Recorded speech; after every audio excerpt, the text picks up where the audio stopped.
And they say I have a grim sense of humor.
Trying to get it!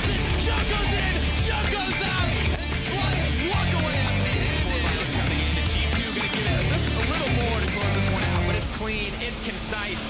G2 making sure to assert their dominance. Cervix, he's on the tower. Why are you so far forward? First blood to Nuclear. Well, luckily, Jake can find a fix. Oh, goodbye. Memento leaps forward, flash and heal, exhaust, plus the enchanted crystal arrow. Reckless down to 100. The sapling scores for Blackfish. This is really well played by Giant.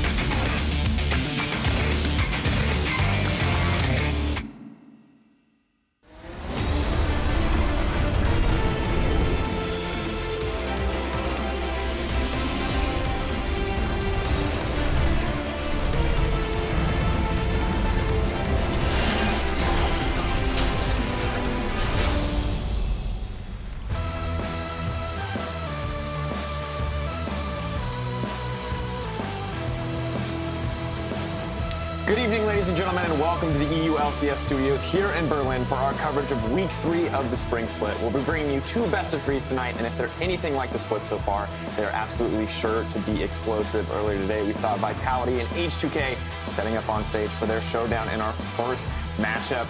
Going to be an exciting one for sure. You can see Odo, as always, talk to coach. New coach coming in on the side of Vitality as well. Hello, I'm Daniel Dracos, and joining me at this cheeky analyst desk tonight are James Stress-O'Leary, Misfits' own Barney Alfari Morris, and Coach Hussein Dako Moosvi. Welcome, gentlemen. It's the first time we've had you here. Thank you for having us. Good overall. Excited. Not the first time for me, but not the first time for you. It's good to have you back. You know, always excited to have you here as well, Stress. I don't want to disinclude you from the action. Of course, here's how the standings look on day 2 of Week 3 of the split after our 2 matches yesterday. Yeah, and you know, yesterday we saw Unicorns of Love continue their streak 4-0. Not a lot of people would have thought that coming into the split, but they have been the strongest team over in Group B, and you can't take it away from them. And as good as Unicorns have looked, of course, Misfits, you guys had a fantastic moment yesterday, coming out on top over Fnatic. Technically tied for first as of right now, but of course, G2 will play a series later today to see if you guys can maintain that tie. That might change. It may change a little bit, but talk to me a little bit more about the series that we saw yesterday between you guys and Fnatic, because I'll be honest, we didn't expect you guys, or I don't want to speak for everyone on the broadcast. I didn't expect you guys to do so well, but that was clean, that was confident, that looked fantastic. I think a couple of things played into our favor for the matchup. One, I think over the past 3 weeks, we've been improving a lot on our vision and just our mid to late game decision making in terms of engages and just how we control the map. So I think we showed that yesterday. And then along with that, I think we got a bit lucky with the picks that we ended up getting and the picks that Fnatic brought to the game. And I want to stop on one of those picks. Alfari, we had a discussion earlier in the week. What is it that allows Jace to be such a force in the top lane? Is it Courage of Colossus, lethality, everything mixed together? Well, on the new patch, which we played versus Fnatic on, Coach of the Colossus obviously got nerfed, and tanks are typically good picks into Jace. So Jace is obviously like a really strong flex pick as well. So I think these changes made Jace like even stronger as a top laner, also as a mid laner, just as a pick in general, which is why it's a really strong pick now, I think. Of course, though, it also felt a little bit like we saw some kind of fumbles on the Fnatic side. Did you feel like they were playing at their full strength there? What do you think was the big kind of vulnerability on their end? I think we were surprised that they put so much on Caps, so much pressure on Caps to perform, because he is the newest member on the roster and he's very much a rookie to how to play the game. And then they went twice into a 1-3-1 comp, so that itself seemed a little bit weird to me. And then along with that, I think our vision was really good. So they didn't play properly to the vision they had on the map, but it was also difficult for them to find play since the map was so dark for them so often. And especially with those vision improvements you were talking about, I mean, so as an amazing with the culprits that just time after time ended up getting caught out, especially in game 2. I mean, hard for us to watch, hard for Fnatic fans to watch, but of course you guys had to have felt pretty good about it overall. We're not complaining. Yeah. Definitely, and I mean, definitely some highlight moments coming out on 2. The Ivern continues to be this absolute powerhouse in Europe, and I got to say, like, across the board, it feels like Misfits are playing much cleaner. We saw improved Baron setups, and you attributed, you kind of said the team has been steadily improving, but it really did, I think, from our perspective, feel like a massive change between week 2 and week 3. Did you guys feel that as well, or is this kind of the pace that you've been on the whole time? I think we felt the biggest change between the Roccat game last week to the G2 one. Even though the G2 was a loss, I think we put up a pretty good fight. And I think our vision in the G2 series was fairly good. It's a lot better this week, but it's something we talked about for a whole week, all the way back from Roccat. So we've been improving on it for like 7 to 8 days now, and I think that's what ended up showing yesterday. Yeah, well, speaking of G2, we will, of course, see them play in our second series today as we bring up today's schedule. Of course, 2 more matches is going to be exciting. First up, though, not going to be G2. It will be Vitality versus H2K, before we see Giants and G2 Esports clash later in the day. And honestly, guys, I just want to focus right in on this first series. Vitality versus H2K. Both show some good things, some bad things. H2K looking a little down and out since their Unicorn series. But let's start with Vitality. Sure. What do we expect from this team coming in this week? They're somewhat in recovery mode. In the early weeks, we saw some bad drafts. And even in the beginning of week 2, just really crazy things that they were giving away and not getting for themselves. Slightly better against Origin, I feel. And they're in this mode where the team seems to be slowly improving, but there are still a lot of isolated mistakes. I mean, we were talking earlier about Hachani. We were talking a bit about how Joko is settling in. So, Alfari, what do you think is one of the biggest things for Vitality right now that they're struggling with? Well, I think Hachani, obviously Hachani's being mispositioning a lot, particularly in the mid and late game. And Vitality overall, they've looked not very great. Like when they have early leads, like particularly versus Origin, for example, like Wisdom was 0-5, and then they still managed to make this game close somehow, which should be like kind of impossible, especially versus Origin, you would think. But Vitality have just struggled a lot, like particularly mid and late game. The early game is like maybe like only redeemable quality at the moment, looking at their games. So I guess they're gonna have to like get a really big early lead to be able to challenge H2K. And yeah, well, I feel like we've expected more out of that bottom lane coming in. One of the big things that stands out to me is jungle. Joko doesn't seem to be quite on the same page of his team consistently. He's had some great games. He's had, honestly, some terrible games as well. And Hussein, I wanted to kind of, what is your opinion of this guy as a player, as a jungler, and how do you think he's going to stack up in this matchup? Well, I think he's new to the current setup of the jungle role. He's going up against really good junglers in Europe this season. And along with that, he has the support in Hachani, and they don't seem to be working on the same page quite often. So maybe it's a language issue, maybe it's just game knowledge, I'm not sure. But I think that's causing a lot of issues for Vitality as a whole, because they're not able to use their laners and support and jungle quite in sync quite often. All right, well, I mean, definitely some issues on that side. Of course, some strong points as well, as Vitality were able to find wins. But I want to turn our attention now to the side of H2K. Looking at their team, I mean, it feels like it was so good up until that Unicorn series, and now is really the first time when we look at H2K that we have to start calling out clear issues. But what was it for you, Stress, that stood out the most? For me, it was a mix of things. We saw them later on into the game in the team fights, not only struggle with target selection, but kind of being all over the place. And against Unicorns, a team that was so good at team fighting in week 2 when we looked at it, it just got exploited time after time. And H2K couldn't really get on the right foot from the games. And I'm just not used to seeing H2K look quite so rough. Despite only being now in week 3, H2K over the months have just seemed so consistent. And I'm curious for your opinion, gentlemen. Would you chalk this up to Unicorns of Love just being very, very good right now, or are there kind of more weaknesses being shown through for H2K? So I think H2K gave UOL like UOL's best comp, which is like Shen, Katarina, this kind of thing. But like this is actually obviously like a very strong Shen player, and UOL never hesitate to go for fights. And they played the team fights very well, UOL. I don't think it's like necessarily H2K playing like really badly. Like they didn't play great, they played okay. And UOL just like, they had a lot of practice with this comp, they played very well with it, and they looked better. Yeah, it was good to see. Of course, I think overall, just Unicorns is probably the best team fighting team in the league. So it's one thing that they are able to exploit this weakness in H2K. But despite that, I think H2K still has a good macro sense. They still have Jankos, who's really, really good in the jungle. Febiven, who's been in LCS for a while now, and he knows how to play mid lane very well. So I think while that weakness was exploited by UOL, I'm not necessarily sure that's a big concern against other teams. Well, of course, gentlemen, we will find out. I've just heard that the casters are ready, so we've talked about it. Let's hear what the teams have to say. Let's see what the teams can show us, and let's get over to that caster desk to get this game started.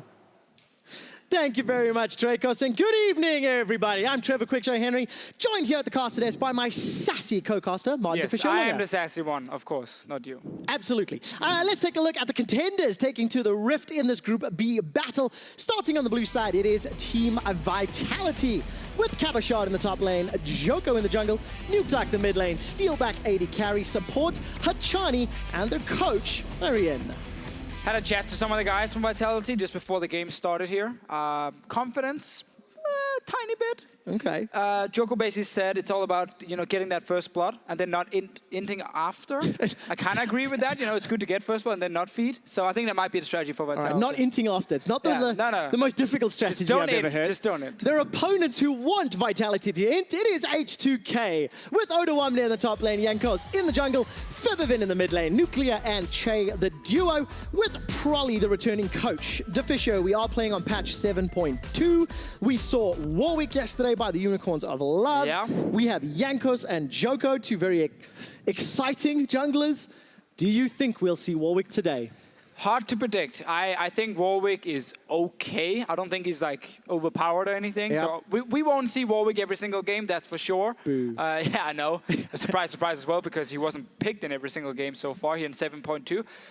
Decent early game, strong skirmish. Mid game, yes, it works. Late game, you're kind of useless.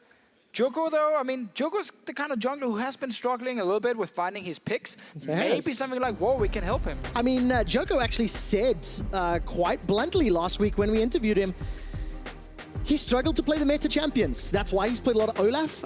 We'll see if Vitality get their hands on it. Being first pick in blue side, maybe they can get their hands on Kha'Zix. It's Ashe, LeBlanc so far. No real surprises. The Ashe ban, Yeah, questionable. I actually think Ashe on 7.2 is the weakest of the 3 strong AD carries. I think Varus and Jhin with the lethality buff is above her. So it's a very interesting ban, obviously very targeted, just at Nuclear specifically. But if you then do not remove another AD carry, you just trade Varus for Jhin. And I think H2K is happy taking that trade. So a little bit of an interesting first ban. Tahm Kench as well. Normally means Malzahar first pick for Vitality. They like to remove Tahm Kench and then take that Malz.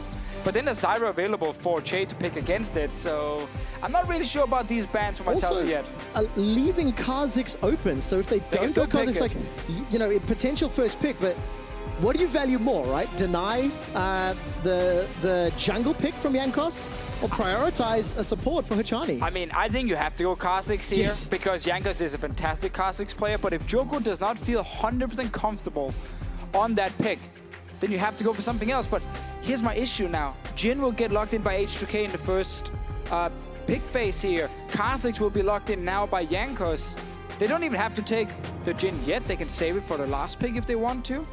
but at least go for Kha'Zix here. Kha'Zix Zyra? No? Kha'Zix Mel's? Zyra. I think Kha'Zix Zyra is really good. Zyra is fantastic against the Malzahar, specifically in the laning phase. It's something Che loves to play as well. He's played it 5 times. It's Yes. the most played support for H2K. That one is a no-brainer. Now it's all about, do you want to lock AD carry? So you have flexibility with your last pick here in the first phase, because that can be very important. Or do you just take the Zyra and then wait for Jhin for next? Well, there's your answer, Deficio. Zyra locked in. Vitality, interesting ban phase 1. I think it's a horrible start. Absolutely disgusting start. It made sense if you banned both AD carries and then picked the virus, but right now, it really is up. But I want to see more before I judge too much. Joko's Lofty's Olaf. It is still available, funny enough, because no one else wants to pick it. And that's the Malzahar we mentioned with the Tahm Kench ban. It's almost too obvious. It is almost too obvious indeed, and a little bit of a curveball. Ivern locked in. Joko has played it once before. It was a loss. Unfortunately, Vitality have 2 series losses, so it's not too surprising. Big smiles on Nukeduck's face. I know, Nukeduck maybe he's getting ready for something special they've been practicing. Surprisingly not from H2K, they actually do not value the Jhin here, which then should be banned by Vitality. And they value the Shen instead, and that means Rumble ban will come in from H2K. And maybe something like a Gangplank, but I think Rumble is the one you really want to get rid of when you play Shen top. And there you go. There we go, and that Rumble should be removed. the Jhin on the side of Vitality.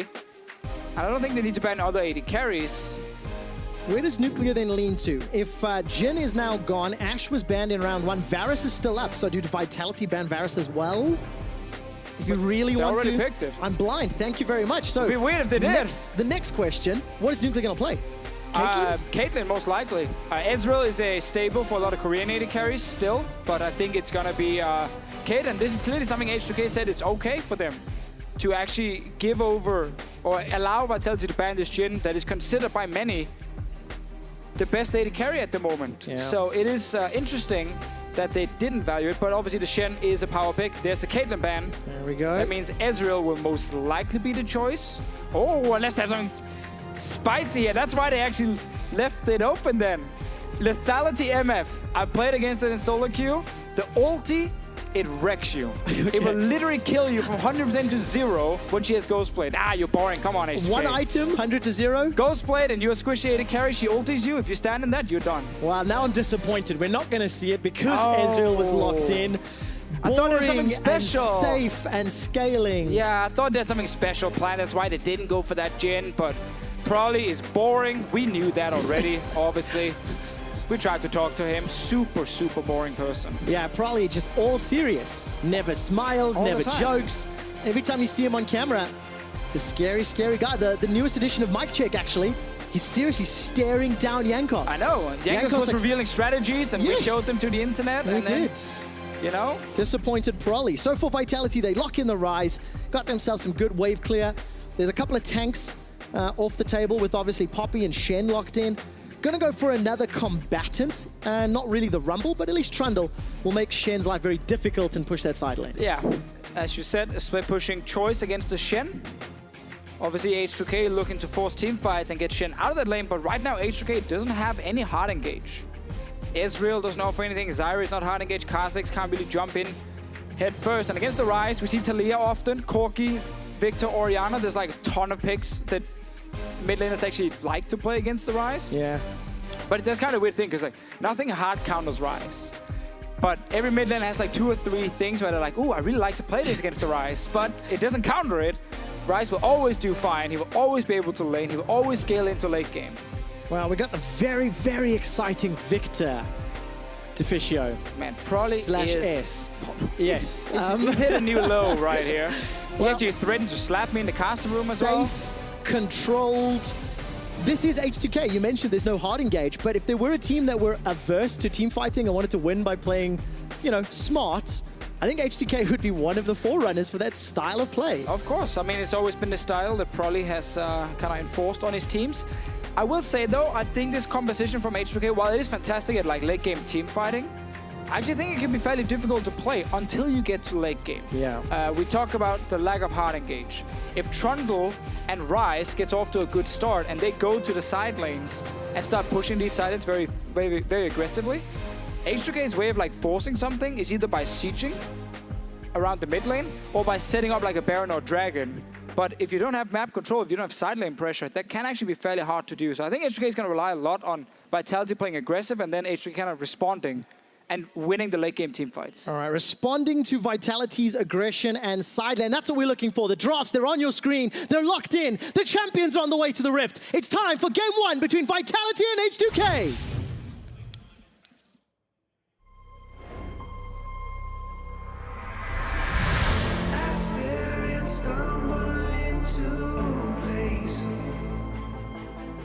This actually got slow. Slow, Void Assault. Look at that isolated damage.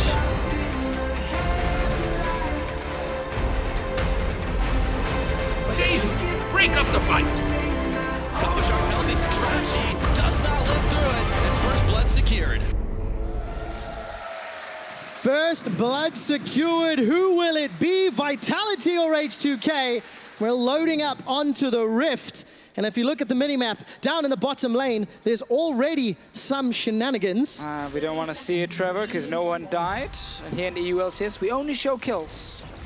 No trading. Nuclear will have to go back, but luckily for him, it's early enough that he can return with the minions. But Deficio, he had to start E. That is... Lane pressure. Yeah, that actually sucks. That definitely sucks for him. You want to have to queue for early push.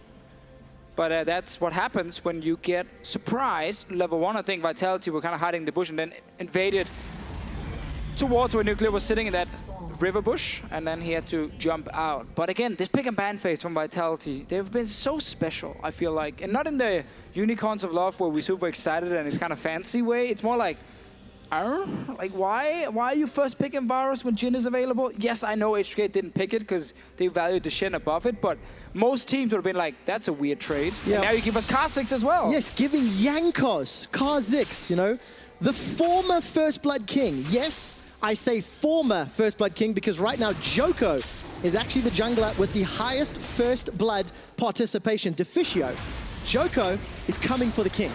He's definitely coming for the king. Better not miss. And that's what we got to see in this game here. Jankos was crying on Twitter because of his lack of first bloods when I decided to tweet it out and taunt him a little bit. He's angry, and he's ready. He's ready indeed. Also, Iron first bloods. It's less likely, isn't it? It is less likely in a sense. Obviously, what Iron can do is you can do a full claim your own jungle, which is what Joko is doing now. So he set up these 2 camps. He's going to go towards his bottom side. He's going to grab Raptor, he's going to grab Red Buff, then he's going to return to the top side to get the Wolf Camp, and the Grump.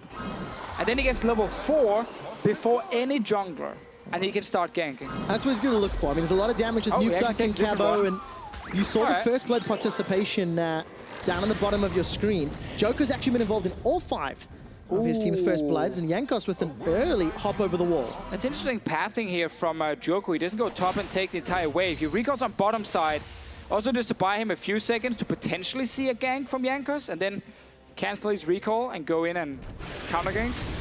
Decided to do this recall because he didn't see Jankos down here. Nuclear with that E level 1, which is huge, as you highlighted, Trevor. Getting bullied early on. Have to see how many of these last hits That's the worst feeling, by the tower. way. If you guys play Zyra at home, be careful with just randomly E-ing the wave on the tower, because you might ruin some CS for your AD carry. Oh yes, Nuclear 10 he lost to a few 18, there. Quite a few indeed. I think he was able to pick up the cannon creep at least, but that's me being super optimistic here. Such a positive guy, Trevor. Being shoved into lane, and this Zyra, you know, being good into Mel's. Not going to get the chance because of how heavily Nuclear is being pushed in. It's also your AD carry choice. Like Ezreal, yes, he has good early, like level 1, 2, and 3, but then he loses after to things like Varus, Ashe, these kind of picks. So Vitality are actually happy with this 2v2 bot lane right now, just due to the AD carry choices. We know Victor in the mid lane against Ryze. He will farm, he will scale, he will wave clear. That's effectively what you're doing. So Ryze will have control to roam. Look at your minimap, Nuke is already moving just to place a ward. But he can keep doing that.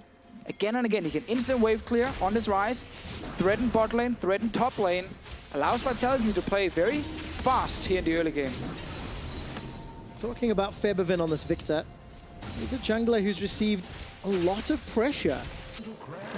Traditionally, opponents against H2K have tried to camp Febiven out, and he's on this control mage. He's going to be able to play either aggressive or defensive with that wave clear, depending on what he wants to, and just wait for Jankos to support when needed. Yeah, you're probably not going to gank the Victor with Cleanse in this game.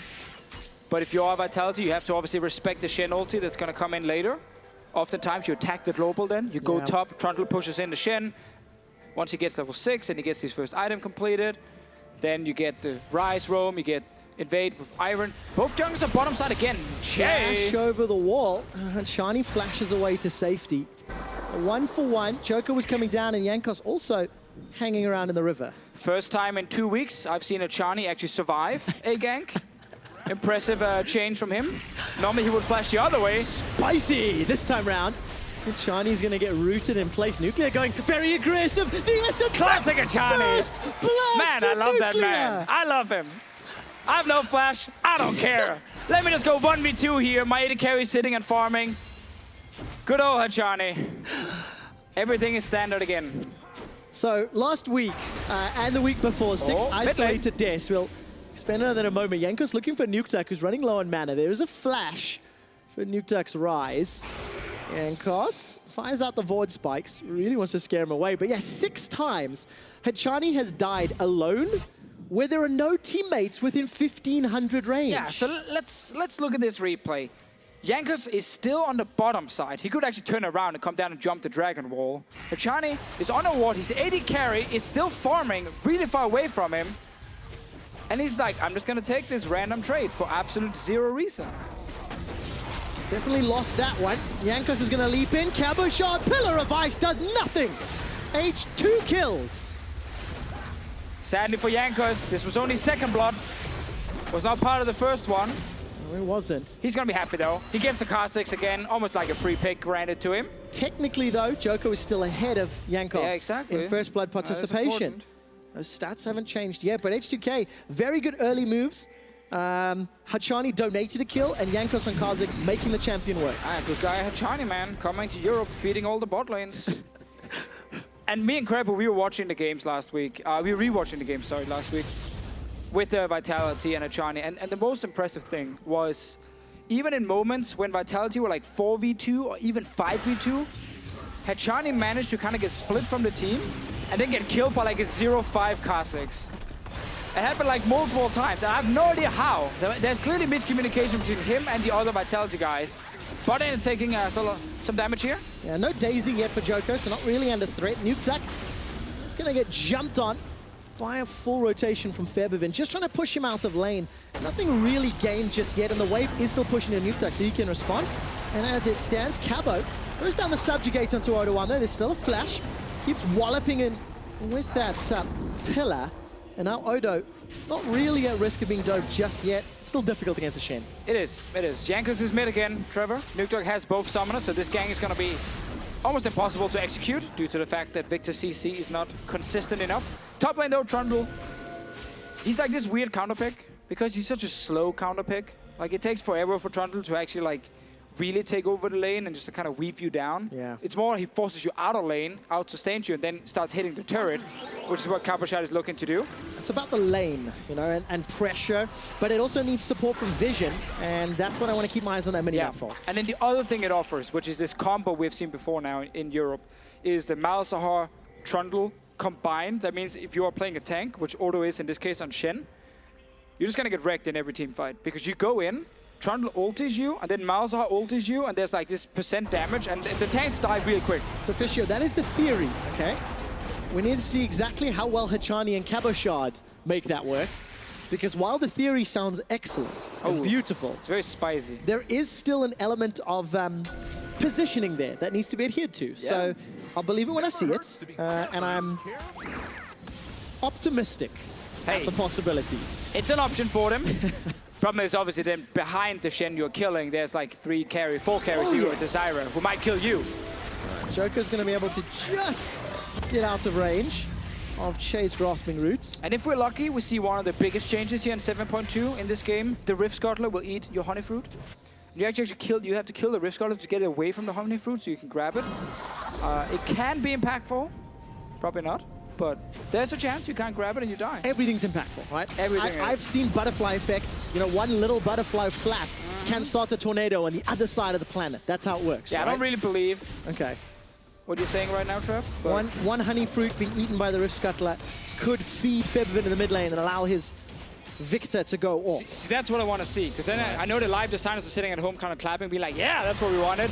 Bot lane gang. Wow, there's the flash engage. Che's in trouble. Stands United, though, keeping him alive just long enough to flash away. It's H2K that kill Hachani. Now Yankos. Void assaults forward. Very big shield coming up from Joko onto Steelback, and that was an instantaneous ulti from Odo. Really good reaction from H2K. Vitality without teleport, going for a gank in the bottom lane. No deep vision to spot Yankos either. So it was a very risky play and it backfired. Kabushop might get this tower down. 50%. Shen is coming back. This wave is dying. Odo might be able to return in time. Gonna be close. It looked like Joko was stood on top of a ward, so H2K aware of the impending doom. They get their third kill. A double kill for Ezreal at 10 minutes. That's a pretty good start, if ever I've seen one. Especially because he had to start with Arcane Shift in the lane, and he lost a lot of CS. So the fact he can now bounce back in this game is important. Ezreal is one of these champions where you need like 2 or 3 items to start, especially 2 items. And the third is good for you as well, for it to become super impactful. This turret, though, is still taking damage. So is top lane towers. So Vitality are looking at these juicy outer turrets. But they've been giving up 3 kills already. A lot of kills indeed. Teleport's going to be up for Odo Omne very, very soon. True Shot Barrage just to clear out the wave here as Joko using that Brush Maker. Decent route, but no minions to work with. And that means Vitality, their siege is being delayed. Still, we're early in the game. Yeah. It's okay if you're Vitality when it comes to taking down this tower. TP can be matched by Capo now, so that means Odo Omne can't really just TP down bot lane and make something happen super easy. Ryze can still roam mid first, also has the ulti, so Vitality will get this tower. Yeah. And that really is their game plan, like take this bot lane tower, then take top lane tower. Nuclear is trying to play a bait as Yankos is waiting in the wings, stood right on top of a ward though. Is that a control ward next to it? Fully aware. Interesting, so basically in the tri-bush, the control ward placed by H2K does actually not block the vision ward because there's a little tree sticking out, just blocking the vision of the control ward. And Yankos obviously expects there not to be any wards because he has his control ward down. He was spotted though. Unfortunate for Yankos and H2K. As it stands though, we keep an eye on Nukeduck and Febiven. And Deficio, while Vitality look like they're going to get this tower first blood, let's touch very briefly on Nukeduck versus Febiven. Nukeduck looked pretty good last week. Febiven obviously playing very well throughout the spring split. And these are 2 majors that are going to continue to scale into the mid game, continue to scale into the late game, and of course it's Febiven that is, you know, looking very good as far as the stats are concerned. Yeah, we get to see a dragon fight here, Trevor. Well, dragon fight indeed. Yankos going to get taken down by this Infernal Drake. Not yet. Strangle Thorns from Che, and Yankos survives. How does Hachani always do it? So, Nukeduck has not skilled his ulti yet. He's putting all his focus on just the laning phase, so he couldn't even join and actually finish Yankos. But you see in the replay, if it was possible for Nukeduck to port in with ulti and actually turn it around, or if there were too many members from H2K and it was just Hachani on a solo mission, again, he was so close. Like, come on, there's like 1 hit more from the dragon. Do you know, I really, in prep for this series, guys, I actually said to Deficio, I really don't want to focus on Hachani dying. He's making it really hard not to focus on last week, you know, and like, when he comes over from LCK, there was the whole meme about it, and he got better. And I really said I don't want to do it because the story's overdone. Come on, dude, you're not making it easy on us. 0 and 3. Handing gold on a silver platter to H2K. But because of Tower First Blood, it's Vitality that are still even in the game. See, Trevor, he won his lane. Scoreboard doesn't always tell the story. Pressure the lane. Okay, his jungler was there like half the time. I think if we get the jungle proximity around bot lane from Joko, it's very, very high compared to Yankos. But still, Hachani fed away some kills. Could definitely have avoided 2 of them, 100%. Yeah. At least 2 of 3. We're getting to 15 minutes. Taking a look down the CS, it's pretty much even across the board. Obviously, the 2 kills for Nuclear, despite giving up Tower First Blood, means he's close. Right, Hachani, Nether Grasp. No Nether Grasp, no Nether Grasp. A few seconds longer. Here comes Daisy. Yankos being burned down with Malefic Visions, and there's nothing to follow up. No ulti from Hachani, and Yeah. That means they just back away. So H2K swapped to top side. Obviously a very early swap from them, which is very good here, seeing as you have no bot lane tower to play around, and if a Rise can push out mid and go down and kill you. All right, so let's see this again. There's no ulti from Nuke Dog, so you can't really get past the Victor. But in this situation, had Nuke Dog actually skilled ulti, I think he could have TP'd or ultied in there and joined the fight. We're still back coming around. Joko. All right, Nethergrass from Hachani, this time saving Joko's life for a few seconds longer. Daisy Stampede indeed. And Joko manages to escape with his life. Hachani, right place, right time this time round. This time he didn't die, but he did use his flash, so he's probably gonna die within the next 3 minutes. And H2K, once again, I think actually they respond really well. Like, we said this in Champ Select, H2K's comp is not looking to be like overly aggressive in the lane phase. Later on in the game, they can't like hard force a team fight either. So they're reacting to Vitality all the time. Joko, Hachani was in the river, fighting for vision. They got punished, 2 flashes down. Only Che has flash and cooldown on the H2K side, and now it's a good roam here from Febby. Will be spotted though. Yeah, taking a look at that item build. Got that Hex Core already at perfect state. Pair of Lucy boots up, and while H2K apply pressure in the top left quadrant of the map, there's a blue buff steal from Nuke Duck in the bottom right. I'm very surprised that H2K has just been able to swap top lane and not really be under pressure until now. But obviously it comes down to Joko and Hachani having to flash just before. Because Vitality are trying to like push 2 lanes now. They surrender Cabochard's lane against the duo of H2K. They say, we're going to push in bot with Rise, we're going to push in mid with Varus. And they need to just keep sieging and getting damage on these turrets here, because when you play 1-3-1, you want open map. Yeah. When you play against Victor, you want a really open map so you can play away from his lane, because you're never going to properly get to his turret with his instant wave clears. You always want to play around him, and then you want to threaten these like flanks on him. Well, you talked a lot about the lanes and how, you know, Cabochard's going to be unlocking these side lanes for Vitality. You know, this is the first game all spring that H2K have not secured the first tower. They had first tower secured every single game. Despite Hachani's deaths, the pressure in the champion composition has given them now what looks like their second tower. There's no contest from H2K. They're at least going to take a marginal lead. And look, there's even pressure middle, so Vitality playing the pressure game fairly well. They definitely are with their winning lanes, winning side lanes, which stay still back. Oh my word! The Chaos Storm in Yankos. Stand United delivers O1 there to the front line. Nuketak's over on the side. Hachani takes a ride out, gets a silence and a Nethergrass. Joko still tanking for days. He's already used Redemption. That's the big shield from the Trigger Seed. Realm Warp forward, and H2K running away. Vitality have got 1 kill. Nuketak now gets the shield from Joko. And I didn't see if the teleport was cancelled by Cabo. Odo not looking for a target just yet. And Odo still with teleport available. It ends up being a 1-for-1. It's a 1-for-1, but H2K again is trying to push on top side. They want to really get this tower down because they want to get some gold in the bank. They've been doing fine in terms of kills. Now they even out the gold here as well. They got the Infernal Drake, so while Vitality have used the side lane pressure to get 2 auto turrets, they're still on the clock here. They're still looking for more. Wants this. Got red buff. Rune Prison overload. The second one doesn't connect, and Nuketak ghosted up for that. Small thing to highlight there.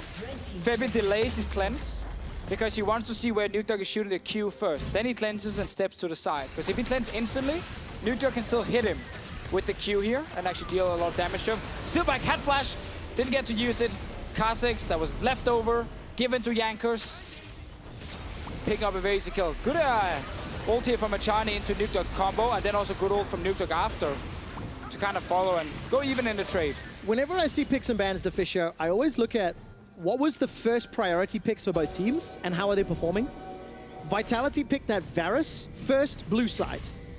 Did well, at least. Helped control the lane despite Hachani. And they allowed Yankos, to play Kha'Zix, who's 2-1-1. Now I want to see what Yankos does with this versus how much pressure Steelback can continue to apply. Yeah, and then also the Shen pick was left over to H2K. This has been one of the most valuable top laners in Europe. And even here on 7.2, where you can go Grass with the Undying, Shen is very strong. Not one of the tanks you will add on Curse of the Colossus to be good. All right, H2K looking for the dragon as Odo... That's the combo! Yeah, Odo sacrifices his life for this one. Well, sacrifice is a strong word. Odo is the victim for the dragon. This is an investment into future, into late game for H2K. We're going up to 20 minutes, and with Daisy, this should be a tower. Cabochard is wrecking this tower. This is a scary sign if H2K cannot maintain control over Cabochards. Oh, cheers. Nukeduck run warps out. Flash for flash. Shay gets that from Nukeduck. Yeah, I mean, H2K right now, they're taking trades they don't want to take. I'm going to face there and die. This tower's going to die as well. Like, Vitality are just kind of left to do whatever they want. H2K feel like they got their pants around their ankles. They're being dragged around the map, and Vitality 5 towers to 1. This is not the early game we were expecting. Well, again, we talked about the scaling on H2K and Champs League with Victor, Ezreal. We talked about how the comp can be hard to play as well, but that was also more looked at later on in the game. Vitality, we knew they're going to win topside. Bot lane, because of Arcane Shift from Ezreal as well, was pretty easily won by Vitality, and also with Joko's help. Yes, they gave away kills, but they still managed to take down that early turret. So Vitality have been doing their job so far with winning these lanes, applying pressure to the side lanes, and they need to keep doing that. Like, Cabochard needs to just find that side lane every single time. Bot lane should be the one he's going to now, because 1, Baron is up and he has teleport, and 2, that's an outer turret he can kill. Oh, a lot of damage onto Hachani, but he's able to get away with his life. And Officio, the comp from H2K is going to continue to scale and develop. But when we've seen H2K at their weakest is when they're looking at some of those bigger team fights, or other elements of the game are stronger. How do you think their team fighting composition is going to come up against? It's quite an interesting comp here from Vitality that ideally wants to 4-1. Yeah, it's not like Vitality's composition is terrible at team fighting, but the Trundle impact can be difficult to use in these fights here. Often you like hold the tank and you kind of just sit in the front line and be super annoying. It's hard for you to stick to targets, especially something like Ezreal. But I still think with Ryze in there, with Varus, a well-played team fight from Vitality will be good. Yeah. I think H2K's team fighting comp, though, is overall stronger just because of Victor Ezreal. All right, so the champion combination puts it slightly in favor of H2K. We need to see if the player combination makes it work too. It's basically like, what I like about H2K is the kiting. Yeah. I like how hard it is to get close to a Victor with his gravity field. I like with Zyra ulti, Ezreal and his personal mobility. It makes it hard for like Trundle and Ryze to stick to these targets here and like just kill them very easily. But if Vitality can flank and get to like Febiven very early, they can definitely take him down quickly and win the fight. Which Vitality will we see? Last week in their 2-0 against Origin, the first game was very clean. They snowballed extremely effectively, and Vitality closed out game 1 in magnificent fashion. Game 2, a slightly different story. A little messier, a little more mistakes. And Vitality won't be allowed that freedom for mistakes, not only because the caliber of opponent is stronger, but also their team composition. Decent route there onto Jankos, but there's no follow-up from Vitality. But here's what's going to happen, Trev. Cabochard will just keep sitting in that side lane, and if H2K are not able to force a fight around Baron or Dragon, which they won't be able to if they're getting pushed back on the map all the time, then Cabochard alone will take another turret, possibly an inhib, and there's nothing Shen can do against him. And that will just allow Vitality to play this game where it's all about pushing mid and then letting Cabochard split push. Because if you push mid first, H2K never gets to set up Baron and never gets to force a Baron fight. And then you join Cabochard like this and you pressure this tower here. H2K always a step behind in reacting because they have no lane pressure in any lane. That just means Vitality take the 6th tower of the game. Vitality now peel away. They maintain their gold lead. They've got pressure lead on multiple lanes. And they don't care if H2K's composition is built to late game team fight. They just care about the fact they're winning with Ryze and Trundle, and Varus can instant push mid and Ezreal cannot. Ezreal needs time, he sits there, mystic shots, kind of hits with that little whimsy auto attack he has. It takes him forever. Varus is 1 arrow and then like a few autos and it's gone. So Vitality doesn't even care about H2K's composition. They're playing their own game. They're only playing for structures right now. Yeah. Well, that's good, because the structures that win you games. It is. It's Officio, and this is a little bit of growth, a good development from Vitality. 2 items for Steelback. He's got that Edge of Night to complement the Ghost Blade. 2 items for really everybody on Vitality, except Tachani for now. Slowly scaling up on the H2K side as well. Jankos went for that QSS, 2nd item. Get rid of some of that CC, especially because he wants to be jumping on Hachani as many times as possible. Extremely important. Yeah, definitely important. Edge of Night, item I like a lot right now. Lethality, obviously. But also, we decided to buff it. Give it 15 seconds less cooldown on the active, and it's a fairly strong active to use if you time it correctly. Think of like Jankos jumping in and his first Q gets blocked or Shen taunt gets blocked. Like that can be extremely impactful in a potential fight. So much damage protected. It's 30 seconds till the next dragon. H2K, not the greatest vision, but setting up for it, it feels like. It's just very hard to get down wards when you can't push lanes. Yeah. Because that means it's often 1 or 2 guys kind of moving in on their own, and the chance of you then getting caught is very, very high. I mean, talking about getting caught, like Nuclear and Shay getting caught at that level 1 and starting E and then being pressured the whole time, that small little impact has had such a big snowball effect on the entire game. Vitality played very well with Caboshot, they played very well with Steelback's Varus, but Vitality, are they really starting Baron here instead of Dragon? Okay. They know there's no smites. They're trying to rush it down with Daisy because Jankos was spotted down near the Dragon. There goes Daisy. Chain of Corruption's going to start to spread. Odo's on the front line, locked down, but it's Che that gets caught with Nethergrass. Che's able to flash away. Stranglethorns is going to buy some time. Daisy still alive. Redemption buys a couple seconds, and Nuclear with the Mystic Shot gets the kill. Stand United on Jankos' back. Jankos flashes over the wall, leaves Sodoamne behind. Round Warp still available for Nukeduck, gonna get needed. Steelback snipes one down. Piercing arrow across H2K's broadside. Steelback still alive. The shield survives for a few seconds longer. This is a fight on a million fronts. Nukeduck with a double on the back end. 3 for 3. Let's see, Nuclear or Amner. There's an ulti from Ryze. It's a bait though. It is a bait. Nuclear trying to at least clear this wave. He's got a Vamp Scepter for HP. Disappointed Prolly. In the bottom of your screen, Odo and Nuclear. They're looking for Nukeduck. No, they turn. It's Choco the target. Mystic Shot, Rune Prison, Nuclear, Arcane Shift, but the shield explodes! Nukeduck and Choco ace H2K. So in the end, Vitality win the fight because of Nukeduck, but damn, that was a tough start because Achani ulted Che instead of that Shen. We talked about the combo, Trevor. They could have killed Orama so easily. Baron will go down though, and it doesn't matter because this is the year of Nukeduck. I had to say it, Trevor, just for the fun. Come on, he's playing well. He's playing well. He's playing well. Exceptional performance. Nukeduck and Vitality have Baron at 27 minutes. They won the team fight. And now Steelback's looking for a steal. Is this going to steal? it. Close. Jankos able to steal the third dragon, but what a great fight. And exactly like you said, Deficio, Nukeduck cleaning up on the back end. I really want to see it again because I think the start here for Vitality could have been much cleaner. So, ulti is great for Steelback, and now if you just ulti Odo Amne as the Malzahar, you kill him very easily, and this fight is much, much simpler to play. We see the kiting. We talked about this in Champs League from H2K. They want, you know, Vitality engaging in, you kite back, you set down some of your CC, Nuclear, you can steal a lot of damage. It's very hard to get onto them, but now H2K also chase. Chase too far because Nukeduck is on top side. He's kind of ignored. All the carries are just running towards the rest of Vitality, and Nukeduck kind of sitting on his own, flashing in. And at this point, as a Ryze, if you get to clean up this so much backline damage. Oh man, that was some sick ass Through damage. exhaust in a 1-on-2. Oh, H2K are gonna be so annoyed at themselves when they rewatch this fight, how they just ignore Nukeduck on the top side and they just chase and chase and chase.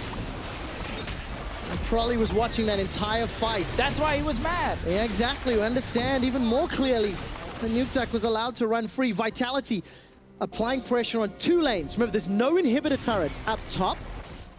There's now pressure being applied middle and bottom lane. Jankos at risk of getting caught out. Sidesteps the root caller very luckily, and Vitality slowly but surely chipping away at these objectives, Deficio. Really, that was the fight for H2K. To get a goal lead and get back in this game, and they're really far behind now. Yes, they have 3 dragons, but at the moment, the goal lead is the more important thing. Vitality 7 towers to 2. Caboshot, while he's 0-2, can still have impact in a side lane. Ryze is the Fed member. Deficio, can you explain to me how backstage we were talking about the matchups today and talking about how you know, H2K should be favored to go 2-0. H2K should be able to punish Vitality, and yet, they're 8,000 gold down. League of Legends is a weird thing. European League of Legends is always very hard to predict. I think based on what we've seen the first 2 weeks, H2K should be a much stronger team than Vitality in current form. However, each week can change a lot. We're early. People are still learning a lot of stuff. So if you had a great week with some really good scrims, maybe you come in as a completely new team. They did take down Origin 2-0. Second game, yes, was a bit of a mess. But Vitality clearly had a plan with the draft. While we can question the first pick, the winning side lanes have allowed Vitality to get a big lead in this game. Absolutely. Vitality now, side lane pressure for Nukeduck. He's got that Ghost and Realm Warp if he needs to join a fight. Che is taking a lot of damage from those piercing arrows, as does Jankos. Look at that. The rest of Vitality now working with the minion liners. Another piercing arrow. This was a first pick Varus. Duskblade of Drakthar, Ghostblade, Edge of Night. And the inhibitor turret in the mid lane is just... it's melting like a hot knife through butter. That quickly. And H2K, where do they find their fight? There's no hard engage. They can't hard engage. You said this in picks and bans. They cannot hard engage. They can literally stand here and wait for Vitality to engage on them. Okay. But Vitality, as we said, are playing for structures. Yes, they are. They're ignoring the champions. They're still behind in kills. They don't care. I'm like, oh, is that, you know, a Shen and a Kha'Zix in front of me? I'm just going to step back.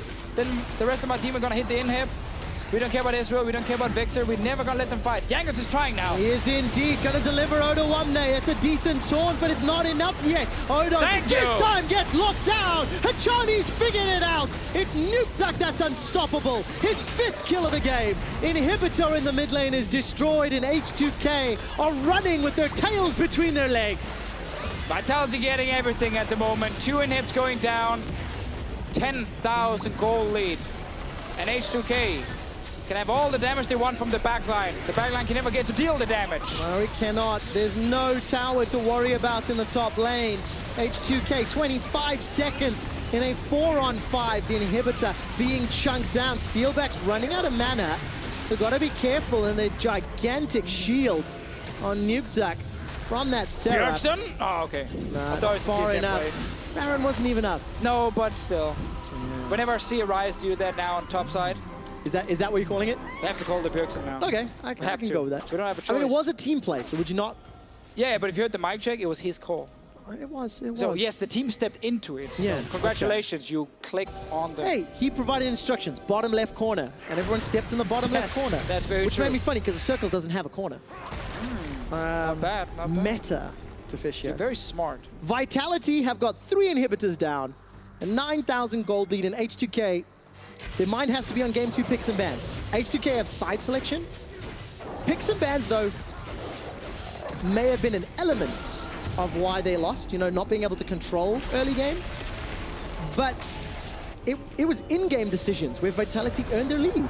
Yeah, I mean, I think it was a mix. I think H2K's comp, as we talked about in Champs, like, is very hard to play. Yeah. Because again, it's so slow scaling, it's so passive in what you do. So the way you beat like these comps with Victor, Orianna, Corki, is again, you play side lanes, you play split push. So you don't give them the 5-on-5 team fight where you just like run at them. And that's what Vitality have been doing because they drafted a Trundle as a counter pick to Shen. The Ryze had control in mid and has been able to control side lanes. Nukeduck again has been playing well. So it's really a smart answer from Vitality. Maybe it was all a bait with the first big virus. So Fisher, is it fair to say Vitality have won this game soon based on macro play? Is it decision making? Yes, team comps are a side of it, right? But understanding the weaknesses of H2K's team comp is what's allowed Vitality to now start on the Nexus. According to that, definitely fair. Vitality, I think, actually would feel like it's been a fairly easy game to play. Yes, looks like it. It's a good taunt into Nukeduck, but he's able to escape with his life. So much damage in Odo-Wamne. Nether grasp onto Febiven. Febiven gets dropped down before he can even use the Chaos Storm. Odo-Wamne is killed as well. Super minions. The army is flooding into H2K's base. The Nexus is now the target. Nuclear gets knocked aside by the Pillar of Ice. And it simply does not matter. Hachani will die as Vitality pick up game 1 against H2K. Well played, Vitality. Some curve curveballs in the draft, for sure. Still don't think like necessarily need to first pick that AD carry, but that doesn't matter because they had some good answers later on in the draft. With Trundle, of course, blind pick Rise for Nuke Duck. I said you have Nuke Duck in the game, and I think indeed. We might not have to, call him the best mid laner in Europe, but I think he's the best performing member in Vitality right now. And I think he showed that in this game as well. And H2K drafted a passive comp that needed a lot of time to scale. And yes, they got some early kills, but they still lost the bot tower, they lost top tower. And it kind of snowballed out of control. They had no mid lane pressure with the Victor at any point in the game. Yeah. I don't actually think I saw H2K able to really push out these lanes at any point. No, you're 100% right, and that's why they lost the game. So that's 1 on the board for Vitality over H2K. To take a closer look at how it happened, let's send it to the analyst desk and say, how the hell did Vitality win that game? Well, we're going to talk about that in a little bit, but we want to start with a little montage of the Hachani early game. Now, over the course of the last few weeks, we have been very critical of Hachani as a broadcast, but this is just not the level of play we've come to expect from him. And there was part of me that wanted to wonder, is Hachani in the right place? Is his team not following? And how did you guys feel about the early game here? Honestly, I was very surprised because the big question with Hachani has always been, okay, he's a Korean import, and you expect him to have good map movement, good game sense, but it just seemed like he was completely lost this game. He just kept walking into them completely blind, sometimes knowing exactly where they were, and he still went in. My biggest problem is Hachani has no respect for his own summoner spells. He's never like, oh, no flash, I probably shouldn't do that. He's just like, I can walk forward, just go anywhere I want. And you saw that it was like 30 seconds before that first death that ended up being first blood. No flash, he'd just been used and just walking straight forward into Che, and Che just punishes him as you'd expect. And we call him out because we keep seeing this time and time again. And this is a huge glaring issue for Vitality because when we now kind of turn our attention to the draft, we thought Vitality had this one in the bag from the pick ban phase. And Hachani very much risked throwing that away. But now we take a chance to look at pick and ban. Were Vitality just 100% out-drafting H2K here? What do you think were the thought processes is on both sides? So I think that Vitality definitely had the better draft for sure this game. I think H2K were nearly completely reliant on Jankos just snowballing early game, which is why Hachani controlling was just all the more scary because it's just really dangerous. But I think that H2K had a really bad draft, a lot to do with the Shen third pick on red side, because you pick Shen, you want a strong bot lane to play around, Shen ulti level 6, you dive, you snowball from there, get first blood tower, and so on. But they pick this Shen when they don't have an AD carry, and then suddenly Vitality just ban Caitlyn, Jhin, and now you have a losing bot lane as well. So you have losing top, you have losing bot, and your Shen can't really make good plays happen bot lane, and you just get outscaled by Ivan. So the draft was really unlucky, I think. Yeah, I really think they were trying to do what Unicorns keep doing, which is we'll just save our AD carry for rank 2, and Samux will pick up Caitlyn in the second phase. The other problem that stemmed for that, we were talking about this during the game, the Victor last pick. You've already given away the Ezreal for no pressure on bot side. Now you're going for a mid laner that only wants to wave clear and gets poked down every time he steps forward. What were some of the other options? We were looking at the Syndra, I think what it comes down to is when you play Shen, you're either looking for the bot lane snowball or you're looking for a 1-3-1 from mid lane. And Victor doesn't offer any of those. He's just a wave clear tool for your side lanes, which they have weaker ones. So then what I expect is maybe something like Syndra would have been good, Corki would have been okay, because either of those with Syndra, you have mid pressure, Kha'Zix has a lane to make plays in and then roam to side lanes and try to bring these lanes back for H2K. That would have been good. Corki has his package, so in those package moments, maybe they'd be able to make plays on bot lane with Shen. There were just better options that would have made this comp fit together. But with Victor, they really gave themselves no room to make plays.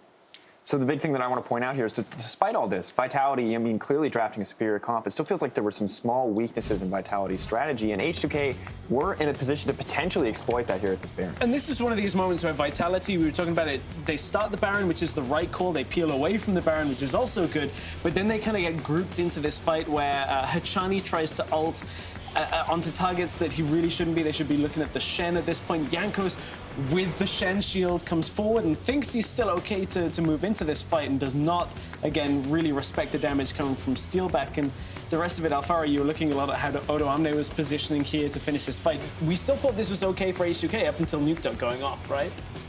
Yeah, well, I think this is particularly bad for Vitality to do. The initial turn was fine, they get flash on Shen, everything's looking good, and they just chased way too hard on the Che, I think. And it's bad because I think Vitality outscaled them really hard. So the only real way for H2K to win, particularly this draft, is to like have like a really big, 5v5 mid game, which is exactly what Vitality are giving them here. They're giving like H2K the only chance that they can have to win. And like luckily for them, I mean, Nukeduck plays this fight really well, and they managed to, win the fight regardless. Nukeduck popped off that series. Like, we have to praise him because there were still some weaknesses in Vitality, and I feel like he carried them through those team fights, but just came in. H2K have chosen blue side in the following game, so they have the power to adjust here in draft. Do you think we're going to see the same issues from them, or is there just no way that that's going to happen again? I hope they fix this because like the Shen pick comes down to like the basics of draft, which is you have to know that Shen is really only good into two types of compositions, and it's just weird to me that like such a drafting error can occur at this level, especially from H2K. We expect so much from them at that point. So I hope that this time around, at least if it's not a winning draft against them, it's a cohesive composition. I think we learned, though, get phase 1 AD carry in this one, and I feel like Nuclear and Shea are just going to crush Steelback and Hachani if he's making the same mistakes. Ah, God, I'm curious to see how it works out. Hope Hachani can turn around. Hope H2K can turn around their drafting phase. But while the players prepare for Game 2, we're going to take a break, kick back, toss some saplings, and we'll be right back after this.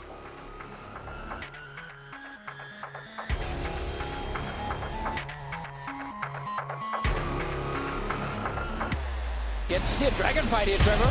Dragon fight indeed. Yankos gonna get taken down by this Infernal Drake. Not yet. Stranglethorns from Che, and Yankos survives. Oh. I'm winning top now. H2K looking for the dragon as Odo. That's the combo. Yeah, Odo sacrifices his life for this one. I really need to base now, and I'm so strong. I can kill everyone. This is a fight on a million fronts. Nukeduck with a double on the back end. Nuclear arcane shift, but the shield explodes. Nukeduck and Joko ace H2K. So, Odo thank this you. time gets locked down. Hachani's figured it out. It's Nukeduck that's unstoppable. It does not matter. Hachani will die as Vitality pick up game 1 against H2K.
and welcome back to Berlin for Game 2 between Vitality and H2K. You're in Caster Vision because I'm still joined by Deficio as we're getting ready for picks and bans. Deficio, how are you feeling on selfie cam? I think it's kind of lame, but I'll take it. I'm feeling good. I've never been a cameraman before. You're kind of shaking as well. Like, I know, dude. It's this is so much heavier than it looks. Anyways, I'm gonna put the toys down.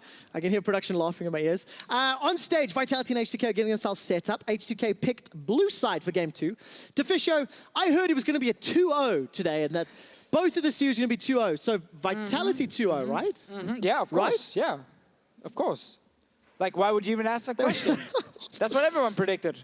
Especially Jankos right there. He said it himself. That's a very serious look from Jankos on stage. I think he did his job on the Kazakhs. I think composition-wise, it was really hard for H2K to play. We talked about almost too much in-game, like no hard engage, losing lanes. Really hard to actually force anything. No room for error. I mean, just no room to do anything, I think is kind of the problem. And it's something we have seen before, but not really from H2K often. Like, think back to like the Elements days where they would draft like these full disengaged compositions, and they you just were kind dark times. You would just fall asleep because nothing would happen. And H2K kind of tried the same here. Hey, there was a time when Vitality and Rocket last year did similar things, where 40-minute games, 50-minute games, 50, and not a lot 60. happening. Yeah. Now Vitality, clean. See, he's happy. Clean start. I feel like their map movement and their map pressure was good. They finished the game in 35 minutes. I agree, they played well. You have to praise that. Yeah, there was one mistake they made in forcing that team fight. Yeah. And then obviously H2K got caught a few times. But apart from that, they played extremely well, especially Nukeduck. Again, fantastic game on the rise. And that's what we want to see more of. Vitality are going to be red side. Smart by H2K to say, you know what? You're going to have to ban Camille, LeBlanc, and all that garbage. And then we can instead actually draft like a real composition. So what does H2K then decide to ban? They have the ability to target, maybe removing Jace, maybe some of the support picks. What else? I think, remove Jace and probably actually remove Malzahar. Not because you're too afraid of H2K, but just the pick in itself is something Vitality uses all the time. Yeah. And you want to get this Kazakhs first pick down for Jankos. It's super impactful. And then I want to see the Jhin or the Varus or the Ashe. Because last game, they had the chance to pick Jhin. They didn't. They picked Shen instead, banned 2 top laners, and then Jhin was gone, obviously. And they had to play Ezreal down the bot lane and would just lose the lane no matter what. So really, some questions there. Yeah. I want to see Che and Nuclear get a proper lane. The one thing I do like about Best of 3 is the fact that if H2K wanted to take a risk, go for this type of composition, Game 1's the time to do it. Fair. You have the opportunity to bounce back. Don't you normally want to be 1-0 and then take the risk? Well, you can play it safe that way. Either way, all right. Now the test is Game 2, right? What do H2K do? They're on the preferable side on blue. If H2K can pick this up, it means Vitality gets side choice in the next game. And of course, for H2K and Prolly, they do not want to end this first half of the group stage with 2 wins and 2 losses. No, of course not. If you're H2K, you are fighting for that first place. Unicorns of Love are sitting there right now with a 4-0 record. This pick a ban phase, Ryze I think is smart as well. I actually think like a lot of good blue side bans are like Ivern, Ryze, Jace, Zyra or Malzahar if you want to aim for the support pool. But honestly, I'd ban away Ivern from Joko as well, just because Ivern is so annoying. He's even better on 7.2 after some changes to the jungle, where you don't need to leash for him, so obviously that's very effective. And just because Joko has struggled with champions, if you can first pick Kazakhs and remove his Ivern, like they're doing now, Joko might have to default to Olaf again. All right, default to Olaf. It's something that has been played 3 times already by Joko. He had an incredibly good start to both of his games last week. 1 game on Kazakhs, 1 game on Olaf. Vitality sticking with the standards. There's no real surprises here. So we're setting ourselves up. Let me rephrase that. H2K are setting themselves up for a Kazakhs first pick. Kazakhs first pick, unless they don't think Joko wants to play it, and they first pick something like Jace. Which is a flex pick. Smep was first picking it earlier in the LCK, like yesterday, because most of the tanks who are good against Jace, some of them, due to Curse of the Colossus being nerfed have been, taken down a little bit. They're still very good, but not as strong. Taking down a small notch. We'll get a better insight. Jace is available, Kha'Zix is available, so again, H2K can go either direction. Yeah, and you know that Vitality will play Jace. Nukeduck likes it, Caposhot likes it, so if H2K does not first pick it, then Vitality will grab it. And that's why, again, the Kha'Zix can be the bait here. If you then go Jace first pick as H2K now, say, Joko, do you want the Kha'Zix or not? If he doesn't pick it, you get an insane first rotation, or first phase from H2K. Even if Joko does go Kha'Zix, Jankos could just run that Lee Sin into it. Sure. Yes, he ended up losing that game last week in Game 3 against UOL, but he was 3-0-1, I think, by 10 or 12 minutes. He had a phenomenal performance. All of that safe. theorizing goes out the window, though, and it's the safe jungle pick. Yeah, well, we talked about Vitality, then most likely opting into the Jace right here as that flex choice. Malzahar is still available, Hachani's preferred pick. He was fine taking it, even against Zyra in the last game. And then also Jhin Varus. Like Varus on red side, great. Can go for Varus and like Jace here. Would be a very standard combo from Vitality. So much poke. Yeah, you get a ton of poke. You can even go Corki later then, and have Corki, Jace, Varus as a comp, which has like insane poke, but obviously no frontline. What do you combine for frontline? I mean, Poppy's still up, Maokai's still up. You don't really want them, right? No, you needed the Ivern then. Yes. You needed the Ivern that is banned. But wait, prediction so far, pretty good with the Jace pick. We knew that was going to be taken by Vitality. Theorize, knowing that Ivern's banned and there's the potential to squeeze some of those top lane options. I just give me Jhin Zyra here. Okay. And I'm happy. Yes, Nuclear likes his Ashe, but I think Jhin is just better with lethality at the moment. And Jin's ulti also works well against these long-range compositions. So I would love Jhin Zyra to come in from H2K, and then Vitality has to kind of respond against the jungle pick. Jhin Rumble? All right, very early show Rumble. I mean, it's Odo's Rumble. It also... But so most does top Cabo, laners... Does Cabo want to run Jace into Rumble? Yes, most top laners really like that. Like, they really like running Jace against Rumble, but clearly Odoamne wants to play that matchup because there's such a high chance that Cabochard grabs the Jace. Give me your AD carry here, H2K. Do not just let them ban out AD carries again. All right, they're sacrificing Nuclear second time around. Sacrificing Nuclear again from H2K. I feel like that's something I have heard already this split. Maybe not the focus every game. And no surprise, we're going to get that Olaf for Joko with obviously Rengar, Ivern off the table. Does mean, again, they don't value the support here. If you're H2K, you can ban out Zyra to remove that from Hachani. Jhin is obviously a no-brainer here. Vitality will most likely also ban Ashe. And just say, yeah, you know what, Nuclear?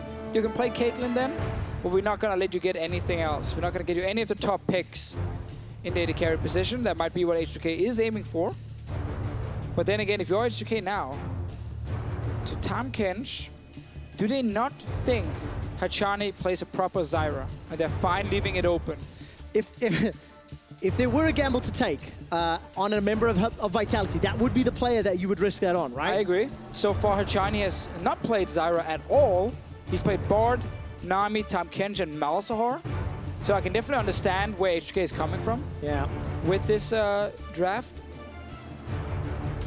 All right, one last ban on phase 2 here for H2K. With the Ashe and the Jhin taken off the table, Nuclear could fall back to that. Ezreal could go for the Caitlyn. It's Katarina removed as well with not a huge amount of CC outside of Malzahar on H2K's side. Most likely means H2K wants to blind pick Syndra or Corki when they get their choice. And to say, yeah, we don't want like a last pick Katarina that can be super annoying to deal with. Because again, Jace is going top lane is what we should expect. So that means we need a blind pick for mid, unless they value, or from H2K side, while Vitality can then last pick for Nuke Duck. Right, quite like the Lulu lock in there. A little bit of survivability speed up for that Olaf as well. Some kiting for that poke as well. Most importantly, you one-shot the Voidlings. So it is that counter pick we've seen in Europe quite a few times against Malzahar. It is traditionally very effective. Still leaves the question, where does Jace go, top or mid? We assume it's going to be top lane for Cabo. I'm going to assume top. Again, I think H2K, again, looking at Syndra as a very standard choice here. Because then even if Jace goes mid lane, Syndra can do more than fine there. Corki was the other one we mentioned. That's also like the safe one. So looking at these team comps, to Fisher, it feels like whichever team gets ahead early is going to have the damage and the tools to stay ahead. Assuming they play well. There's so much damage and no range, and you get caught, you die. That's it. There's no margin for error here. No, it should be a really high kill game. This one, oh, Nuke Duck. What have you saved for us in the end? Like, there are 5 squishies on H2K.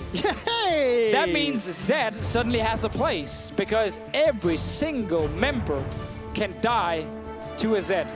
It's the tanks who are really good against Zed. It's things that can like block him from dealing damage. Think like Tahm Kench.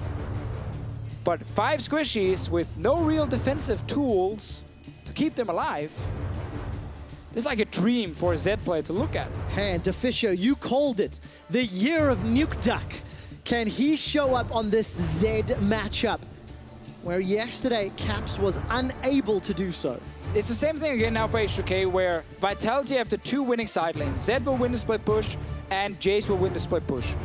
And H2K are not running like hard engage, other than a flash ulti from Che. That is really the key way for them to like guarantee a fight is started. Yeah. They do have way more poke, which is something. Poke into like a rumble ulti, and then you start a fight. But once again, if they start falling behind early, start losing some of these side lanes, the Zed will be unstoppable. Well, both of these teams have a lot of poke, have a lot of pressure. Pretty good wave clear at multiple stages of the game as well. So now we get to see who hits harder, right? Who uses their resources more effectively. In the previous game, it was all about Vitality. They built themselves up an advantage. You guys get to see our new graphic. Who's behind square number 1? Oh, open it. Oh, it's Vitality. There we go. Vitality 1-0 up. Looking to take down H2K. Looking to surprise a whole lot of people. I think probably has surprised a lot of people today in the pick and ban phase. Including yourself, Deficio. I can hear it in your voice. No, 100%, 100%. We'll have to see if H2K have bounced back effectively or not. They, of course, are on the blue side. Odoamne's got his Rumble. Choco's got his Olaf. There's a lot of sort of comfortable picks here on both sides of the rift. Yes, but Odoamne is picking Rumble against Jace on purpose. He knew it was going to be Jace top. As soon as he picked the Rumble, he knew it was going to be Jace top. And Odo is a player who always have like very strong opinions about how certain matchups are being played out.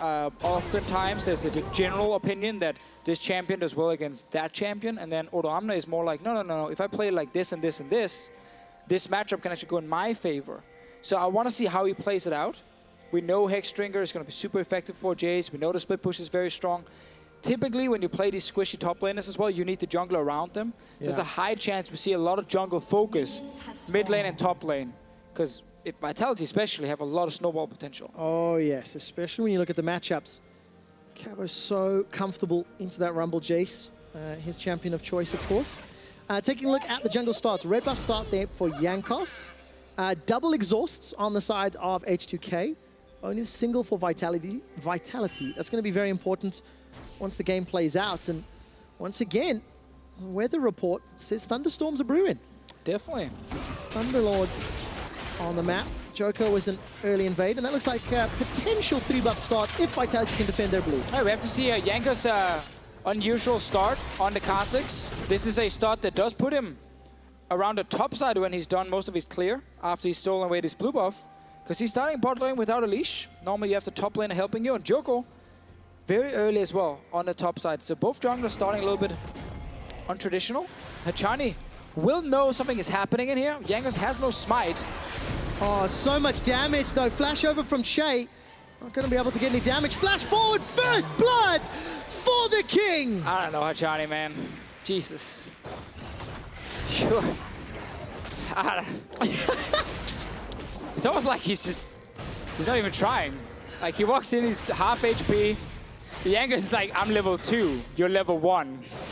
I'm just gonna jump and kill you, and he does. Like, so not only did Jankos get the blue buff, he also got first blood, which is great. I really don't know what to say. Yep, it is just Hachani special. Because like at least then flash when he jumps you, so you don't take the damage from the jump and like try and run away, but no, fair. Okay, so we've seen Jankos once again gifted that first blood by Hachani walking in. I want to go back to Joko on this Olaf. This is now the 4th time that we've seen him play this champion. And, you know, by his own admission, struggling a little bit with some of the meta picks. He looked pretty good on Ivern in game 1. But this is far and away his favorite champion this split. Yeah, and he loves to gank top lane as well. Especially when Cabochard is on the carries. We talked about the jungle focus on the top side. 100% kill participation until this game. Until this game. Because, of course, H2K got that first blood. Ah, stat is ruined. So, take it down. Here's the gank, though, Trevor. All right, ghosting up. Remember, it's scales on 7.2. flash away.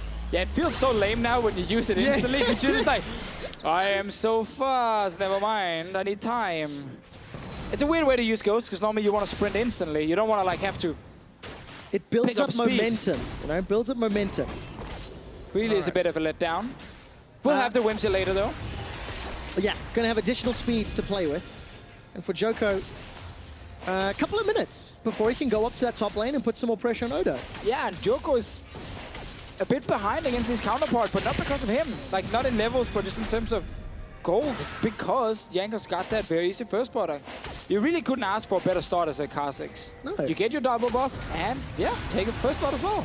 Damage onto Hachani. Nuclear's spread out those Yordle snap traps, so got to be careful for the Vitality bot lane. And one thing I've noticed a lot with Steelback Hachani, and it's something you guys should also look for, is how they never trade together. It's one guy steps forward, the other guy steps back. Like this situation where Hachani just took a ton of damage, Steelback had already stepped back. He was not ready to auto-trade. Because always when you trade in the bottom lane, like unless you are so strong you can win the 1v1 trades very easily, you want to trade two members together. Lulu autos while you shield your AD carry, and they both hit the same target. When one guy only hits it and the other guy steps away, you lose the trade. Like this, again. So it's really inefficient. But it's a bait. It's a bait. Flash is not available for Che. He seems to be the target. The snap trap, though, turns around into Joko. Oh, he missed the Q. That was a kill. That was a kill, Nuclear. All right, no one in bot lane wants to do anything but miss skill shots and die. Well, nobody died yet, but they'll die soon. Soon. Jankos, he's sneaking around. Is he going to smell Joko? Leap over. Jump, flash. Yeah, no he has flash. no flash. The two of us so badly. You suck, Jankos. Where's your flash? It would have been insane if they that had a happened. flash, yeah. If he'd hit the Scryer's Bloom, got some vision, but then Joko would have been able to waddle his way to safety, I feel. Most likely. Jankos, he's okay, though. He's going to take two camps because Joko obviously got very low bot lane. And they call that Olaf is low, he's probably going to recall. Either you're going to find him on Grump, which is why Jankos just jumps in, because then he's going to find an Olaf on like no HP. That's a kill. Or Olaf is recalled because he's so low and Jankos gets two free camps. So it's like a win-win situation for the Kha'Zix. Low risk, high reward, and Jankos gets away. Continuing to advance that gold lead, it's around 500 for the moment. And Hachani and Steelback, they're being burnt down very low. The Malefic Visions burning away. We've not really touched on mid lane yet. Tafisho at 6 minutes in. Febiven now level 6 against NukeDuck level 6. That Serrated Dirk picked up. And I want to see now how NukeDuck plays this matchup, because yesterday it was actually a roam from Corki that allowed an early kill to be picked up when Fnatic was playing. Yeah, it's hard for NukeDuck to actually pick up like a kill here, mainly due to exhaust. But also, Corki is really good at just kind of sitting back, clearing the wave, and then when you try and engage, Valk away. Yeah. It's like very easy to just Valk away. So as long as Febiven has mana and has his exhaust ready, NukeDuck is just going to try and farm. And then he's going to try and look for kills elsewhere. That's the thing about Zed, like he's level 6. It's not that insane in terms of his all-in. Often you pair up with the jungler or your top laner and you pick up like 1 or 2 kills in a skirmish because he's still very strong there.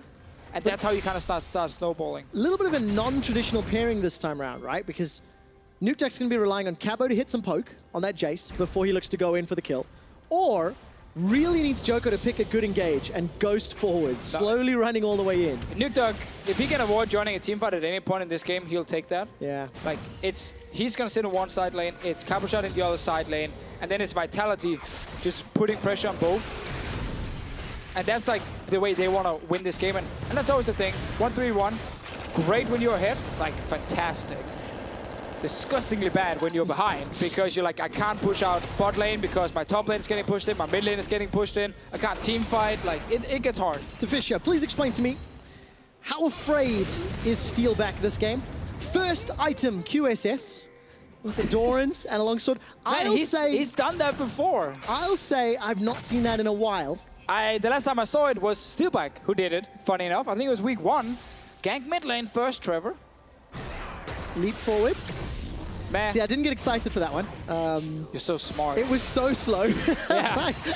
No CC gank with Kha'Zix, just like... Kha'Zix Corki into a flash living shadow available Zed. It's like, well, there's a lot of options to run away from this one. We might have to discuss your role, Trevor, because I'm pretty sure your job is to start yelling when something could happen. Could happen, right? but I'm not going to overhype. I don't want to misrepresent the game to the fans. You know? You do it for the fans. They don't You're need a nice guy. unnecessary hype. No. What about now? Ah, they saw him bot lane. No, because it's a QSS and double flashes. I'm going to get excited later. Man, Deficio, you are the most boring caster. You never get excited, so you can't be schooling me on this. See, I agreed 2 years ago. No one in the crowd should agree with that. Yeah, there was like a few chuckles, but most people were like, ooh, yeah, wow, most people were like, don't go in, dude. Don't go in on that one. Do not say something like that. I agreed 2 years ago, but there's been moments. There have been. You know, where I've been screaming a little bit here and there, but I saved them for the very important moments, Trev. Like the one time you hit me. Vitality hit H2K in game 1, which allowed them to win. They've got a very different scenario this time around. Down 1,000 gold. You're spotted, Yankas. All right. Here's a package. Special delivery, special delivery. Bebevin's looking for an opportunity. The focus is the tower, though. This just seems to be a reverse of game number 1. Death Mark, that brings Nukeduck super far away. Exhaust goes down, that saves Nukeduck's life. The Ignite is burning, but no death. Again, Nukeduck. Not strong enough yet to pick up the kill. You really want to get ranks in that ulti, because so much stronger later. But yeah, we're close. Yangas good use of the stealth there to stop Nukeduck from getting an additional auto tag down. I like the setup though from H2K. You got the package, you send it to the bottom lane, try and create a dive, but everyone is spotted by wards, like all the time. Both junglers have been spotted like 24/7. Yeah, no surprises coming in from either. Except Yankos, he was surprised for first blood because Sajani just walked in and gave it away. But different type of surprise. All right, Yanko's going to be sniffing around on the bottom lane. Teleport's available. Another lane that we've not touched on yet is this Odo Wamne Cabo, because even though Odo gave up his flash early, Joko just didn't find another opportunity, and it's an even farm lane for now. Yeah, Odo's actually been able to kind of shove it in very often. Kabashak going for Hexdrinker first, no surprise. Then Arm Guard Rush from Odo. Again, no surprise either. You go Armor and MR. And Odo's not been under any threat, but I think it comes later in the game. That's where Rumble becomes the much stronger team fighter, and Jace becomes a much stronger split pusher in that regard. Nukeduck taking a lot of damage because he used ulti. That's kind of all Zed offers right now, unless you get a gank. Valkyrie away. Another undertow comes down. Reckless swing, flash defensive. Feathervid's going low. Vitality get the kill. Ooh, nice gank by Joko and Febby. Getting caught out. Bot lane. Surprise, surprise, you lose tower with your QSS rush. You have 0 damage. The enemy AD carry literally doesn't care about you. And also, again, Hachani still back. Not really laning together. Let's see. Oh, the first axe hitting. Almost unlucky by Febiven that he just gets to dodge out of that one. So he just gets slowed down. Does end up costing him his life. Could also then say Joko did a great job aiming the axe, so it actually would still attack. See, when you land the skill shots, you get the kills. That's the thing. Nuclear was unable to do in that 2v2 trade, but plus 25 CS. Yankos has got a flash available and leap. Yankos turns damage onto Nukeduck. Instant deathmark comes down, returns away. Oh! Ow. Oh, God. Yankos survives by the skin of his teeth. Oh, man. That was close. Everybody clinched. Yeah. Everybody clinched. It came clinched. like out of nowhere. But still, this QSS virus, QSS virus doing absolutely nothing, losing lane with the Lulu. That's a bot tower down. That means H2K now can push out bot again with the Caitlyn. Then say, do you want Cloud Drake? Maybe. If we don't want it, let's swap top lane. Take top tower instead.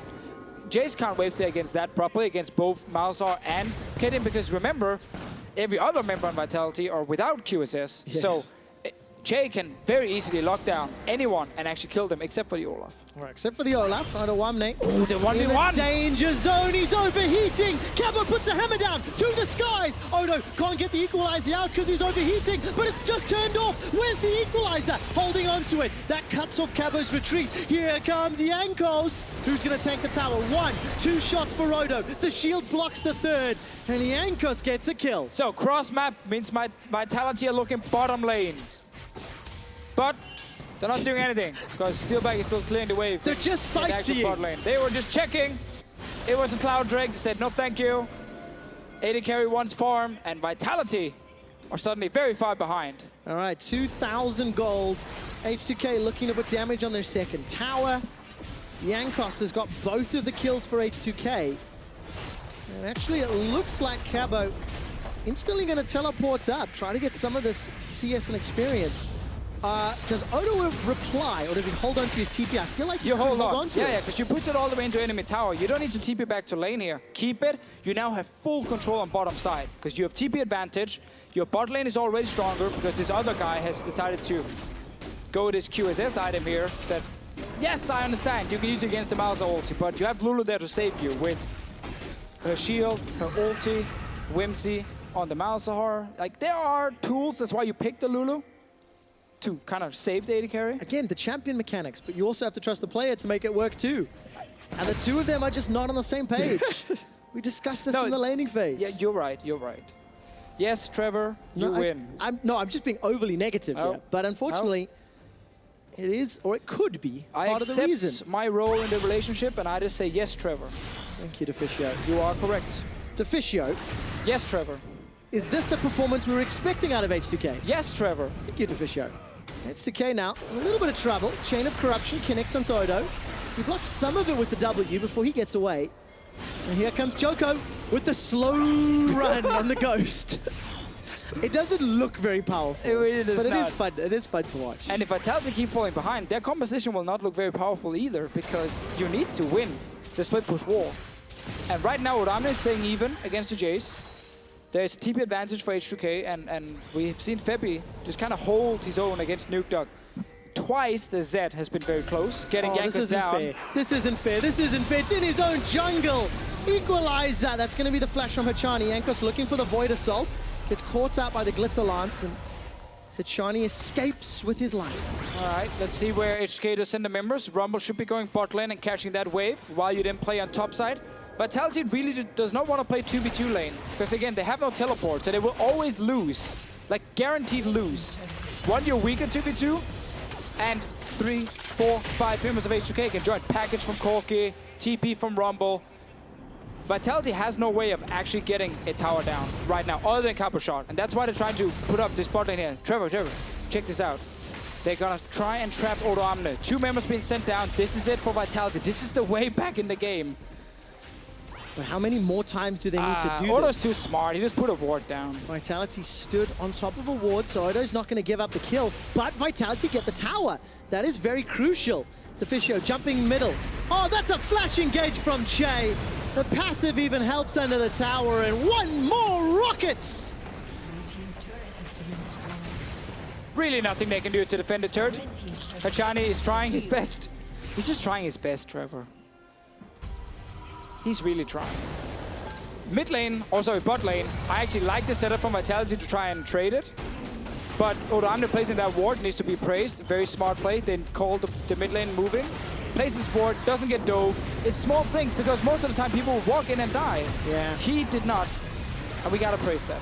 Yeah, we absolutely do. And Odo Amne, 3 games played on this Rumble. Currently undefeated, 3-0. And just showing really good mastery of the champion. Definitely my favorite Rumble of 2017 in Europe. Preferred in the top lane, not the jungle, personally. It was pretty impactful. It was impactful. I think Odo's impact from the top lane is more impressive to watch. I'm just saying, don't hate on the unicorns. Just personal preference, man. All right. I can have a favorite, Rumble player. It's fine. Far, it's Odo. All right, I agree. Thank you. Like, yes, Trevor's what I'm looking for. Yes, Trevor. Yes. Odo Amne is great. Right, how do Vitality bounce back to Fisher? You touched on the Death Bush, you touched on the tower, but like the gold lead is growing, they're giving away kills, they're giving away control. And it's always that really like annoying question, because you want to like say, hey, big outplay from Nukeduck in the side lane, and then suddenly they're back, but it comes down to like H2K actually making a mistake, and you don't want to like sit and fake hype it or anything. Yeah. Because Odo Amne knows, whenever he's in a side lane, either Jace or Zed is there to kill him. And most likely there's someone else coming as well. So Odo Amne's going to play back. Yep. And then the group of 4 with the Corki, Caitlyn, and Malzahar are just so much stronger than Vitality's 4. They are the ones just putting pressure. They're the ones pushing mid lane. They're the ones pushing bot lane. They're the ones getting turrets. And that's why Odo Amne, like, his job is sit back, peace out, wait. Yeah, peace out, use that equalizer when you need to. And now his team is here, and now he can play aggressive. All right, the target is Nukeduck. Living Shadow, just use. Instant flash. Equalizer's gonna slow him down. Shane, no flash to lock down Nukeduck, but the silence does. Here comes Jankos. Deathmark goes down, exhaust, instantly killing Nukeduck. Jankos not killed either. And this is what we talk about. Odo sits back, plays smart, never gets caught. The team comes with the 4 members. And the reason they can do this is because mid lane is always being pushed by H2K.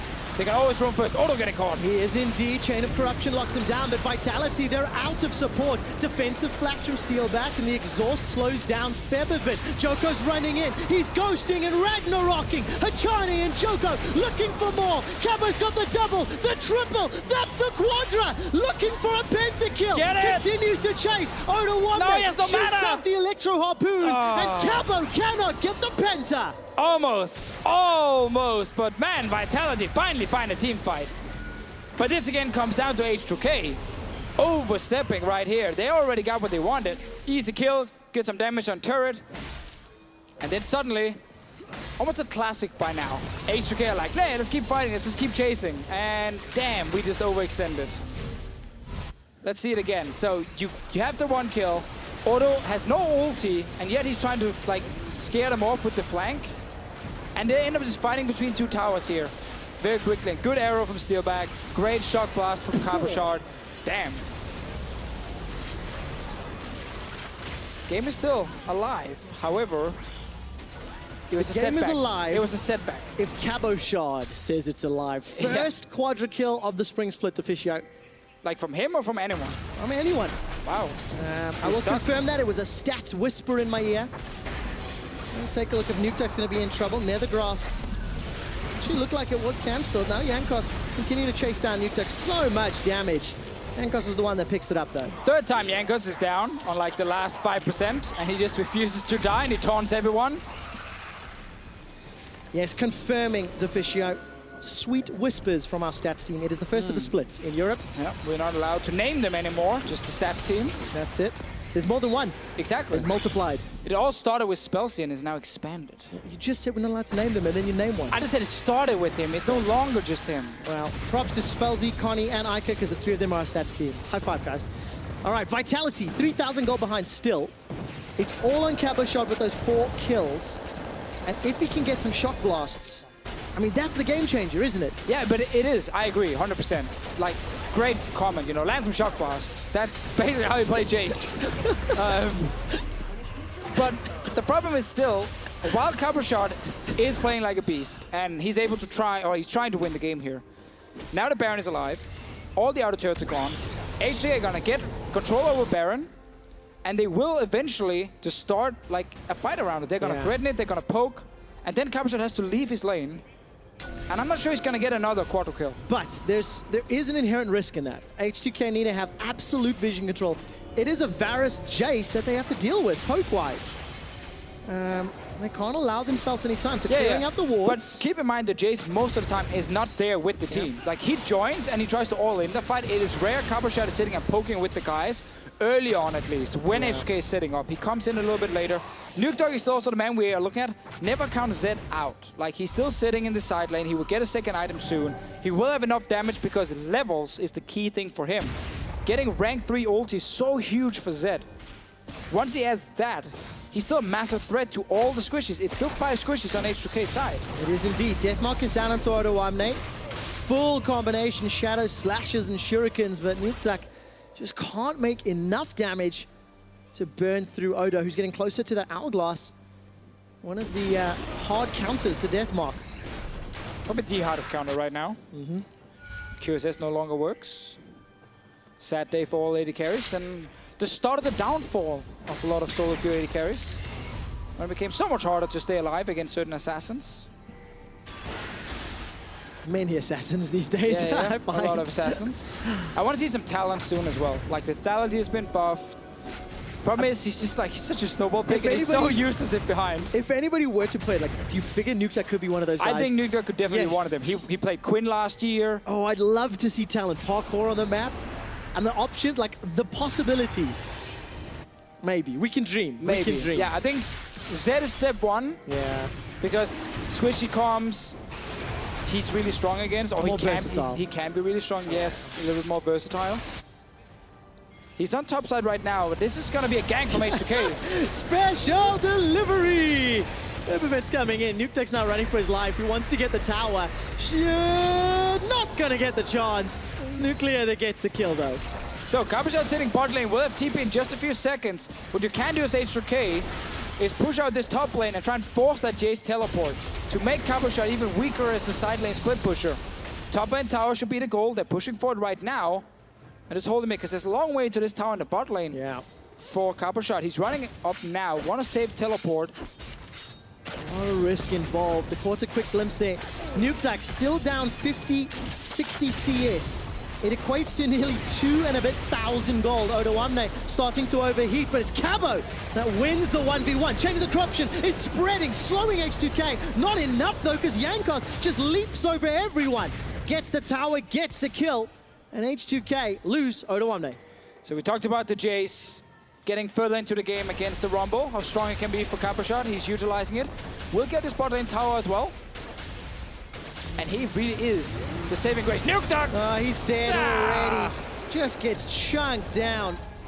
Death push from H2K. He even had the Ghost Blade on. Or maybe it was the Whimsy. Does that open Baron, or is it still too risky? Well, Yankos is very low, so that is risky. Joker is around with Smite. TP from Cabo. This is very... HK should not start it. They should just look for a fight. They are indeed. Leap over onto Joko. Ace in the hole comes down. Shock Blast is good.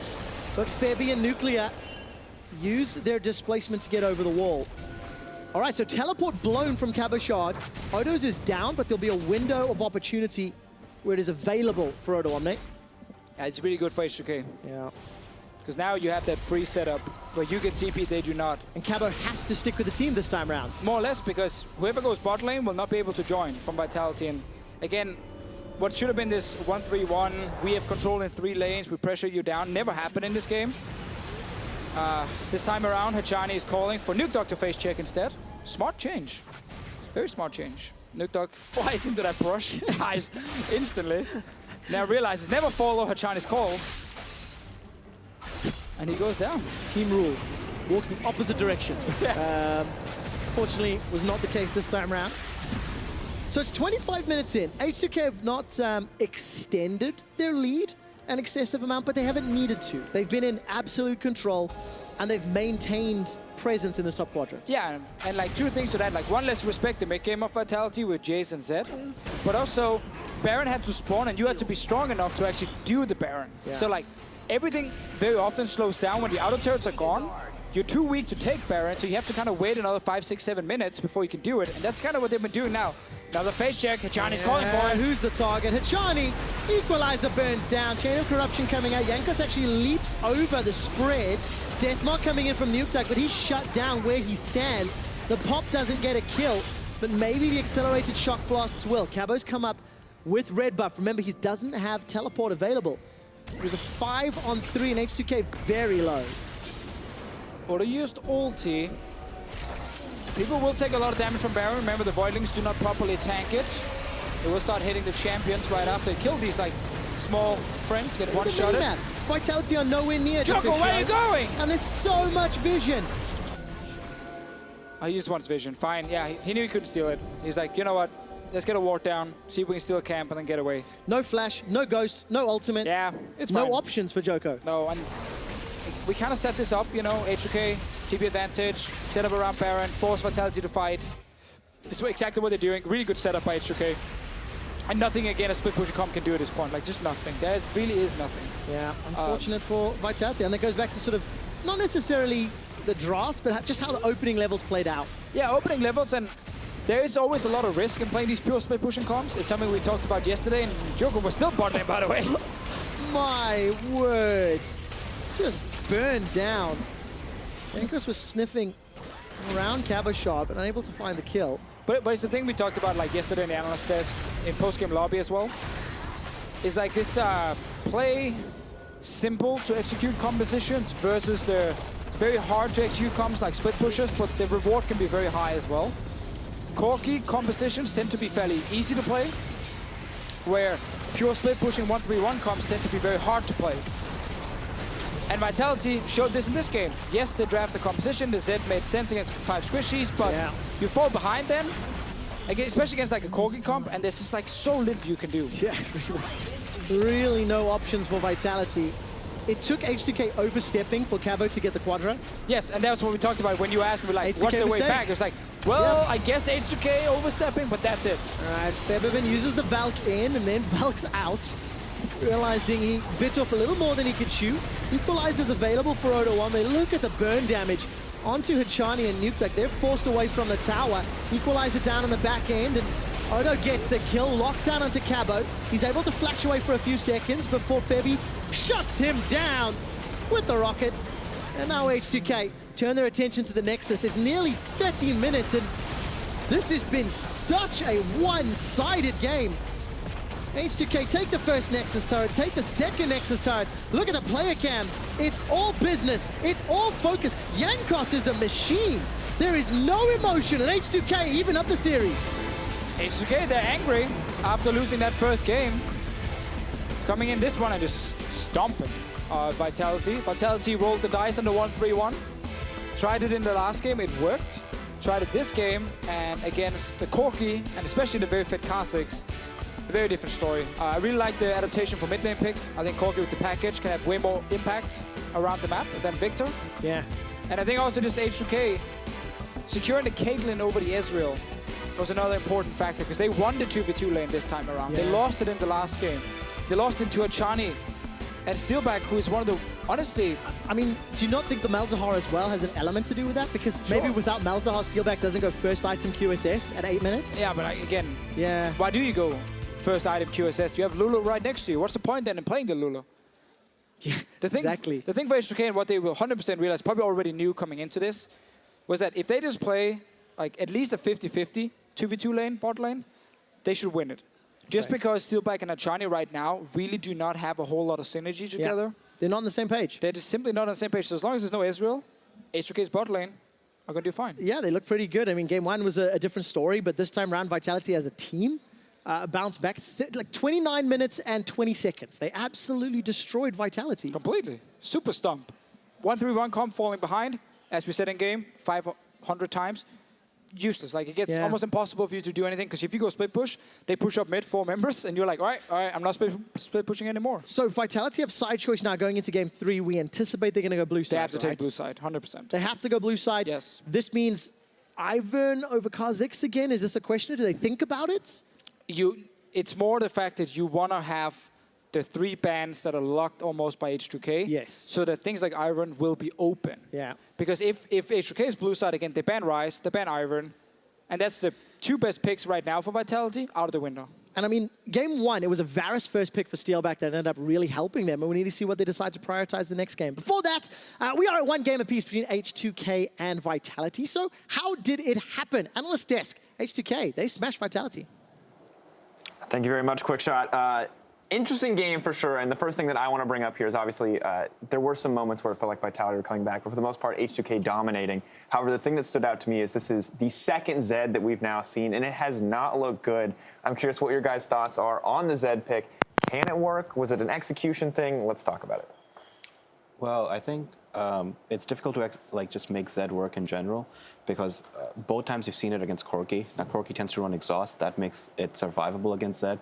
In this game he played it into Malzahar, which was difficult. Red Smite, as we saw, was difficult.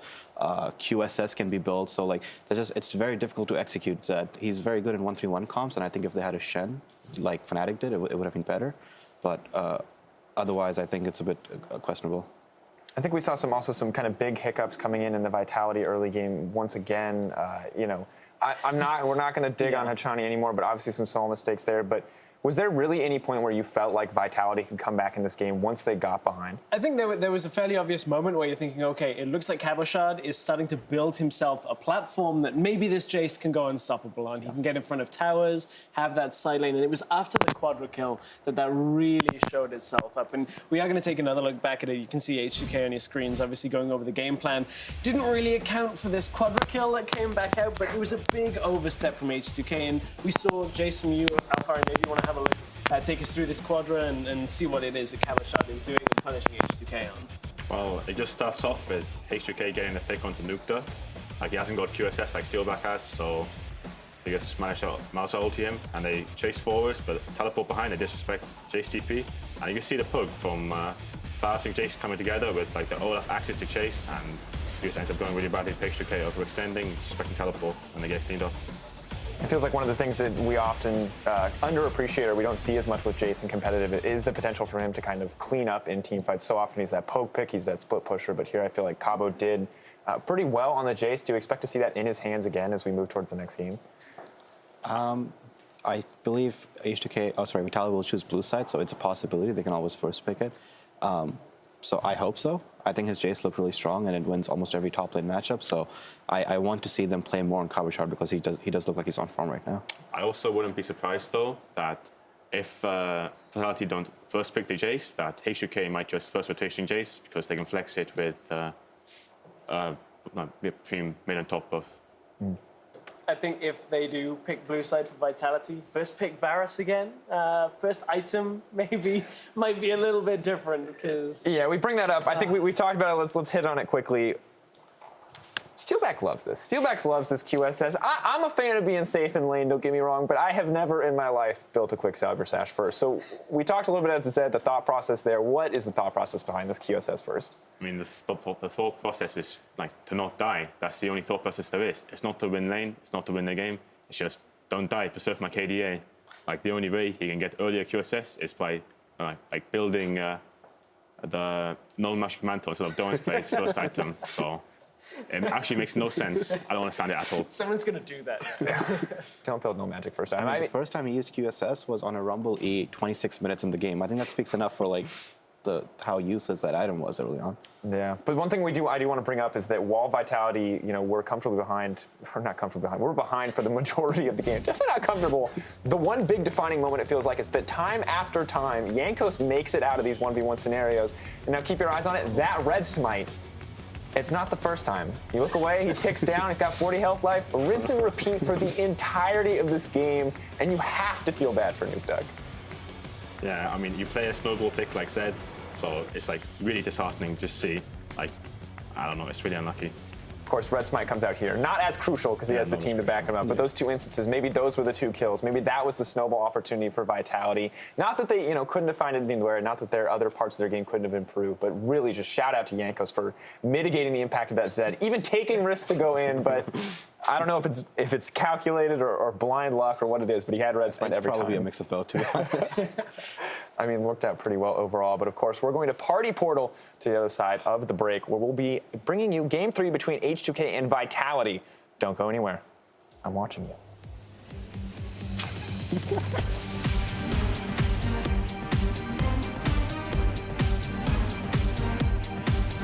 Unless you get a gank. Valkyrie away. Another undertow comes down. Reckless swing. Flash defensive. Featherfit's going low. Vitality get the kill. Rocking. Hachani and Choco looking for more. Cabo's got the double. The triple. That's the quadra. Looking for a pentakill. Get it. Continues to chase. Oda Wanda shoots out the electro harpoons. And Cabo cannot get the penta. Like, we can keep doing this, just don't overdive next time. H2K, take the first Nexus turret, take the second Nexus turret. Look at the player cams. It's all business. It's all focus. Jankos is a machine. There is no emotion at H2K, even up the series.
And welcome back to European LCS, where we're about to get into game number 3 between H2K and Vitality. And again, serious looks at the side of H2K. Yeah, almost the same shot as going into game 2. Yanko's walking back.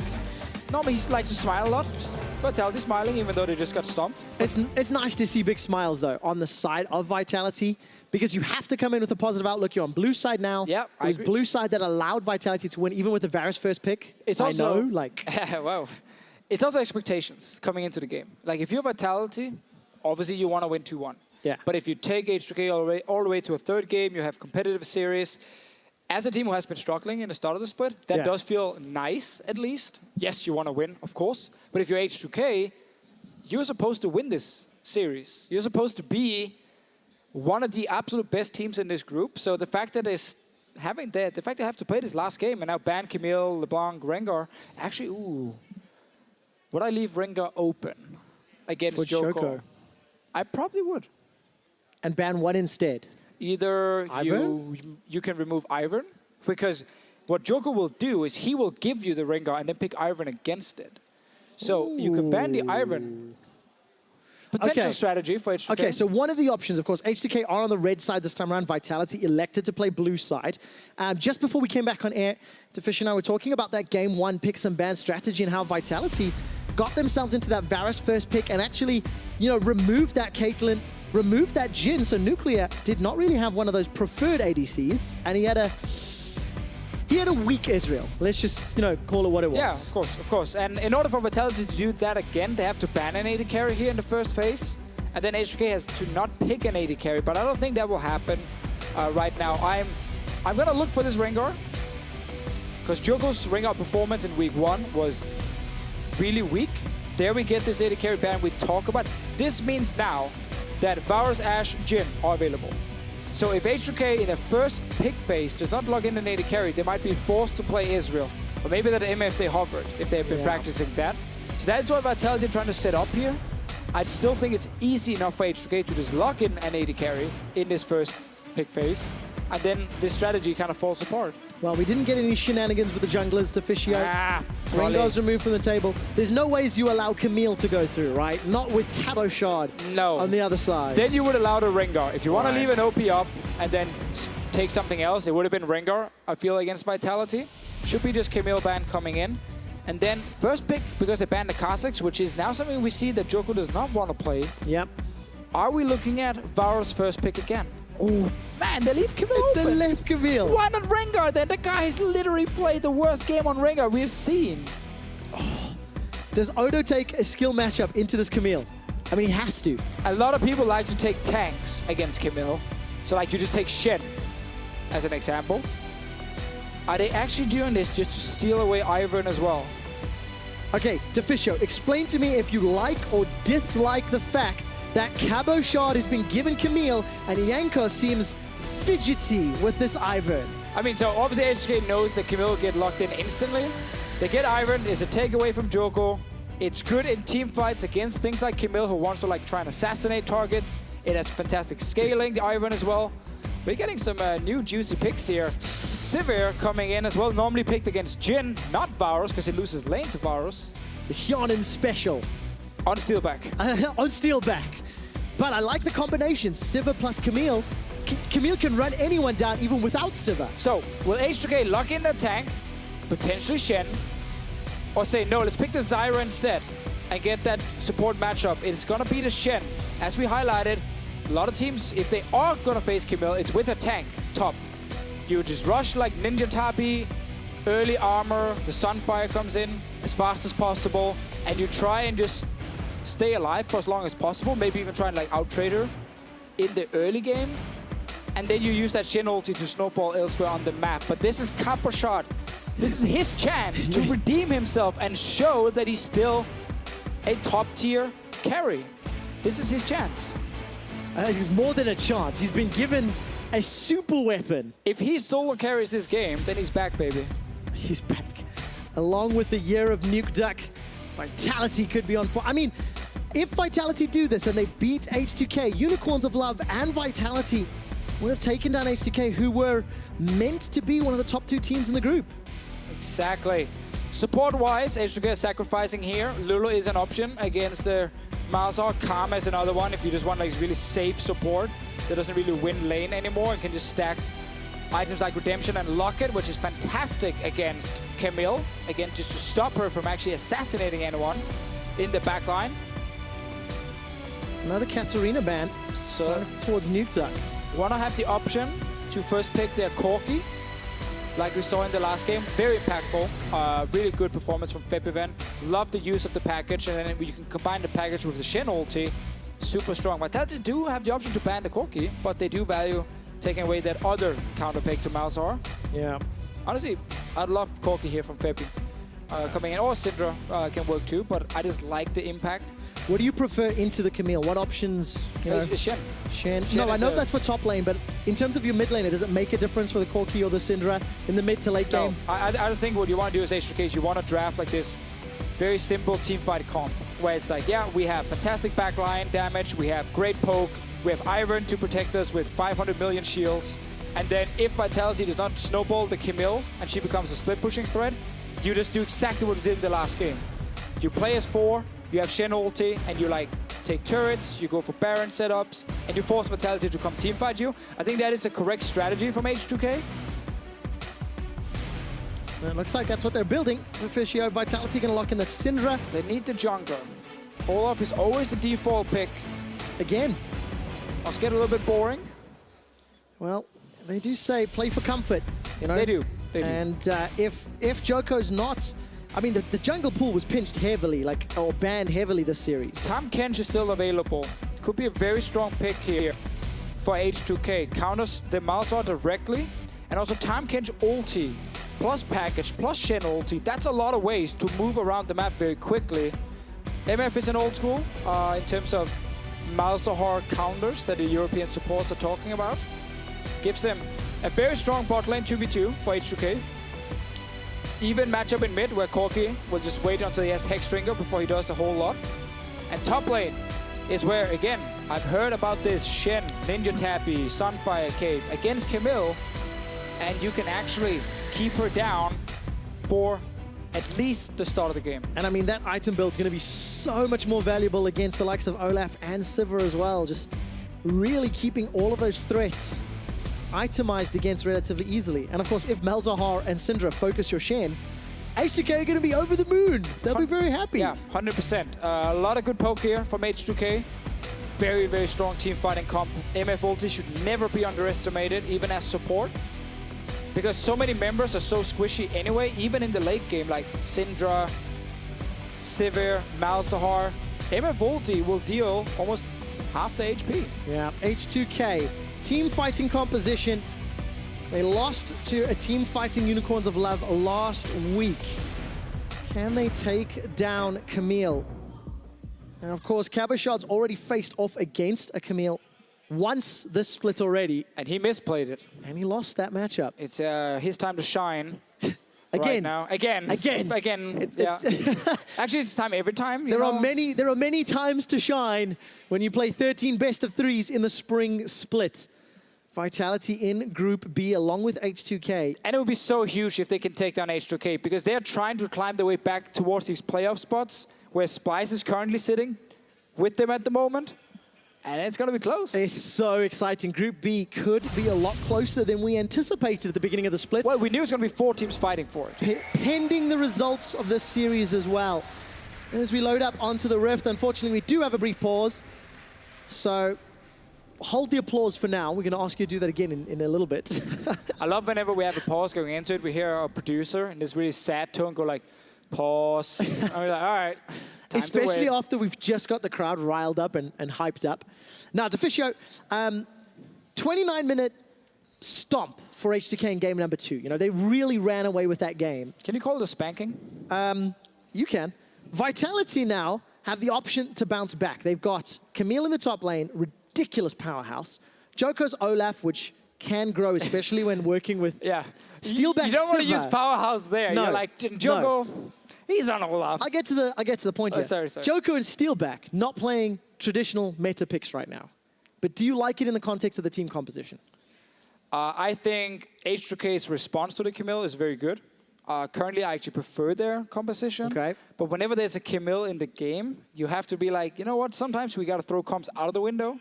Because she has that ability to just take over the game. That's why she's banned so often. But I actually think the answers are very smart from H2K. All right, H2K, can they answer all of the questions Vitality put on the Rift? Ladies and gentlemen, the ping noises, the Rift noises, that means we're into Game 3 of Vitality versus H2K.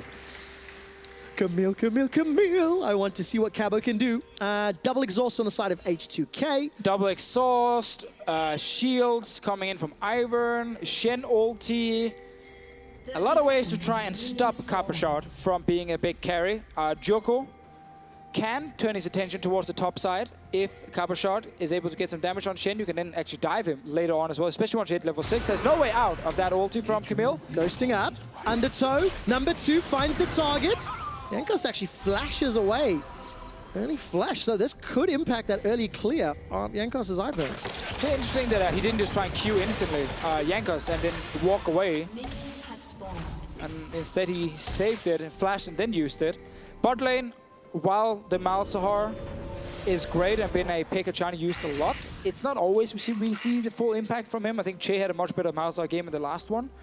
And Nuclear and Che with MF and Varus have really good 2v2 lane right here against what Vitality drafted. So we might get the same situation where Vitality gets pushed in and the tower will go down. And that's going to be so crucial for H2K when you consider Jankos, Febiven maybe want to apply some support to Odo Omne, keep him in a comfortable spot. Yes, Odo's going to itemize a lot of armor early, but if there's no pressure bottom, Nuclear and Che can handle themselves. And now one less worrying trend, right? Vitality also lost a chance to even push for level 2 very early because Hachani went back to base. So now that he's returning very late to the lane, you can see how H2K is already taking full control. They're going to take down the minions very, very easily and just want to get that the 3 melee minions down in the second wave and then hit level 2. And Vitality have to just kind of sit back and wait. Mid lane's going to be interesting. Nuke Dog will have pressure early.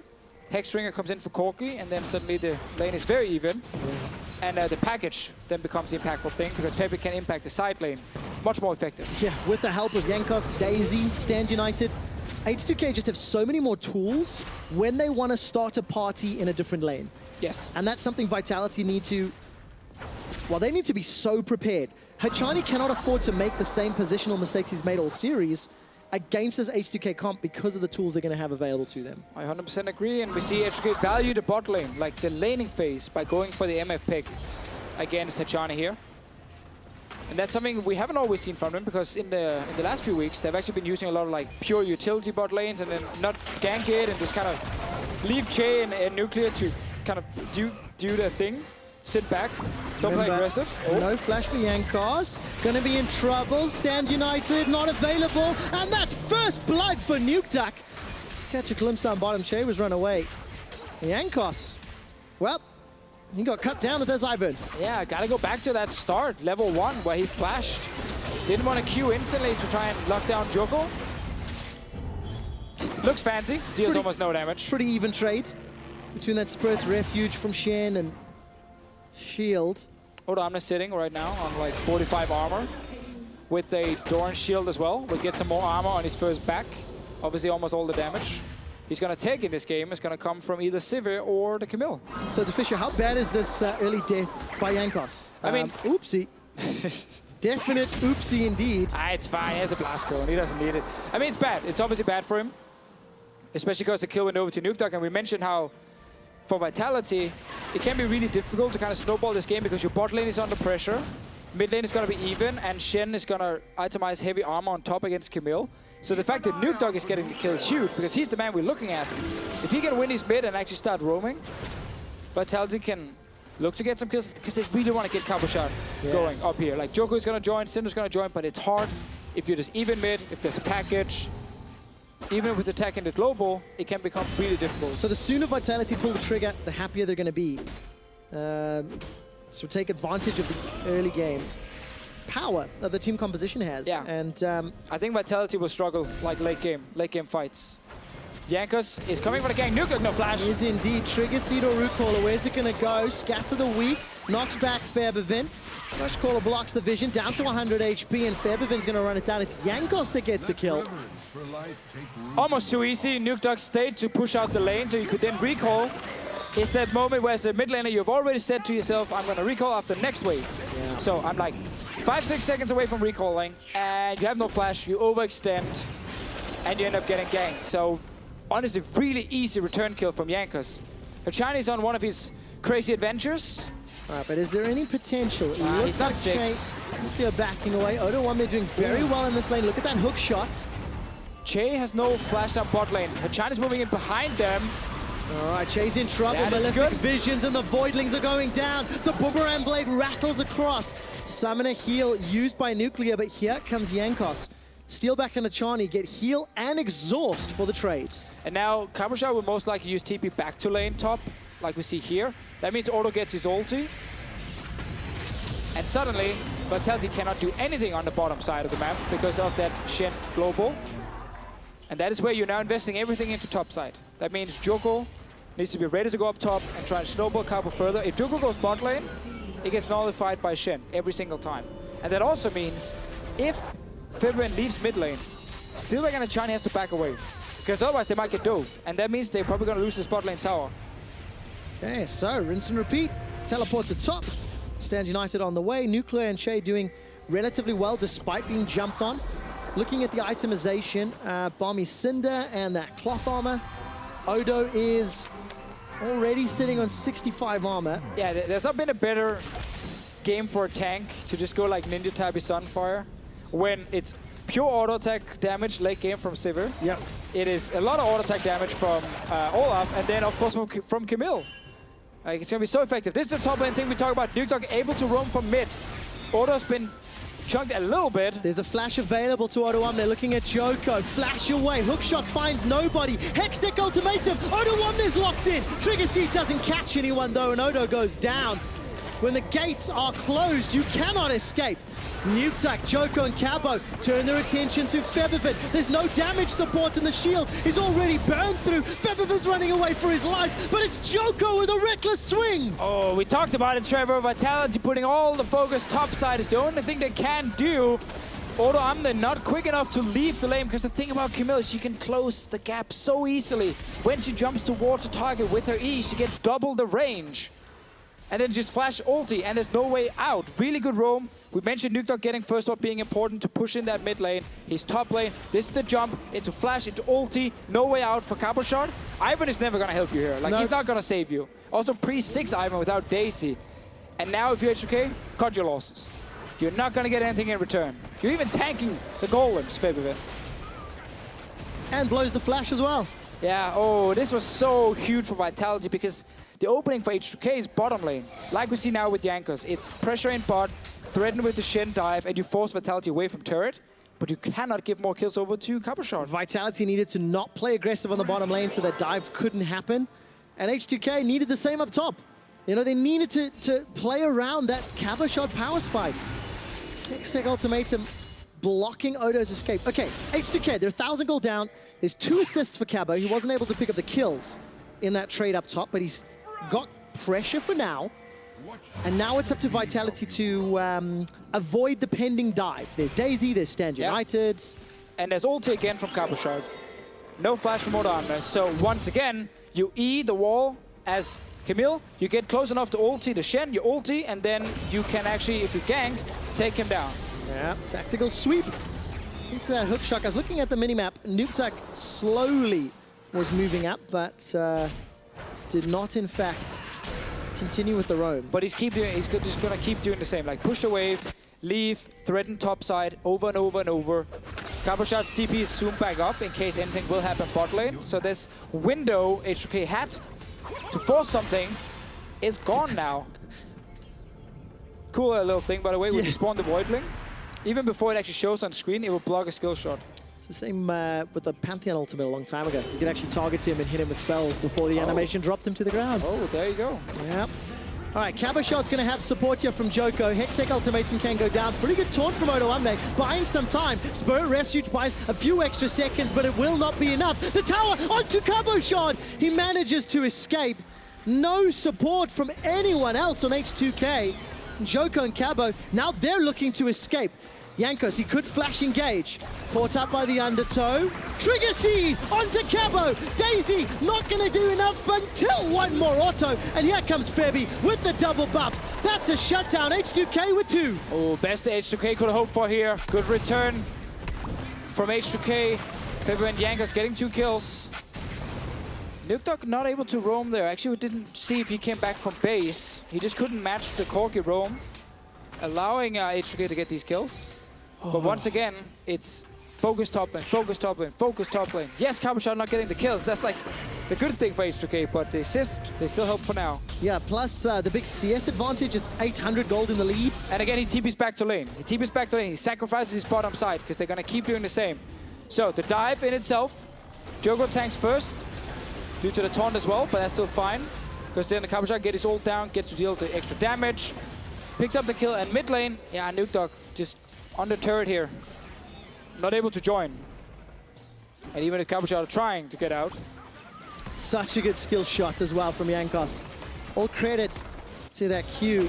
All right, hook shot, jump onto Odo there. This time around, Jankos is around. Sweep shot goes backwards, Cabo. There's a flash available, a lot of damage going down onto him. Being blocked off, that trigger seed shield, that's hard to say. Jankos and Odo, double team Cabo. Cabo going forward without any assistance. Joko on bottom side.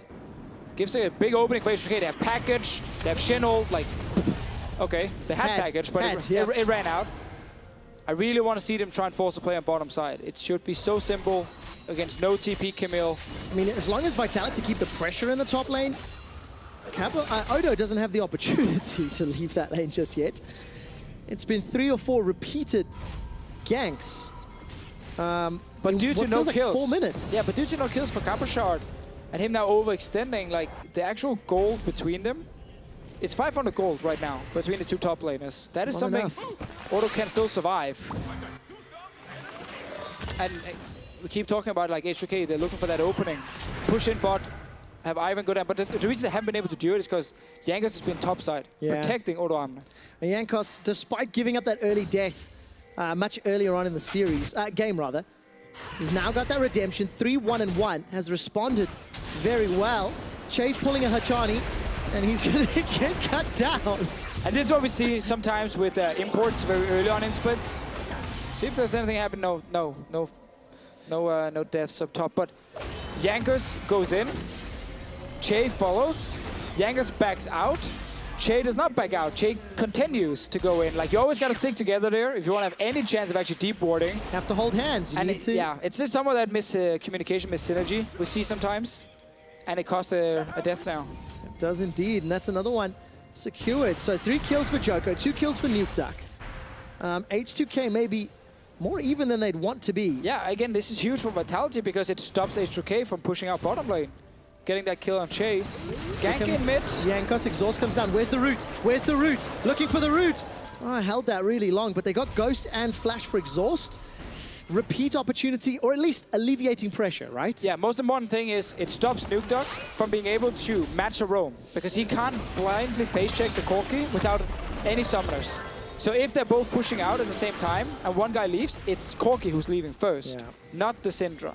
And that is super key for H2K to stop the snowball on top side. Stop the snowball, slow down the pressure, the focus.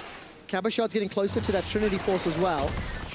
Double attack speed daggers, and H2K looking for this Ocean Drake, so that's good. Good objective for H2K. It's only 14 minutes into the game. H2K knows they can get everything on bottom side. Red buff, dragon, everything. Odo always using his TP back to lane to not fall further behind. Basically just valuing, slowing down Camille. That's all they're doing. Like, they're just slowing her down. That's why Jankos was topside, defending Odo Amne, stopping Cabochard from being like 3-0, or potentially being like 3-0 by now. Deficio, we so rarely see Camille in the top lane. We saw her in support in North America. Yeah, that was weird. Well, I want to ask you a question about that in a moment. As Hachani gets caught by the chain of corruption, he uses the Nethergrasp in reply. Bullet time not going to be enough, and it's Jankos. That's on a rampage. Stand United was used by Odo as well. H2K. Bot lane play, baby. Yeah, use their numbers advantage to get this first blood tower. And I know we make a lot of fun of like Hachani and it can get a little bit annoying, but you have to then point out again when he makes some of these macro mistakes that I don't expect to see from H2K. I didn't expect to see coming into the split. You know you can't do anything bottom lane. As soon as you are stepping in there to place a ward, you're at risk of dying. Yeah. You have no flash. Just don't. Surrender the tower. Because you know they're going to be there. And you know they're going to Shen ulti. And it's just a very big macro mistake. Joker's trying to respond. Febby can jump over the wall to the bottom side if he wants to. Flash available to him. Good damage on the Joker already. Shield onto Febivin from Jankos. Joker just does a flyby. Hey guys, swings his axe, offers the guys a Greggy Ice, and then walks on. But here, Trev, like, if you're H2K, is this really worth it? In any way possible, what is the outcome? You know you can't do anything bottom lane. You should know. You should know. Yeah, gonna add that clarifier. And you keep having these situations. I'm actually 99% sure H2K is the support who gets the least experience. Because there's so many games where he's roaming a ton. He's like level 3 when his AD carries level 6. In this game, he's a level behind Che as well. And it happens like so often. Yes, he's taking out Malzahn. That's all that really matters for him. But in other champions, he delays the level 6 too long. Yeah, and I think we have to give some credit now to H2K. It's 16 minutes into the game. Their picks and ban strategy, they allowed the Camille to go through. They knew they were going to run the Shen. And despite pressure onto Odo, he is currently, he is 800 gold down, which is sizable. But H2K have got themselves a tower. They made that dive in the bottom lane, and Stand United's going to be up again in about 30 or 40 seconds. So more options available to them. And he's sitting on 141 armor now with the Ninja Tabby. We talked about this in Champs, like Sunfire, Ninja Tabby, those are the key ones. Against Camille, almost against all of Vitality's composition as well. Joker is setting up a gank top now. But Febivin's got the package and flash, so he absolutely can make it away. And the important thing for H2K is keep Shen with Camille, like all the time. Just keep them together. Try and push out the wave, delay Camille even longer, and then force plays with the 4 members. Like, a Varus ulti is enough for H2K to win this game. I remember when watching Fiora a couple of years back at Worlds, there was a point where Fiora would have like 3 or 4 items and that would be it. You know, like when that itemization breakpoint happens, pretty much Fiora would win the game. Is there a point like that for a Camille, and how many items do you think it is? Well, it's actually funny because this is something Dracos and I have talked about before. I'm kind of hesitating to say it because there might be a big fight around mid lane. But there is a thing like Camille, in terms of the design philosophy, it was you're supposed to be weaker in late game split push than pure split pushers like Fiora. But you're then supposed to be stronger in team fights in the late game than those pure split pushers. So like you're supposed to be like this middle ground between a team fighting top laner and a split pushing top laner. But then because the numbers are so strong, like a little bit overtuned from Camille, she's kind of doing everything extremely well. I still think full late game, she's not as strong as like Jax, Fiora, these kind of things. And that's where Shen might actually have enough in the tank to just kind of hold her at ease. Okay.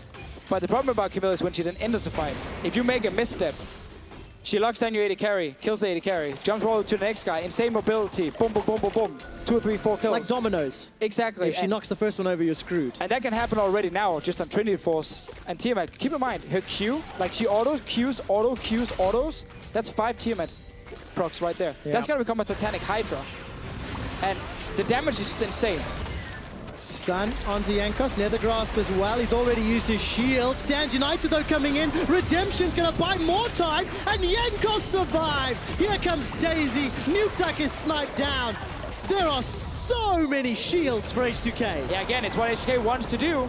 The 4-man group is way stronger than the 4-man group of Vitality, and you have a Shen ulti to help you. It's always the same thing they're looking for. Capuchat is trying his best to do what he can in that side lane. But H2K are trying to do way more than he can do alone as a group. 2 kills and a tower for H2K in just a moment.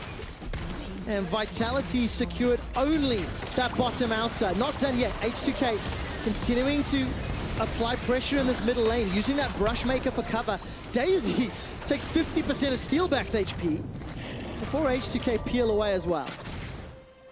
Good use of Shen ulti by Oramne. More kills for H2K. Next step up for them is Baron is going to spawn, and they're going to start playing around that as well. And this is just not what you're looking for as Vitality. Like, this shot calling is just not good enough. Because you know the way for you to lose this game is by trying to engage in these 4-on-4 team fights, and then Shen joins.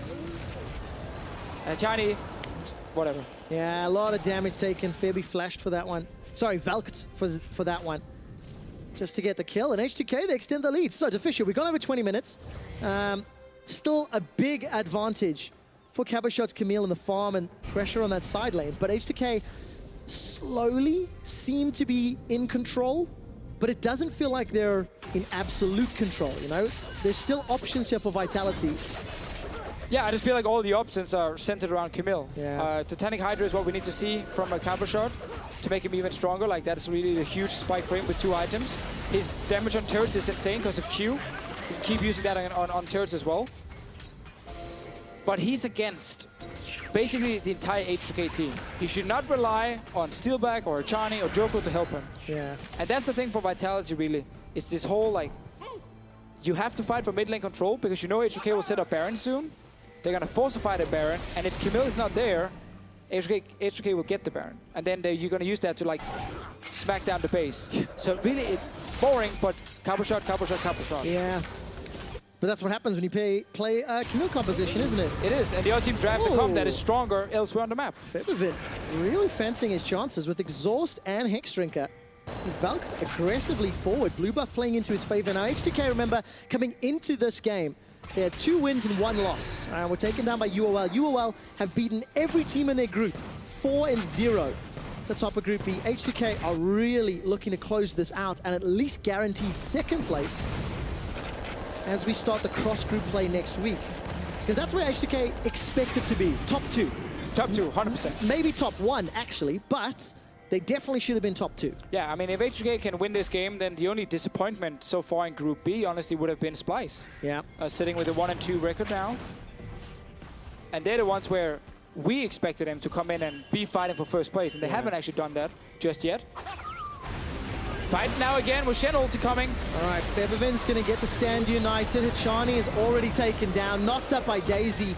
So much follow-up damage, and H2K, they might lose a tower. Now, if Vitality can actually defend Baron, then Caboshot can still go for another turret. Remember, Camille damage on turrets with Q is insane, but they gotta be able to just hold H2K here. Nukedog is full HP. Caboshot is on his way. There's a teleport coming in. 5-on-4. Stun onto Febivin. Oh, they missed everything. Away from Nuclear. Every skill shot is going wide. Cabo's tagged. That's a taunt onto Joko. He's got no Ragnarok, remember. He used it earlier on. Che now gets killed by Baron. Nukedog's the one that gets the kill credit. And H2K, they don't get Baron. And suddenly Hachani going down is actually worth it for Vitality. They get a bot lane tower. They stop the Baron. Very important though, TP was used by Caboshot, so he's not able to do the same now. If he goes bot lane again, H2K has a very easy way to start the Baron and fight 4v5. But this is suddenly a big swing now for Vitality. Even out the goal, mid lane tower is going to go down as well. It just means there's no room for error, because as Caboshot continues to scale, there's going to be options. Whatever, almost died. Going to be options here. Vitality didn't get the tower there, as you mentioned, so H2K hold a minor lead. Ocean Dragon's still alive, has been for a while. And we have to almost go back and rewatch that kill on Achani and see if H2K could have gotten way more, because whenever the 4v4 fights break out, we expect H2K to get like 2 or 3 kills. Then they take the Baron. That's how they obviously want to play the game. But the fact they only got 1 kill on the support meant that Vitality could still stop Baron, and Che obviously going down. Ooh, Febby. No stun though. Just the force of will. All right, Dragon's being started by H2K down on the bottom. Ward's being cleared out on the top. And now H2K starting to push that advantage. I mean, look at the itemization here. Nuclear, QSS, Blade of the Rune King. Locket for Yankos. Randuin's Omen for Odoamne. Already continuing to scale. Che, he needs to sidestep. He's going to flash away, and a Chain of Corruption will buy time, but now Che is a very juicy target. All Vitality's trying to do is just push up mid, secure Baron, and let Caboshot go bot lane and have his TP ready again. Like, it's a few minutes now. It's going to be really difficult for Vitality because they have no teleport. Yeah. But Odoamne is going to have 2, basically, to use. And this means now H2K should get full control over Baron. I wish they had more control wards in the inventory. This makes me sad to see refillable potion and these kind of things instead of control wards at this point. Yeah, 25 minutes in. Need that health. There's 2 refillables. All right. One control ward just picked up. Now, Deficio, Vitality as a team, you know, they've had glimmers of hope over the last 3 weeks. I mean, right now, they have a lot of hope. Do you think they're getting better each week, each series? I think they're getting better, 100%. I think they couldn't really get much worse than they did in the first one. Yeah. It's an engage. Lockdown to Hachani. Stand United comes out. Vitality get the tower. Flash for flash, and Odo doesn't lock anyone down. Sweep shot, that tactical sweep rather, slowing people down. Nuke Type instantly exhaust. Now he's flashed, maybe too late. Gets caught out by the taunt. Hachani all of a sudden bursted down as well. H2K in the team fight, they got more than one kill this time. Yeah, again, they won these fights. They have Shen ulti. Kabusha didn't even get to join because he had to run from bot lane. It's the same story all game long. We've talked about it so much. And whenever there's these team fights, it's in favor of H2K. They're starting Baron to have Daisy. Kabusha looking to be the hero. 5-on-3, the peel away into Joko. He's the target. Cabo's actually jumped into 5. This isn't going to end well. The ultimatum is you are dead. And steal back, left a farmer. Cupcake named Daisy. H2K in control. It's been a tough game, obviously. You know, just as I stop praising Vitality. Hey, I mean, it's still well-deserved praise. You went from not being able to do anything week 1 to now taking H2K to 3 games. Joko getting caught on the turret, and then I actually didn't even realize Kabusha was in the fight from the get-go. I thought he was running, because he didn't get to use anything. He took almost no damage. He didn't use ulti, because they were running away, so that was my bad. But actually, he was still in the fight, so I stand by my statement. I mean, Deficio, overcommitting for that tower? Is that what it boils down to? I mean, did Vitality really need to go 5-man deep for a 30% HP tower? No, they actually needed to wait for teleport from Kabusha and let him split push. Yep. So, yes, that is a mistake. Gets punished instantly by H2K. Now they get the Baron as well. Now this game is so heavily in their favor. Yeah, exactly. It's a 3,000 gold lead. There's 2 oceans. More importantly, Cabo's split pushing power so heavily reduced if anybody's going for toe-to-toe with him. Yeah, and if Cabo wants to do anything in that side lane, your base is gone. Like, that's really the main problem. Like this. It's not that Kabusha can't be a split pusher, it's the fact that the rest of the team can't defend. That means Vitality now, their map is becoming so much smaller. Look at that damage and poke. Misfortune, Corki and Varus. Daisy now is going to start tanking up this inhib turret. Taking a look around, Odo and Cabo still going toe-to-toe in the bottom lane. Stand United is available. Cabo shot can teleport up if he wants to. And even with the stun, H2K, they're just playing the siege game, like nearly flawlessly with this poke, Deficio. This is what the comp can do. This is why so many teams in Europe, they love these Corki comps now. Because most AD carries are very long range, a lot of poke. Add in a Corki in the mid lane, you add basically double the amount of poke, and it's very safe as well to play. So when you get in these situations like this, where you have Baron buff, where the enemy team doesn't have like hard engage against you, you can just sit back, relax, poke away, and surely take down the turret. Sit back, relax, shoot the fish in the barrel. Yep. You know, just be like, whatever. There we go, steal back, takes a big one to the face. He gets burned down, double stun, the stun onto Nuclear. He actually used the QSS. And then when you finally do get hit by something, Redemption comes in. Yeah. And then there's a locket as well. 10 stacks on Medjai's for Jankos. Despite the very slow start, he's definitely picked it back up. And by the way, the whole time that siege has gone on, Odo just keeps shoving the waves into the tower. Now Cabo at least can clear slowly against those Baron minions. Now Cabo wants GA, so he can actually do something in a fight, but he also really wants some armor pin. If he wants to try and actually kill Auto Omna in the side lane, which will be very difficult to do, but might be one of the only ways back for Vitality, because it's going to be hard for them to actually win a 5-on-5. Now GA is going to be huge for Camille, so she can actually dive in. And Deficio, we're in a position where H2K, this is their game and their series to lose, right? They've got a big lead, they've got control of the map, they've got an answer to Cabo's Camille. So if we look at Vitality, 1 win, potentially 3 losses in the first portion of the group stage. Was this where your ranking had them? Were they the number 4 team? I think, yes. If you look at just the tier list itself, we had Splice, Unicorns, and H2K all above them coming into this. Starting the split, Vitality was kind of in the Misfits one, where... Questions, right? We liked some of the things about the team, but there were just so many questions, and we needed to see some of those questions answered before we could really rate them higher. And I think Misfits had gone up, and Vitality have gone down on this list, because there's Honestly, still too many questions for Vitality. There are some underperforming members as well, and they're still kind of trying to find that identity for themselves. Where I feel like Misfits have kind of come in and kicked some butt very early. Find the identity and find a cleaner level of play. You know, there's a lot of criticisms that you can see really throughout all of their games. And Vitality, now they're 5,000 gold down. They got their hands on this first pick, Camille, but over-committed to the mid lane. And, you know, that allowed H2K to get this gigantic lead. So we're going to see another teamfight breakout. Hachani tries to commit onto Nuclear with 0 support. And a QSS on Nuclear. Yeah, Rebevin now gets jumped on by Cabo shot. Cabo instantly flashes out. Redemption buys some time. There's just like, the thing that Iron offers is just insane late game scaling and tankiness for squishy members because of his locket, his trigger seed, and due to the fact he also offers like a heal later. Yeah. So it's just so hard to burst anyone. And Camille, Syndra, they all want to burst the target and they just can't. And not only is Ivern the problem, they've also got to get through a Stand United. You know, you're still going to do that. Cabo decides to jump back in. He's got a GA, has killed Che, but not the damage dealer. Oh, actually, Nuclear. And the GA is popped. Nuclear's managed to flash away to safety. Oduwambe is on a killing spree. Now Steel backs the target. A decent spell shield buys a little bit of time. And Vitality, with the numbers advantage, have got H2K on the run. That's a flash forward. Steelback and Nukeduck, they get themselves 2 more. Nuclear's so low, though. Classic H2K.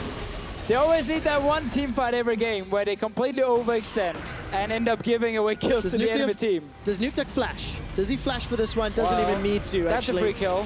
And it's so into Scatter the Weak. And Odo's the only one that escapes, so H2K also making mistakes. Well, it's just a classic H2K team fight in 2017. We see almost every time. Sadly for Vitality, there's nothing to get on the map. That is so brutal. You could have like a black and white GIF. H2K team fighting, 2K17. H2K aced. They do it every game, dude. Every game. Even when they play well, there's that one fight where they overextend. And then we hear in the mic check, Yanko's going, guys, just don't overextend. Just don't keep diving, and then it's fine. This is good. This is great. Congratulations. You're playing your comp. You know, you're getting turrets. It's awesome. At what point does it turn from good, great to bad? Well, first of all, Che ends up getting caught here in the front line. Takes some damage before it actually happens, and then he ends up going down. Like, this is still great. All good. Great. Fantastic. Good stun from Nukeduck. Look out, loadout. Back away. Just back away. They tried, but it's a little bit too late. Cabo goes in. Fight is open. Back away now. Okay, just back away. Now you can back away. And then look at Febby. Look at Febby. Look at Febby. Whoops. Flash forward. Ah, that's not backing away. No, that's the opposite. Yeah, the opposite of what Fisher wanted to see. That happened earlier this series as well, a few times. Yeah, it did. And it's not one member, it's also the calls. Like, one guy could just yell, guys, back away. But no, Odo can basically out-yell everyone on this team. And he's yelling, go, go, go, apparently. Maybe he is. Well, we'll have to find out, of course. We don't know for sure. H2K, they didn't get the inhibitor, but they do grab themselves a Mountain Drake. Now, I do not like what I see. The trap. I do not like what I see. Wait, there's no QSS on Febby. Got him! Even with the fire flash, Feathervin's down. H2K now turning it around into Joko. He should Are you a believer, Trevor? Not yet. Hachani is jumping forward. Nukeduck is killed. It's Yankos that gets the kill. Somehow, with a no damage Ivern. Vitality on the wrong side of the map. Right, Shadow dash from Odo. They also died. They absolutely died. And Vitality trying to escape. Only Cabo and Joko survive. Baron is alive. H2K should be able to get it. I believed for a moment. Hachani hiding in the Raptor camp against the no QSS Corki. What a great start to the fight, but then all your damage was kind of gone. I love it that there was still a failed flash, but luckily the Nethergrass still connected. And Baron is secured by H2K. It was short-lived. It was short-lived. Very short-lived. The Vitality flicker, like a bee, swatted down where it stood. He knows there's no QSS. So he spawns on the side, flashes in, gets the ulti, kill. But they're in an MF ulti, like 4 members just took a full MF ulti to the face. So now obviously you're super low and you're gonna die. I liked it though. If you're behind. I know, you grabbed me and shook me. Are you a believer? And I'm like, no, because I'm watching the fight, Deficio. Yeah, but like for a moment, like the start we believed. Look at that intensity. Whoa, Bebevin. 143 damage. Meta. Late game Corgi, baby. Late game Corki. 208 from Cabo Shot. Camille in team fights right now, not able to do anything against the shields and protection. All Cabo got down is, I think, the ulti onto Yeah, I think he ultied on... and then ran away. Yeah, basically, yeah. So, H2K now got themselves a second Baron. If they don't pull an H2K team fight... But they won't, because they only do it once per team fight. Only once per game. Oh, sorry, once per game, yeah. Once per game. Right, I'm going to hold you to that. Well, against Unicorns, they pulled a few, but... That is Unicorns, right? Yeah, Unicorns are really good at team fights. So I'm going to say it's only Chaos one. style made it happen more. Oh, Trevor, triggering me. No, that is not a thing. Unicorns played very well against H2K last week. Yes. And H2K played very well to get their inhibitor. Two control wards, just slowing them down. Step in, take inhib, step back, Trev. It's controlled, it's nice.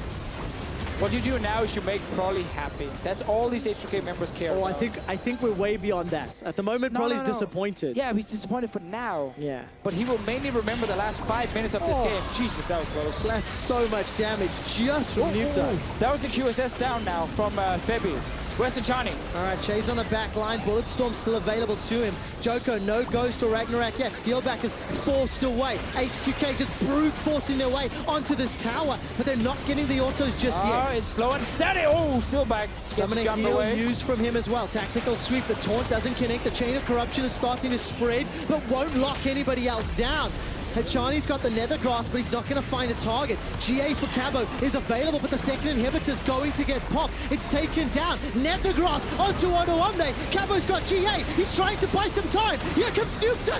Unleashed power. He's killed Shay. All of a sudden, Vitality have a chance. By H2K peeling backwards, but Daisy is wrecking Vitality. Oh my God, Daisy. The cupcake has never been more killer. Back on the sidelines, Febevin kills off Nukeduck, and here comes Daisy. Oh, close fight. Oh, this is Cabo Shot. All right, what can Cabo do? Flash is available. His GA wasn't even popped. He's just going to run away. Just to farm. That TP I call worth. Oh, man, Cabo, I thought this was going to be the 1v3. Old school Cabo would have gone for it. Old school Cabo. He doesn't have the fancy shoes anymore. It's very true. Apparently, he's actually not allowed to flash his shoes anymore, just like randomly. Okay, good to know. Joker's thinking about on the sideline. Cabo's not going to have the ultimatum available, and there's just so much damage from H2K. Cabo pieces out, and he's like, Joker, that's your problem, bro. Boomerang Blade comes out, Steelback too late to the spell shield. He may fall shortly as well. Piercing arrow from Nuclear. Where is it? Where is it? Where is it? Man, that... See? Damn. It's because they want to make Prolly happy, so now they just play like safe and they want to get the turrets down. They're not trying anything crazy. Nothing crazy just yet. Except for Daisy. Daisy's going nuts. I'm just going to throw that tower out. Wonder if Vitality are diabetic because nobody cares about the sugar. They're not touching it. Finally, Daisy's being focused. Stunned up, and Yankos is going to back away. Run, Daisy! Oh, that's not fair. How can Daisy be expected to survive when Nukeduck can just fling him backwards? He's also a smiter and killer. But you know what? I think Daisy has done her job. All right. Also, is it a new Daisy every time, or is it the same one? I don't know. It is a debate. Is it? I've never seen that debate. I have. Is it something you're debating, or? So, Deficio, what's happening in this replay? So, see how they're playing back. They're not, okay, they did jump forward, but everyone else is kind of staying back. This stun didn't actually connect. I think it's the other one that forced the QSS. No, it's just all in. Good all in from Cabo here. Febi dancing away. Honestly, Cabo Shot is just all in for Febi there. He doesn't need to back away. He has GA. He already got the ulti on the Corki. I think you just have to stick to him. Him jumping back and saving the GA. Here comes Vitality. Tactical sweep onto Onoomne. Up version of Daisy, whether it's the same or not. It's called out. Nukeduck and Cabo now running for their lives. Flash is available for Odo, so if anyone sticks around, they can just get taunted. And H2K, as long as they're fighting Vitality, super minions will do the work for them. Yeah, exactly. And again, to go back to that team fight, I really think if you are Cabo Shot at this point in the game, you have to just trade your GA for a kill. I think he had the option just before. You have so much DPS right now. But he didn't do it. He saved it. And that means H2K actually get away. Well, it was a very close fight. And yeah. While they're still so far ahead, Elder Drake, like, it looks like this game just should be over. It's been some pretty tough fights for him to win. And the problem is, it's tough to win because H2K are overextending, right? H2K are have put themselves in situations to allow it. Yeah. Like Fabi jumping forward with the Valk there actually allowed Copper Shot to jump him and ult him. Yes. Which put him at risk. It's those small details. All right, looking at the mini-map, Super Minions are not inside Vitality's base yet. So H2K ideally want to play this one just a little slower. Just want to get inhibs down. Just get inhibs down, get Super Minions, double Super Minions in every single lane. And try and honestly almost win the game without having to 5-on-5. Because that's how you can still lose the game. There's no more split pushing, that's out the window. It doesn't exist anymore. And there's no more map for Vitality. No, it's just pure 5-on-5 team fights. They officially live in their base. The inhibitors respawn in the top lane. Middle will fall in just a moment or two. Tactical sweep. Che is the target. He's already dead. On the hunt is thrown down. Joko's running in. Joko's still got 1,000 HP. They've got Nuclear. H2K have lost 2 members. Super Minions are pouring into the base, following Jankos and Febiven. That's a 2-man stun. But Vitality have still not killed Daisy or returned the fight. That was a 1-team fight by Vitality. Yes, inhib goes down. Nothing they can do to stop that with the minions pouring in, but they still got 2 kills. Baron is alive. You can't really get out there if you're Vitality. Leave the base. There's too many Super Minions. Let's see what was used. GA was popped by both members. That's huge, actually, for a potential next fight. Cabo's just going to face check. Oh, goodbye, Cabo. This gets dunked down. That shield buys some time. The Jankos' shield just gets the kill. Okay, so this should guarantee Baron for H2K. Yeah, because if Vitality wants to try and stop them, you just peel away from Baron and you wait for Super Minions in the base. So they are on their way. Vitality probably think this is their last chance to win the game, and they should just peel away now. Good job by H2K. Okay. Except Odo, who didn't get the message. Keeping the aggro. Chunk down and tag, re-engage. From H2K. I'm looking at the mini-map. Vitality have bailed out. So look, it's still H2K's game. But it's like riding a bucking bronco. H2K just can't keep in control and keep getting flung around by Vitality. They're trying, Trevor. They're really trying hard. Oh my god, this fight actually. Insane damage coming down from Big Dog. Oh, that ulti. It felt like that was nearly a one-shot. Almost. Joko helped a little bit. But now, Super Minions, no GAs, Baron buff. Can you ask for more? I mean, H2K will. Raptor Camp, red buff.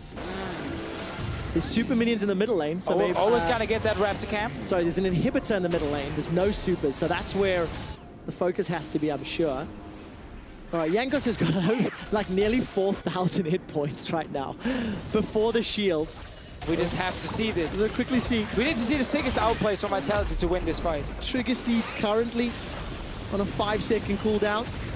All right, a couple of autos onto the inhib. I'm looking at the spacing for H2K. Odo's playing aggressively forward and using Daisy. So the Spectator UI kind of tricked us there. The GA from Joko is actually available now. Okay. It just wasn't available before, and it shows the same cooldown every time whenever it's on cooldown here on the Spectator. Right. So we thought it was popped in the fight, but it is here. He can dive in. Oh, but they have to coordinate no support. There's a stun, but it's not onto the back line. Cabo's been chunked down. Cabo's still got that ultimatum. Flash for every single carry on H2K's side. Oh, big burst damage onto Hachani. He's already down. That's the AoE from a big one.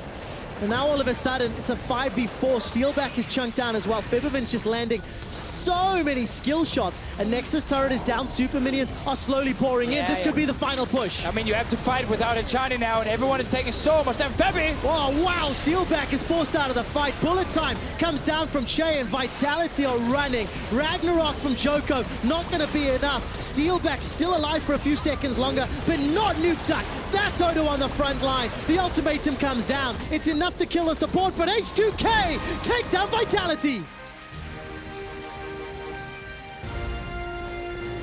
And I think H2K probably expected today to be a little bit easier than it ended up being. 2-1 victory last game. Honestly, insanely close. Yes, H2K was in control. We talked so much about it during the game. And yet, getting those last team fights down, nail them, actually win the game, was tricky. So much to talk about. I love the fact, actually, they have this strategy ready against Camille. At first, I was like, damn, why would you not leave up the Rengar? Because, again, Joko's shown he's not the greatest Rengar, but then the Camille, Shen, they had the answer. We talked about the Shen Ping Man face with Ninja Tappy, Sunfire Cape, all that. Just have to jump in there really quick. It's so great to see Odo, Jankos, and Febervin, you know, giving a hug to Nuktak. Hard-fought series, hard-fought game. There was some banter online before the game loaded up. Always. And, you know, H2K, yes, this was expected for them to be easier, but they put themselves in a position to make it not easy a few times. They keep having that one crucial fight where they just overextend. Yep, and that means it makes it more difficult. Officio, that does it for us here at the Caster Desk. Let's take a closer look at that 2-1 victory for H2K with Dracos and the boys. Dracos and the boys. All right. Might be the worst band name I've ever heard, but we'll work with it. We'll work with the quick shot. Thank you very much. Needless to say, a very crazy game. I don't think any of us expected Camille to get through that in that game at all. I mean, obviously H2K have found some counterplay to Camille, but normally when we see this locked in, do you just expect the game to pretty much be over in the favor of whoever picks it up? I think if Shen is open, there's like the Shen and Ivern combination was very interesting against Camille because you can just stack so much HP from shields, from Ivern healing and stuff. It was very smart from H2K actually. I was impressed. I think historically, though, the drafts by and against Vitality tell you so much about how much the teams disrespect their pick and ban phase. Multiple Rengars available in Vitality games, multiple Camille's available in Vitality games. No one seems to mind giving them these top-tier picks that every other team in the world is avoiding giving up, and Vitality did not pick up the win. I mean, Camille just never snowballed. Well, I mean, the thing is it felt like it for at the beginning of the game because what we did see was a very effective dive on the top side. And when we were talking about it on the desk, we said, this is exactly what we want. We want to see Camille finding an early lead. And, you know, Vitality are executing pretty well here. Now, Fari, why don't you take us through this one? This is just Camille flash ulting and haha, Shen, where are you going? He's not leaving the ulti. From behind one turret all the way through to the inner turret, Camille just chases down. Febervin tries to come forward to help out a little bit here, realizes Jankos, despite having a good end to the game, Jankos can't actually offer too much at this scenario, so Febervin goes in to die. And this is where it looked actually really quite solid for Vitality, where you're thinking maybe they can still build their way into this game to pick up a series win. Well, of course, the story of the game felt like as we move more and more forward, as we looked at the fights to come, both teams seemed very content to overextend or to go so deep for any objective, anything available. And as we take a look at these next two replays, we can really see what went wrong on the side of Vitality. And this, like, how many times are you going to see a Syndra and a Malzahar all in someone and them survive? Because of the Shen shield, everything else coming through here from the Redemption. I mean, Jankos just kind of walks away and just realizes he can turn the fight. This was just the strength of that Shen pick into the Camille. And this was how you can just really undo so much of what Vitality were opting for. Hachani, for some reason, is walking out there. And it is, again, a little bit of a trend for Hachani. But the thing I want to ask is, Ivern Shen, clearly very strong in terms of shielding power. Is this a combo that you need to take away? Is this something that you absolutely cannot afford to play against? I think you have to start considering it as like either a must ban on blue side or maybe develop like I think a poke comp into it would be okay, because in general I think split push or poke against Ivern is generally a good way to go. It's very difficult to win in team fights, so it is playable against, but it's probably one of the strongest combos that currently exists in the meta for sure.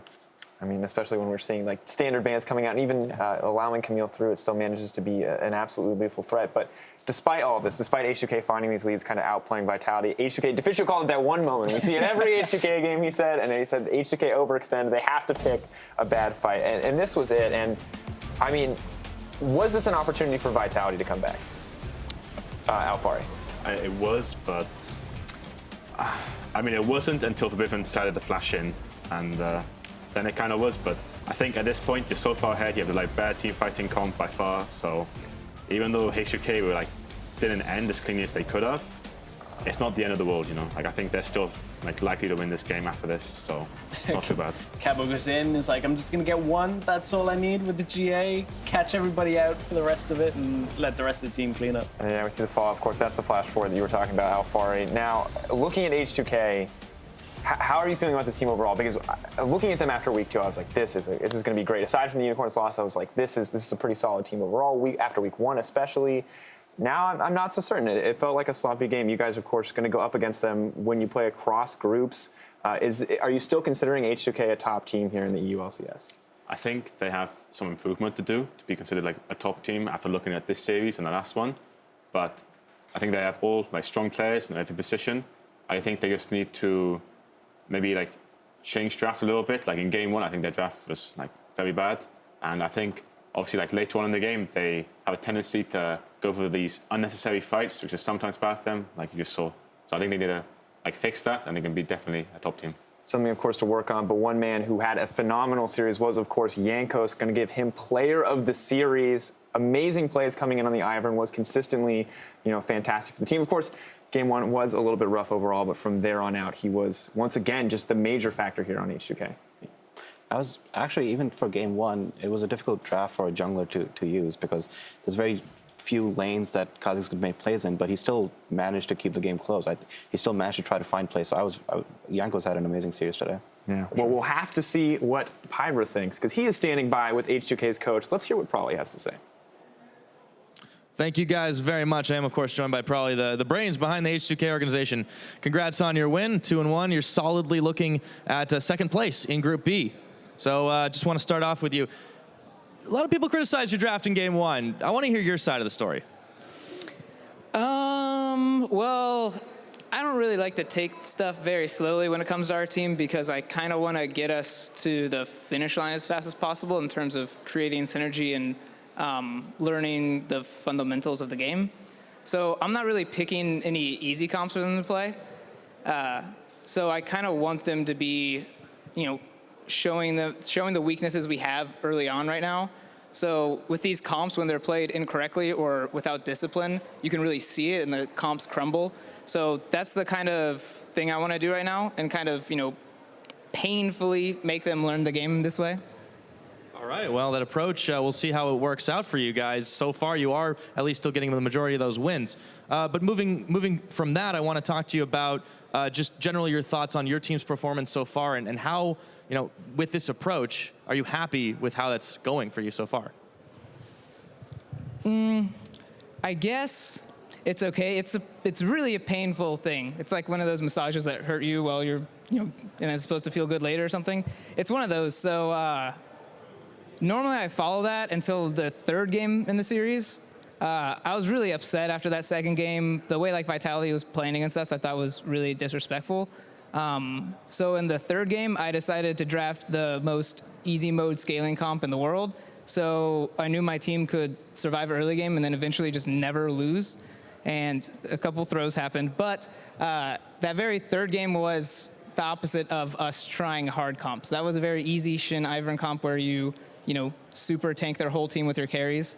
And, I was really upset that I had to play that kind of comp now. I would like to hold that until we were much better as a team and then pull out the easy stuff. So I'm upset we didn't get that practice, but so far that's the only game we kind of gave up practice for a win. Well, and you pulled out the win at the end of the day. It's still a few wrinkles, though, to work out. And, talking about it, you're going to be going up against G2 Esports next week. And how are you feeling about, toughest opponent in the league for the most part? G2 Esports. I just really hope Perks and Forbidden play the lane normal and they don't try to all in at level 3 like they do in scrims. But other than that, all lanes are pretty equally matched. So I'm really excited to play against G2. And hopefully both of our comps will be a lot of fighting. Well, I'll look forward to see how that actually goes. Thanks for the little insight on the scrims. All right, so let me hit you with one last one then. So we don't often talk to coaches on this side of things in the EULCS, but you're noted as one of the more vocal, big brainiac kind of coaches. What do you think of some of your newer peers here in the EULCS? We've had Daco on the desk here today, and a lot of newer guys coming in like Arian for Vitality. What do you think of them? I prefer Nerd King, but I'll take that. I don't know, I actually like the new wave of coaches in EU. Something that I noticed really early on when I was coaching is a lot of coaches were just either ex-pros or they didn't really feel like they try-harded for the job, and they kind of just took it because they had game knowledge, so they wanted to be a coach. But the coaches now, when I speak to them, they seem a lot more put together, and they want to win with the team and not really just have knowledge and apply that. They kind of want to lead a group of people. And that's kind of what a coach needs to be. So I've really enjoyed, new Misfits coach and everything like that. They're all really knowledgeable, and they seem like they actually care about their team. Yeah, stuff definitely leveling up. So, well, for you, Prolly, congratulations on your win for now. Best of luck for next week. But we are going to go ahead and throw it over to the break. Back at 3.5, we'll have Giants and G2.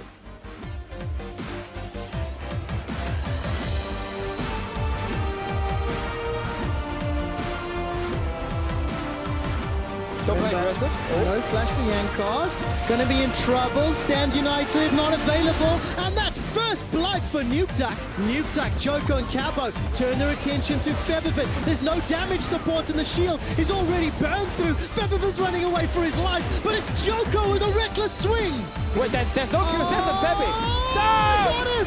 Even with the fire flash, Featherfit's down. Longer, but not Nukeduck. That's Odo on the front line. The ultimatum comes down. It's enough to kill the support, but H2K take down Vitality. H2K!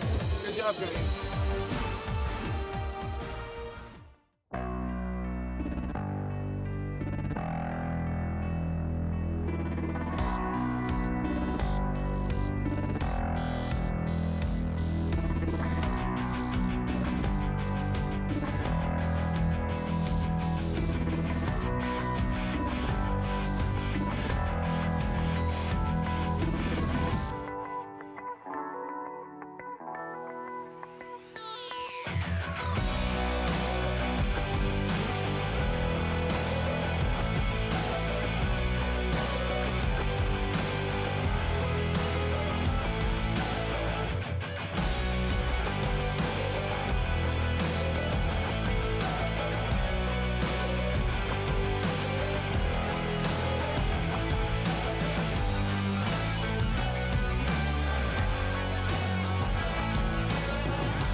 Welcome back to the EULCS studios, where last split's champions G2 are about to come up against the Giants.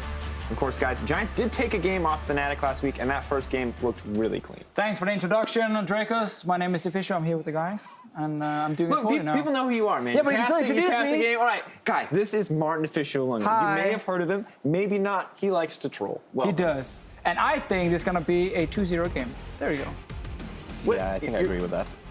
Come on, dude, answer your question. All right, Giants, let's talk about how good are they. I feel like Mento popped off in this series and played incredibly well. Do we expect him to do the same here against G2?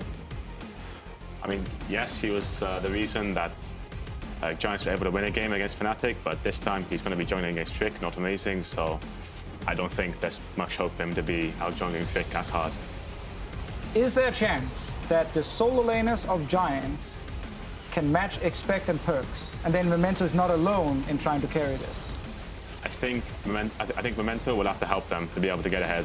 I think Knight hasn't looked as good as he has in the summer. Yes. So I'm not expecting him to be like getting a lead 1v1, likewise for Flagshift. I think if Memento can like gank the lanes, get them ahead, maybe they can influence bot lane and kind of recover the bot lane, since I think that Mithy and Niels will have a good time versus Hustlin and EQ. Is there a way then for Giants in the pick and ban phase to kind of secure a better jungle matchup that can put Memento in the lead? Like Kha'Zix's first pick is what we see all the time. Ban Ivern then maybe and get rid of that? I think they have to ban Ivern, to be honest. They have blue side, I assume, for game 1.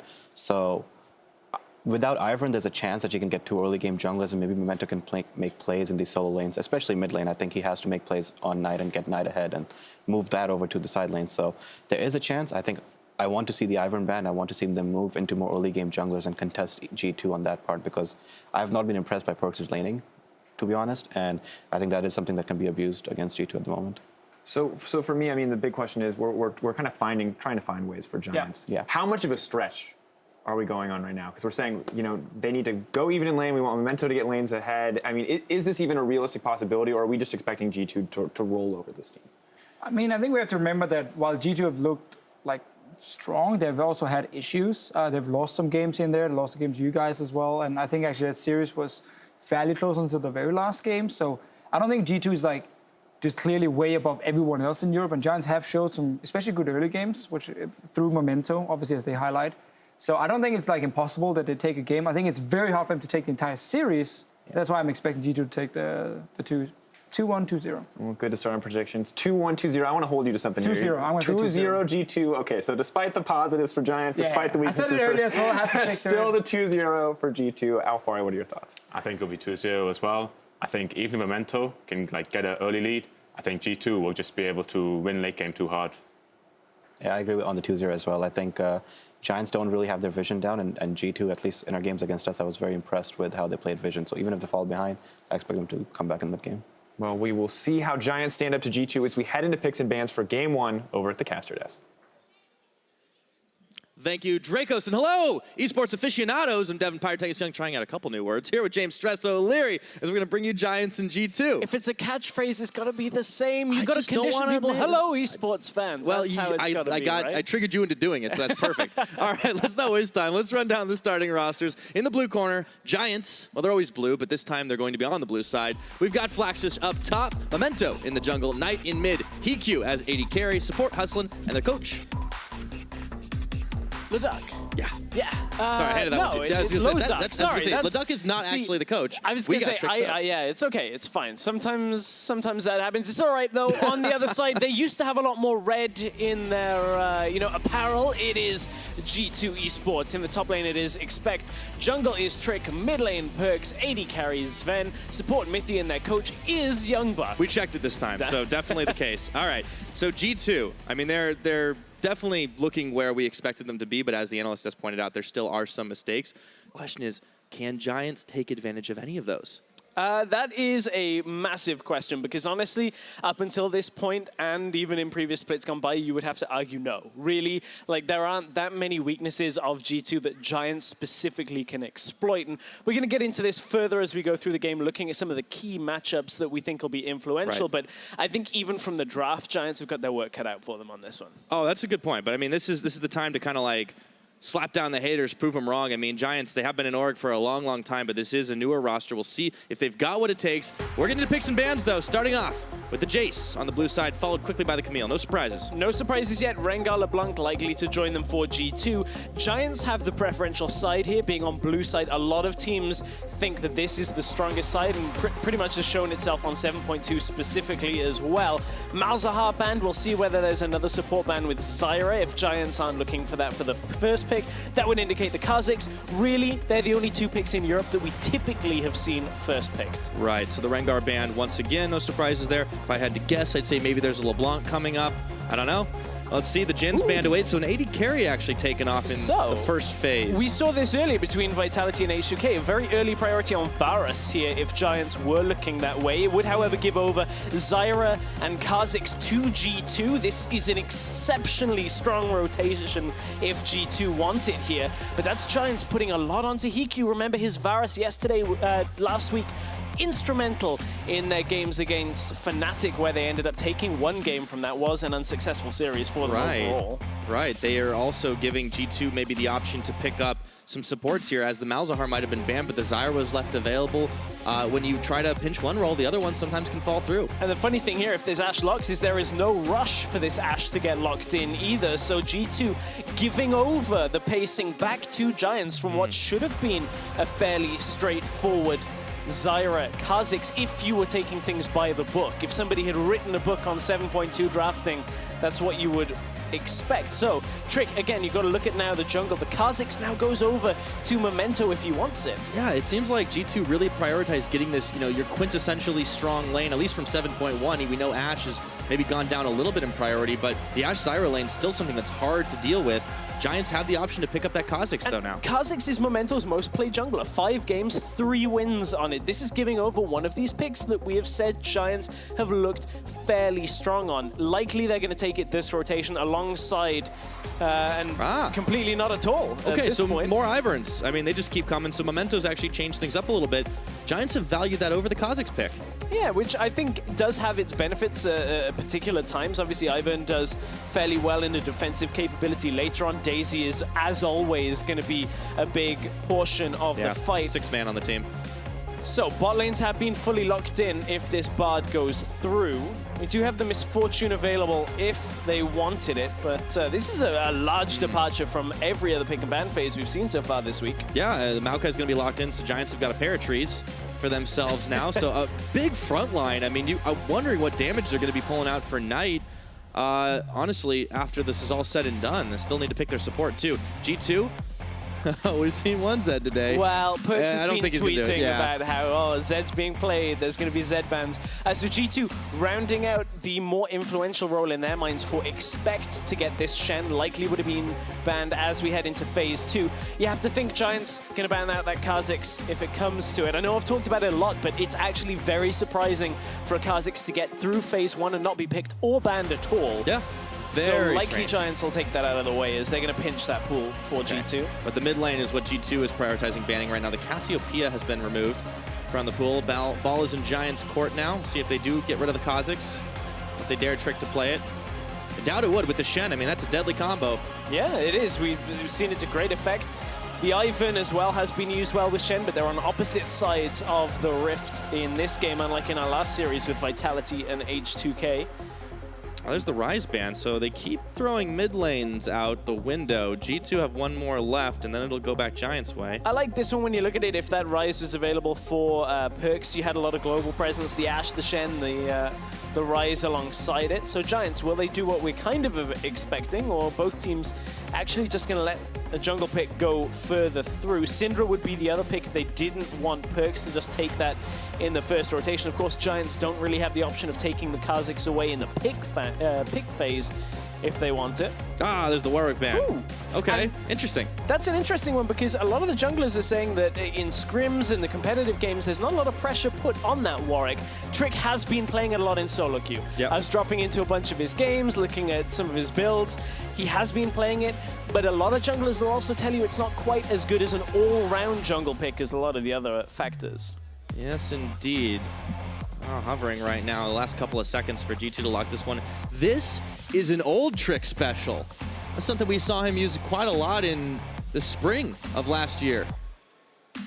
Yeah, we've seen a lot of Graves in previous splits. Seen a couple of games on it in 2017. Still not one of the top tier junglers I would have expected to see, you know, the likes of the Olaf if you weren't looking at the obvious few picks. Yeah, I mean, no Kha'Zix in the picks or the bans the entire time. I can't remember the last time we've seen that. It's kind of crazy. I'm very surprised about that, actually. And I've checked the ban phase so many times to make sure I'm not just missing that it was actually banned and we're just ignoring it. Sometimes it's a head fake. Okay, but let's check in with what's happening, though. We got the Karma lock in here. Syndra a little extra poke. Syndra makes a lot of sense. I mean, but a lot of the damage is going to be on Knight when he picks this, so here it goes. So Syndra comes through. You likely wouldn't go towards the Z in this game with Maokai and Ivern, so now Perkz has to find himself something a little different. With Jace banned out as well, Ryze banned out, maybe opting towards an Orianna would be one of these scaling mid laners if they wanted it. Doesn't have the most amount of synergy with the rest of the composition, apart from perhaps the Shen in some of the team fighting situations. We're actually going into an unorthodox pool here out of mid lane picks. Ooh, boy. He's going to lock it. The Echo. Okay, that one's coming out for this game for Perkz. So talk me through this G2 comp. We talked about unorthodoxy. What do they want to do here? Well, honestly, they're bringing damage out of the jungle role with this Graves. They're bringing, you know, some types of an assassin out of the mid lane with Perkz. Fairly strong side lanes is the big thing here. Shen and the Echo here, typically very good at pushing out on side lanes, being on their own. You've got Ashe, Zyra, great for, you know, disengage in that mid from 1-3-1 setup. Whereas for Giants, this is a lot more towards the threat of stepping forward to a turret. With a Varus, with a Syndra, an Ivern, you can kind of move up, push people away from a tower, and dare them to try and fight you, and it can be fairly difficult, but we know how strong G2 Esports are typically. We'll see where the Giants can hold their own. We'll see if they can indeed. Got themselves a Siege comp if they're able to use it. We did see quite a big Ivern in the last game. Definitely seems to be a much more popular champion right now as it's coming up and through the ranks, no longer in Xerxes' pool, as the coaches will shake hands to walk off the stage for game number 1. Giants have a mountain to climb, but if they can be truly Giants, we'll see if they take out G2 Esports. If you guys think that can happen, hop on Twitter, go to @LOL Esports, tweet out #GIA win. But they've got to face down the reigning champs. #G2 win if you think they're going to take this one nice and easy. I don't know whether it'll be nice and easy at all on this one. We'll see when we get through the game, because G2 do have a good side lane setup for the mid and late game portions. But we've seen Hiku's Varus. We've seen it to good effect. My eyes are on him for a lot of these portions where Giants are trying to group. Yeah, it's something I want to ask you about. When we talk about these support AD carry matchups, the Ashe Zyra for so long was kind of your golden standard, right? What you were expecting to dominate. It's on Sven and Mithy. What are Hiku and Hustling going to do against that? What are Hiku and Hustling going to do in a 2v2 setup? Well, there's not really a whole lot of things many people have ever come up with to go up against this in Europe. So honestly, what they need to do, utilize the poke. They've got the Varus, the Karma, very strong in that regard, but the engage, the slows, the damage out of G2's bot lane are difficult to contend with. And you can see G2 already putting the focus down bot side. Everybody is grouped up here. Gonna try to keep Giants at bay. Cheeky level 1 for G2. Spotted out though, so Hustlin', they back away, the rest of the team. It does give a chance though for Flaxation and Memento to throw down some deep vision, spotting up in the top. It'll be important to track the junglers this game for sure.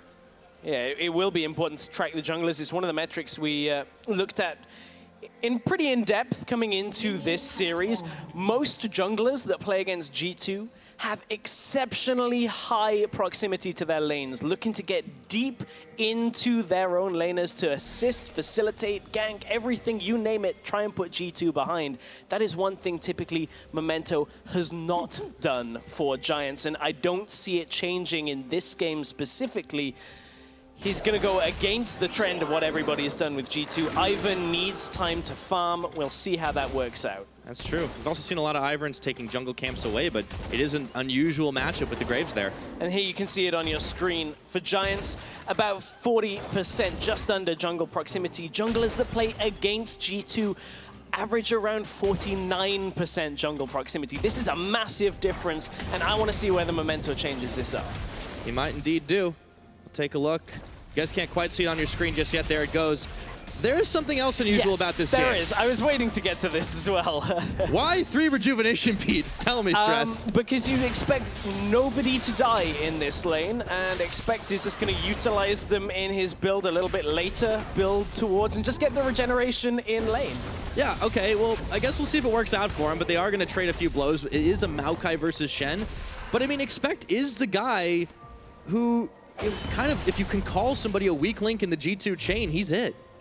Yeah, that's very fair. Also, this actually makes him fairly squishy in straightforward trades. He like can we back just saw, away. yeah. Exactly. He can back away, get the health back, and come back to the fight. But when it comes to actually having health to trade right now in this fight, he's a lot lower than you would normally expect. All right, so we'll Sorry see if for the bad pun. it That happens. one was unintentional. Just let it breathe, I guess, for a minute. I mean, you kind of can't avoid it at some point. We want to keep an eye on this mid lane matchup as well. But before we shift off the top lane, normally we talk about it being a wet noodle fight. Well, it may not be the case if Flaxfish can find that opening to attack. And, if Memento actually changes it up a little bit once he's got some of those levels, focuses topside, perhaps we start to see if Giants can find a way to crumble G2's armor. It's interesting with this rejuvenation bead. I mean, Shen we normally see end up going Titanic Hydra, which of course it fits into that Tiamat. I want to see if Expect goes Warmogs. It's not a particularly straightforward item, but obviously it does go into the Warmogs as part of the component, so makes him tankier. Keep an eye on it. Not typically a first or second item on Shen. And you can see he's dropping so incredibly But Trick low. is there. And Trick's able to tag in right now. He's got the double buff, so Flax just can't really get anything else done. But you're right, Expect is incredibly low. Kind of playing a dangerous game here. We've seen Expect have trouble into Maokai as well. He actually died as Rumble in the Maokai matchup, and a lot of top laners will tell you in lane that shouldn't necessarily happen. The matchup evens out later on rather than actually in the early laning phase, but nevertheless, TP back into lane. No Magic Mantle, Rejuvenation picks up the potion as well, just picks up everything quickly as he arrives back into lane. And we'll continue to farm. Checking back in with junglers. Memento's actually gone to try and find a counter jungle opportunity. It has not happened since there's no camps left and available. Is going to, however, spot out Trick, who's coming back down towards that side. Wouldn't be too surprised if they end up shifting and playing around this bottom because we do have a Mountain Drake on the map. Well, the only difficulty we really have right now, at least when you look at jungle presence, is that neither of these junglers want to do anything really yet. They're still at level 4. Ivern can have some impact, but it's fairly tricky to get it off. Graves wants to hit 6. Always has been a farming jungler, and that's going to be the same type of thing. So this is where Memento can actually have a fair amount of passivity in this game, like we said we've come to know from him, because he knows Trick's not having an impact for at least another minute or so in this game. So we'll continue to farm up. We'll be able to just play at his own pace to start this one off. But Trick has been farming fairly heavily, does have a level advantage. Yes, he does, even though he's taken the trip up top. Expect, still trading out, but he has a little bit of magic resist. Mantle added to those rejuvenation beads, and some potions to keep himself healthy. Flax is just pushing in, but it hasn't resulted in a net advantage for him just yet. The other lanes, close to even right now. It does seem like G2 are content to play the waiting game overall. This build that I expect. I'm looking, we'll see how it plays out later. Hikyu takes a fair amount of damage. We haven't seen too much around bottom lane in this game yet, but of course, level 6 for Ashe Zyra, always got to be potent. Yeah. Well, always got to be careful of how potent It's like the whole team, the level 6 is going to be kind of crazy. I mean, it's not just Graves, right? Expect he'll have Stand United available, and he can just bail out of top lane. And, maybe get chunked a little faster than usual until he gets some more items. Same can be said for Perks once he hits, now he is level 6, so not only is the Echo good in the side lanes, we didn't mention this in Pick and Ban, but against Syndra, very good stylistically. Actually takes a little bit more damage than he's able to dish out, but you're right. I want to see what Perks is able to make of this one if he tries to go for those flashy solo plays. Memento has now joined Knight in the mid.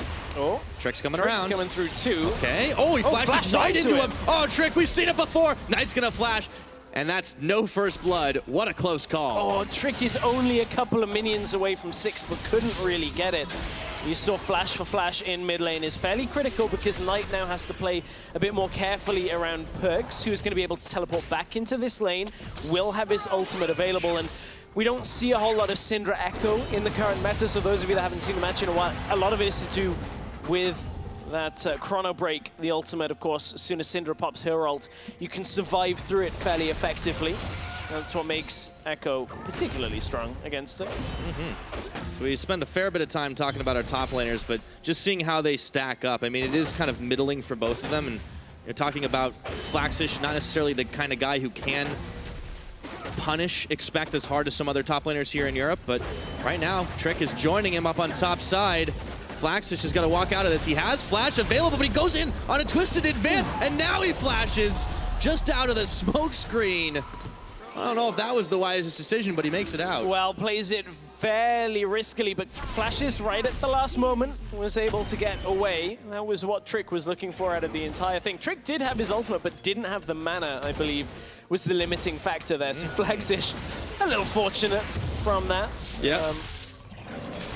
The funny thing about this is because now G2 have taken away the one blue buff, they thought, yes, we've denied Ivan's team 2 blue buffs. Turns out Ivan actually took your blue buff at the same time, so Knight gets one too. So everybody's happy, 3 blue buffs at a time. If you can somehow deny Ivan both sets of buffs, which is very, very rare, obviously it is a fair detriment. Yeah, it was hard to do. When he can do... Well, I'll wait for it, because he's not got smite yet. Never mind. Oh, I tricked myself. The most troll champion, it's also trolling us Yeah. outside of the game as well. I like it. Yeah, he'll be taking a little bit of time before he gets up to it, for sure. Still a fairly even game, despite a couple of action attempts up top. Trick has been unable to secure himself first blood, and also on mid, he just didn't have that ultimate available. Knight's still down a level versus Perks, but the farm has been pretty close on even. And actually, the boots start here for Knight, or the boots first item completion for him is an interesting choice to try and dodge out a little bit more and have that magic pen early. Yeah, not only is it magic pen, as you said, it's a little bit more about being able to move forward in lane, trade, move back away. Nope. Memento. See, he's trolling everybody. Trick didn't smite. He could have, but was trying to just at least be a little more conservative on having that.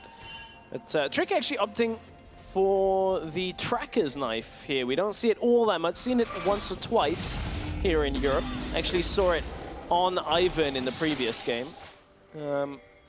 Just wanting a little bit more vision control to go with that, so been a fairly hands-off game for both junglers. Trix showed his face in a couple of lanes, but only got summoners for it. Nice little advantages coming from it, but no real gold lead to speak of. Yeah, and it has been as a result of, it looks like, these jungle choices. I want to ask you particularly, Stress, how does this really affect how the game will go later on? G2 are known as a team that ramp up pretty heavily, and Giants seem to be playing into that. Well, the ramp-up moment, I think, in this game is going to come a lot from Perks pushing and moving all the way through mid lane.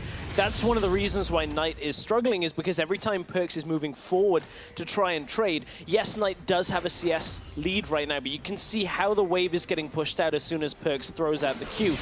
That then influences the rest of the map, because if Perks disappears off the map, beats Knight across to the fight on the bottom side when Shen's coming in, suddenly G2 have 5 people there. Knight is still stuck mid lane trying to wave clear. That's the danger here for Giants, is that they just aren't quick enough to respond. It's definitely the case so far. Still, the gold continues to be very even, but Perks is pushing Knight out of lane now. So Flaxius expect dueling it up on the top side, but Trick is once again hovering here. See if Flaxius is able to get out. He's got no flash this time around. He throws on the Maelstrom. The damage is just not enough, and he knows he's a dead man. Down he goes for first blood. This time, no flash available for Flaxish, and he's pushing too far up in the lane, trying to trade as much as he can, and it's a good punish. G2, rather than looking for the bottom lane plays, which is where everybody else seems to be going right now. Ooh, he got a flash out of that instantly. G2 have been playing more around the top lane here, and it's normally something that they're not as influenced to do in their games. Yeah, I mean, there's been almost no attention down bottom for either jungler, but in particular, Trick has been a couple times in mid, but almost other than that, exclusively up top. And they can trust that Sven and Mithy are going to continually shove these waves in, not give Hustlin and Hikyu a chance to do much. It seems to be working out for them. And we were talking coming into this game about how Memento's jungle style would be. Would he be in the enemy lanes a little bit more? Maybe camp, expect. Maybe they could turn it around. Well, so far, 11 minutes, nearly 12 minutes into this game, Memento has dealt about 100 damage to enemy champions right now. Not been in the lane, of course. Hasn't really had that opportunity, so it's been a slow start, as we've come to expect from Memento on the Giants. They left the Kha'Zix open and took this instead. What is the plan for them if they were trying to look to have this damage? I mean, maybe they just wanted more frontline. I'm not sure. Hey, Daisy. Hold on. Daisy's done more damage. All right, they're on 2v2, Memento. but that's not enough. They get blown up right there, so Trick just punishes him. Meanwhile, Perks is going in, and he's even got the insurance policy of a stand united as he chrono breaks back. Expect does not land the taunt. Heavy investment into mid, but G2 walk away empty-handed there. That was a little messy from G2. They still were picking up the kill. Hang on, Mithy did just get caught. A lot of chunk damage. Hustlin and Hikyu were able to put it on, but Sven deterred any further. So all of a sudden, all over the map, we're starting to see things happening, but only one kill to show for it all. They did, however, get both of Knight's summoners in exchange for Expect's ultimate and his flash, but the fact that Flaxish had died early, didn't TP back up to the lane, actually means Flaxish can't quite punish on the top side in enough time. And Trick is just going to solo down the Drake. I want to go all the way back to what you were talking about with Kha'Zix in the pick and ban phase, in the sense that this is what this can lead to. Kha'Zix would have basically done the same thing as Graves in this situation, but I don't mind Giants picking the Ivern, but just the damage coming from this Graves, from Trick, from Mithy, finding their target, pick up the kill. Then mid lane, Perks didn't get the damage from the Chrono Break. Expect is fairly, not weak right now, but still susceptible to Knight's damage, so has to play that a little more carefully. So it didn't quite go as much in G2's way as they would like, but still, a net gain over to G2. Yeah, right now, it seems like they play this game out fairly controlled, and then they just sense an opening, and without any hesitation, they just dive in, but it just hasn't really done anything for them lately. They haven't really been punished for it, but they did have to burn a couple summoners, so, you know, Perks had his ultimate used, it's already back up again, but Expect doesn't have his flash available. There's been a lot of discussion recently, Pyra, about Flaxish and his top lane prowess. And I think a lot of people have some fairly justified concerns over some areas of Flaxish play. The one thing that I think he has been fairly decent on in previous games is his teleports into team fights, specifically on Maokai. He's had a couple that have actually been fairly impressive, so that's one area that I think Giants can use to kind of fight back into this. With the Maokai, with Daisy coming from Ivan, they've got decent fighting potential. You can see Daisy even pushing Sven and Mithy, the best bot lane in Europe, back away from their tower. Go get him, Daisy. This is what you're talking about in the pick and ban. What Giants want to do is siege up right now and force G2 to kind of back off, because there is this big front line of Mementos, Ivern, and Daisy. And Mithy just keeps tanking these piercing arrows. A lot of damage. A lot of damage come from those piercing arrows. You can see Hikyu actually opting for the tier build. We've seen all the variations of Varus today. We have seen Blade of the Rune King. We've seen the Ghostblade Edge of Night build. We've seen the QSS first item into doing no damage build out of Steelback as well. And this is the last one where you can get tier. Oh, people are kind of murmuring. Sounds like there's different like tiers of So builds. this one, you get more mana, you can poke people back. You still build a fair amount of lethality, so you get the good armor penetration that got buffed on 7.2. But there are these plethora of builds, Hikyu wanting to be able to throw out a whole load of those piercing arrows, get a lot of damage down, and then when it converts, start adding that onto your auto attacks as well. Kind of reminiscent of the the old Legolas build, back when there were different items. I mean, some of the same core, but yeah, the tier's stacking it up right now, and as he had completed the cheaper item, first TQ, was able to put out a little more damage, but G2 are heavily moving down now towards this bottom side. And there's a teleport for Expect and a Stand United. Mithy spotted out. They're going to be able to finish this tower. They just showed some muscle and got it. That's first tower blood.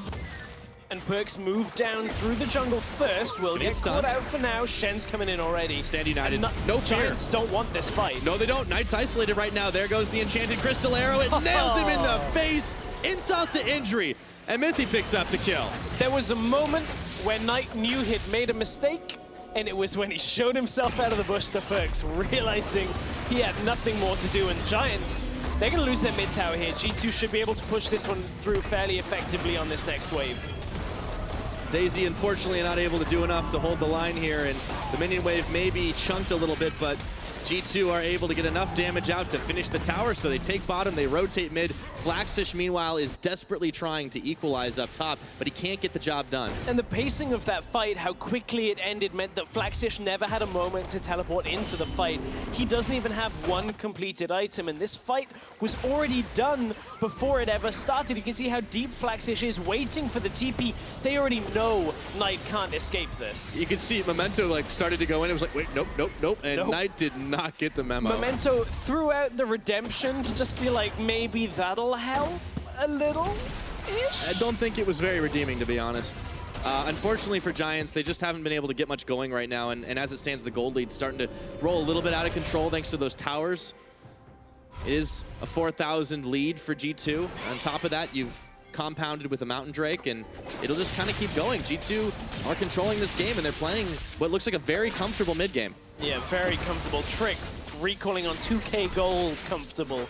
With a 1,500 gold lead over his opponent, comfortable. And one of the other things we were tracking coming into this series this week was how Giants performed in different situations. You can see in wins, they have a steady increase on the green line to where they kind of gradually win the game. Unfortunately for Giants, when they're losing, it gets worse and gets worse fast. You can see typically they lose games not even at around that 35-minute mark. They lose heavily very quickly when they start going down, and that's one thing we have to watch out for on this series as well. Yeah, this is only game number 1, but it's starting to look like the ladder column.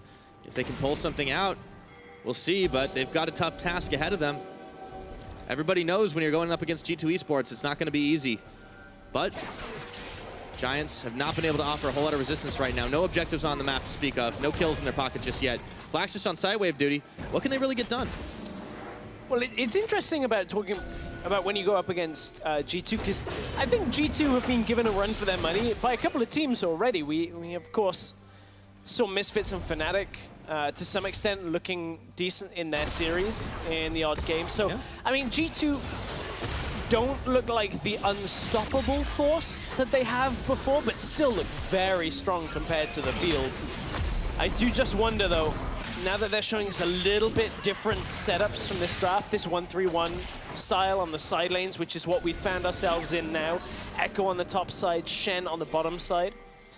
This is a little scary that G2 is starting to expand the playbook once again, because now you never really know what to prepare for in the series. Yes, indeed.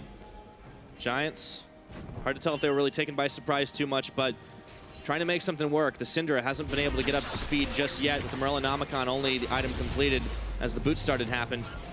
Trying to use Daisy to siege up on mid, but Sven is there to really stop it. Seems like a lot of this game might end up falling to HeQ. See if he's able to get enough done. I mean, he has the front line.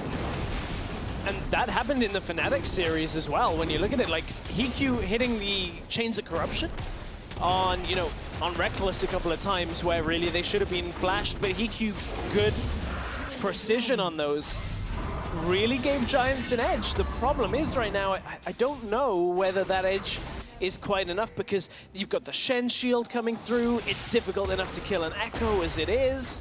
So much crowd control comes from Sven and Midney, and then Trick just bursts you down. That unless Flaxish and Memento are providing a solid front line for HeQ and Knight, I think the time is already starting to run out for Giants on this setup. Syndra just doesn't really have enough to kill the Echo or the Shen right now. And there's a more Malmortius on Trick too. Yeah, it seems like Giants have kind of let this happen a little bit, though. The proactivity, and part of it's built into the comp, right? You need Memento to take some time to scale up, but as you see, I mean, yeah, he's not done a whole lot of damage, and I'm wondering how much of that's Daisy, to be honest. Probably like 800 of that 925 damage is all from Daisy. The rest is like 2 auto attacks. one root caller. Yeah. All right. You can see Expect bringing the damage as well. Getting those rejuvenation beats, we can make it into Tiamat early. It worked. I mean, he got really low really early, but I mean, he could count on his buddy Trick. He hasn't been punished.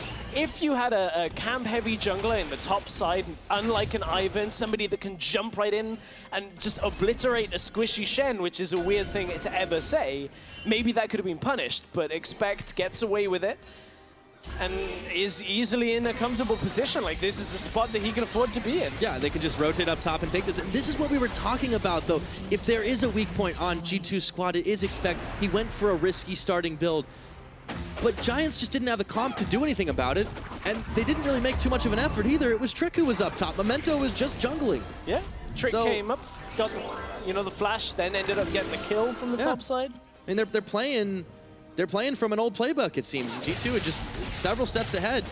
This is the quality difference in these two teams, it seems. It's only game 1, though. Things can change. Ah, the arrow. Oh, no! Oh, you flashed in place. They can't punish, but when you flash in line with the arrow, it feels bad, man. Like, let's, you know, that's not fun. They still can't punish it, but get the flash, so, yeah. I mean, cooldown win.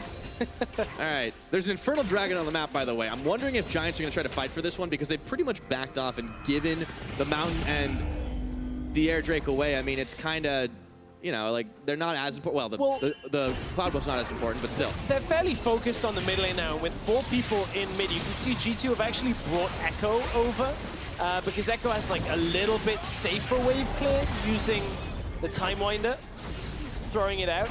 That does, however, leave a big target on Sven's back as he's recalling out now. This is smart of Sven to have pushed it and recall as soon as he is in the situation. You can see 2K gold on Echo, 1,600 gold on Sven.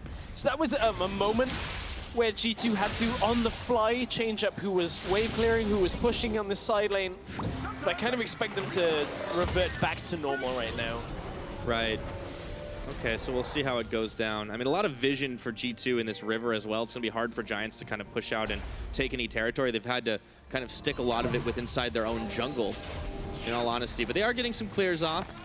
Still fixated on this mid lane, trying their hardest to siege into it, but G2 have just not given them anything this game. Yeah, they really haven't. I mean, even Sven hard pushing top lane out so that the minions couldn't kill top tower. You can see as Perks passes the top tower now, it's on very little health.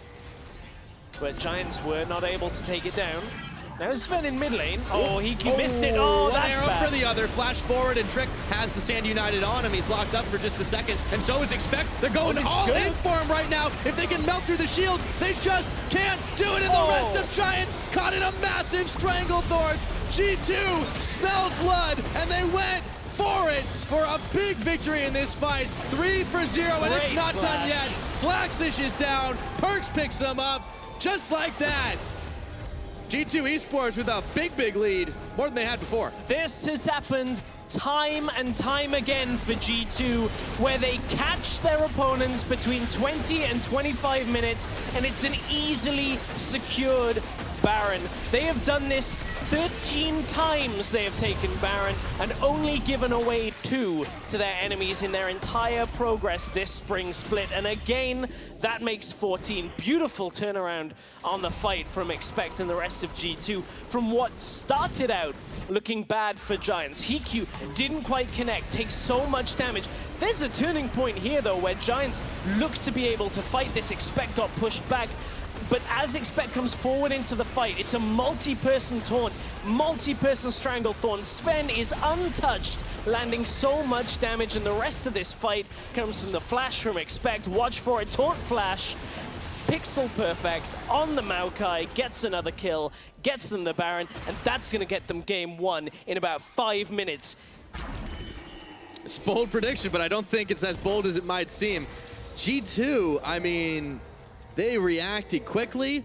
There was so much damage dumped onto Trick, but he absorbed it all. The Mob Malmortius was really paying for itself in that fight, and Giants just didn't have enough damage. Memento wasn't even around for most of that fight. 0 on that counter. And, man, G2 have done this so many times. And with an Infernal Drake coming up in 10 seconds, they've got a 1-3-1 setup with the Baron buff. Both TPs available. Giants, their summoners are just completely on cooldown all across the board. They have no fighting potential at the same time, and they're going to get pushed in every single lane. Yeah, it was beautiful coordination from G2. The multi-taunt, the multi-Stranglethorns. It wasn't the only thing that won them the fight, but I mean, it was a big part of it. And Trick is able to solo out the Infernal Dragon. So G2, they've got the Baron, they've got an epic gold lead, 7 kills to 0. And at this point, they've got Earth, Wind, and Fire and Cloud Drake, so they're disco dancing. I think Giants are going to remember this game, if I'm honest. As Perks trying to push down that bottom lane. Now you can see Expectors joined in the mid lane as well. A little bit slower, but keep in mind they have Ashe, they have Graves to push down. It's such a big lead. Yeah, there's not a whole lot Giants can do from this. Seems like the rest of the game plan might just be starting to think about what they can do for game number 2. Remember, best of 3, you can always turn things around. Here's the arrow coming. Oh boy, yeah, I think he's sensing it this time. When you get nailed by enough, it's like a spidey sense, you kind of start to learn. Is that how it works? I suppose, oh, there it goes. Ah, he dodged it. Trying to be a little flashy on this one. That was ambitious. That's okay, Sven's going to have that back up soon enough. Okay, so it is G2 that are sieging. They don't need to do the 1-3-1 just yet because they've got enough powerful fighting that they can just keep on pushing. And even though Expect is tanking the tower here, he's barely taking any damage for his trouble. The shield's not even melted through. There it goes. Not got the tower just yet, but they should be... But look at bot. Yeah. That's where the key damage is being done, because Perks with a Lich Bane is already pushing through and has taken the inhibitor tower on the bottom lane. Just cracking the base with the last few moments of this Baron buff, and Hiku cracking through his health bar as well. Yeah, G2 are just giving no quarter whatsoever right now. The easiest tower for them to take would be to move up towards the top side, which is what they're sending 3 to, still keeping Sven a little bit hung back for a moment, although he's going to be joining them soon enough, it looks. And Perks just keeps on pressuring bottom, keeping Knight's attention down here. They're just dragging them across the map. And this is something we hadn't really contemplated too much on. We thought jungle picks may have stayed very much the same. With the Rengar, we've seen a lot of the Kha'Zix. The lethality buffs will help junglers like Graves as well. You can see Edge of Night comes through, the efficiency on that item, not only on lethality, but remember the cooldown on that went down to 30 seconds. That's a 30-second kind of like Banshee's active that you can just have all the time. So as long as you remember to hit it before you go into a fight. Yeah, I was true. playing with it a little bit earlier this week, and I found that out the hard way a couple of times. It's not like a spell shield. It's not the same thing. Once you pop it.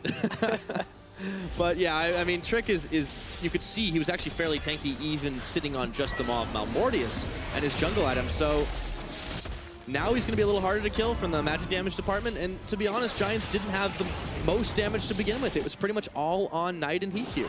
Yeah, it has been fairly reliant. And Daisy. I don't want to forget about Daisy.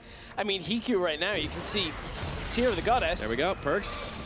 Right jumping now, out. That tier is barely even at 500 stacks at 30 minutes into the game. That is a slow that's tier not build. good. A lot of that is because Hiku, obviously prioritizing the lethality items, the Ghost Blade, the Edge of Night, doesn't give you the Muramana's or the Mana Mune's auto attack to stack function. So it is a slower stack on that one. So can't really say too much more on that, but the vision control right now from G2 behind Giants could be the turning point. Remember, double TP on the G2 lineup. I mean, yeah, and then a third when you count Shen also being able to stand united onto somebody. They've got flank wards. I mean, they're totally in control of this game, and Knight is just getting batted down. Oh, Perks is gonna do it in style. He snaps back all the way to his own minions. Perks is adamant on keeping this to be a perfect game for G2 right now. Snaps back, gets all the health back. 8 kills to 0, 6 towers to 0, 3 barons. Make it 7. 3 dragons to 0. They got everything right now. Giants have just been unable to find a single objective this game. G2, if there was any doubt that they were the dominant power in their group, well, this game should definitely dispel that right now. They'll have to finish off Giants, but they are marching in for the win in game number 1. Daisy on the front line, Memento's there, the Chains of Corruption were on. Maybe there's a chance here for Giants to be able to find something, but meanwhile, up top, Perks is still having his way. He's pushing through still. Expect towards Memento. Flaxish, he's going to be on Trick right now, but Trick is still tanking through this, and Expect is going to be backing away. Just turns on to Flaxish, and even though it's a Maokai, he's gone down. That's one half the front line of Giants. Perks got the in Perks him. is still there. He's just cutting around the entire base. G2 are pushing in with full force. 9 kills to 0. They just keep stacking this gold lead up. They're going to be able to take down the last inhibitor, and the Giants' resistance is just crumbling here. Flashing Mithy is going to stay alive. The shield is on him. Expect keeps him going. That might be the shield that holds a perfect game for G2. At this point, with 3 inhibitors down, it's recall. Look to set up either the win or the Baron. We'll see what G2 end up doing. They are in a dominant position. Expect backs, buys a GA, no problem. You know, they've got money to spare at this point. Nearly everything on the map. 9 towers, all the dragons, as you said, the Baron. There's going to be another Infernal in 20 seconds if they really think they need it. It's been nearly a year, Pyra, since our last perfect game, which was Vitality versus Splice Week 9 Spring Split last year. Oh man, Vitality would be the winners of that. And my, how things have changed since then. Very different EULCS for sure. TP Different Giants into the base. Perks just wants to end it. They're gonna start Perks wants to do this anyways. flashy. I mean, Flaxus is there to try and stop him, so he's out. But it pulls the rest of Giants away from the Baron pick. All right. EQ pops his Ghost Blade. It's all or nothing. Okay, here we go. Memento's going in. He tried for the steal, but it just didn't happen right now. G2 have so much damage they can keep fighting. It's a teleport in, and Perks is bringing up the rear to try and collapse on Giants. This very well will be the final fight. Knight. Trix just blows up Knight now, and Perks is in the back, just grabbing everybody's attention. Memento, Daisy, Flaxus are all there. The Winions are marching into the base. Flaxus has to flash the wall, and Trick is hunting for him right now. TP again into the base. This time it's Expect, walking the minions through, giving them the Baron buff. They've done it! They've got it! G2! A perfect victory at 33-15. G2 Esports cleaning up, and they're 1-0 on the series.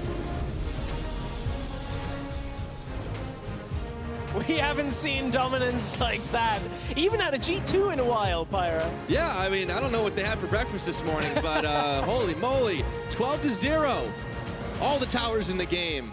I mean, Giants, from the get-go, I think they had some opportunities, but it just seemed like they fired on any of them. Yeah, I mean, Giants right now, we were talking about, could they exploit top lane? What would Memento do in the jungle? Really, they just did not do a lot. And yeah. It just has no real option afterwards. So, it's rough. I mean Trick it's rough. Was integral where he needed to be. They had one catch in the jungle that started the snowball off, got one up in the top as well. And from there, really, just Giants couldn't combat anything. Yeah, it was so tough to see. And like the bottom lane, they could just leave alone because G2 had such a strong one comparatively. But you know, that was it. Perfect game. For more on that one, we're going to send it over to the analyst desk.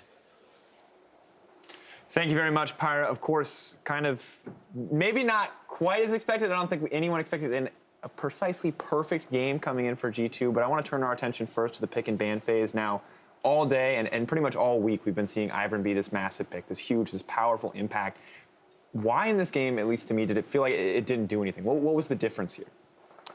I think it really came down to, well, Graves was like a really smart pick against it for one. It's buffed on this patch with lethality, so I was very happy to see Trick bring that out. And then they took Shen and they played a split push mid with it. And that's really, really strong against Ivern. Poke and split push. That's how you beat Ivern comps, and G2 played it excellently.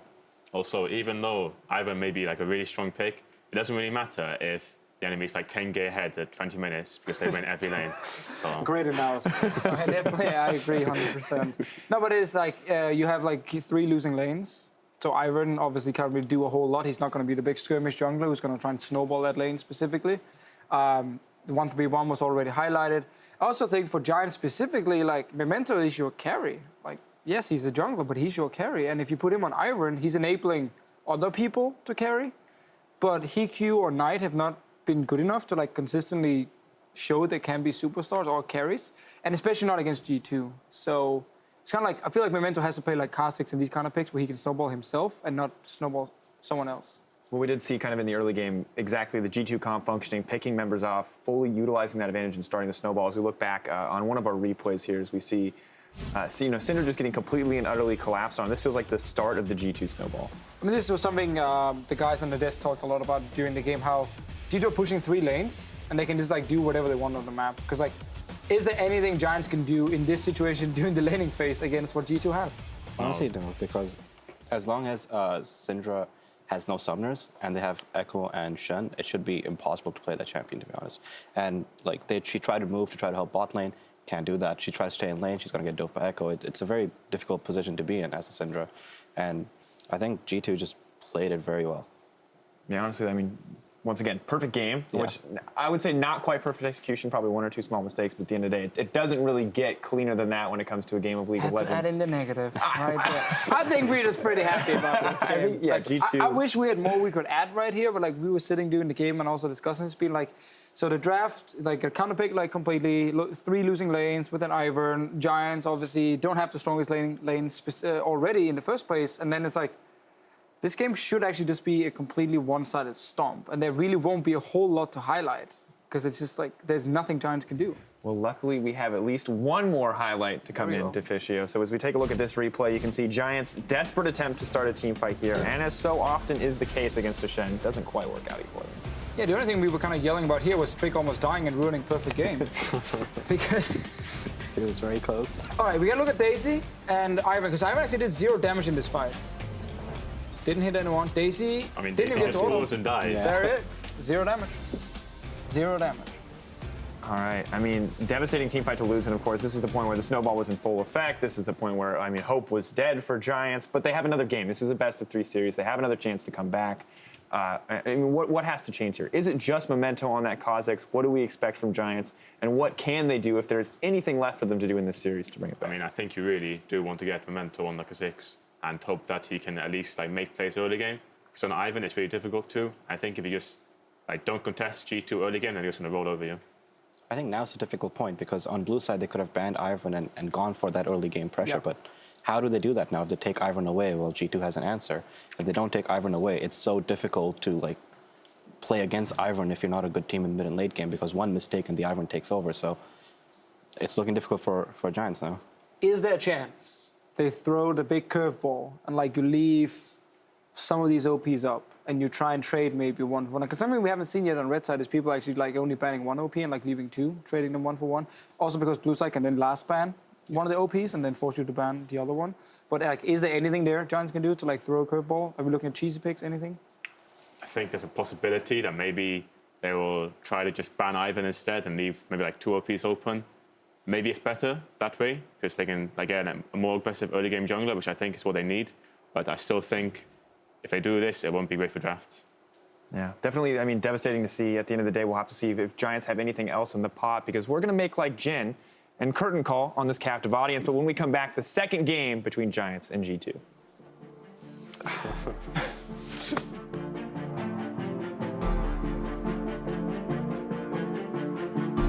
Hey, Daisy. Hold on. Daisy's done more damage. All right, they're on 2v2, memento. but that's not Whoa. enough. They get blown up right there. So is expect. They're going this is all good. in for him right now. If they can melt through the shields, they just can't do it. And the rest of Giants caught in a massive stranglethorn. G2 smelled blood, and they went for it for a big victory in this fight. Fucking the minions through, giving them the Baron buff. They've done it. They've done it. G2. A perfect victory at 33-15. G2 Esports cleaning up.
Welcome back to the EULCS Spring Split. Stress and I are back to bring you this second game in Giants and G2 series. And it couldn't have been cleaner from G2. Seriously. No, it actually couldn't have been much cleaner statistically. They got to like deny some farm, right? Yeah, exactly. Yeah. Statistically perfect game out of G2, who have chosen blue side for this second game. Surprise, surprise. When you have the choice, every team seems to choose a blue side. So interested now to see whether that means we will see the Kha'Zix or whether it be the Ivern for Trick. That's the question. Or the Warwick. I mean, what if they pick... I want to see the Warwick. Well, you know what? We've seen it a couple of times so far. There's a lot of choices in the jungle, and Trick, he looked very comfortable back on that Graves, and as was discussed on the analyst desk, hey, it's kind of like a really interesting buff with the lethality changes and stuff you were mentioning as well. So I'm curious to see how Giants are going to respond to this, and if they change up their draft, because, I mean, that was a shellacking. It's not a word I use every day. Of all the words to use, I was like, ooh, that's a different one. But yeah, it certainly was a different type of game as well, because G2, very, very dominant. If they can do the same again, I don't think we've ever had back-to-back perfect games. I don't think we have either. That would we be haven't an had best interesting subs one. for a while either. In a while true. either. But really, for Giants, I want to see them do something that is not characteristic of Giants this split, which is have more active presence in their lanes from Memento. Memento has been pretty good later on into the game, where it's been objective control, it's been about helping the team, facilitating. That has not really ever been a thing you can rely on against G2. Yeah, I mean, these guys will just, they can play back for a little bit, they can kind of lie in wait and you think you're safe, but then they just kind of like come out of the shadows and strike. And then they kill you at like 30 to 35, 20 or 20 to 25, and sometimes a little bit later. But they just don't really, they just don't ever seem to be scary in the beginning of the game, and then they just crush.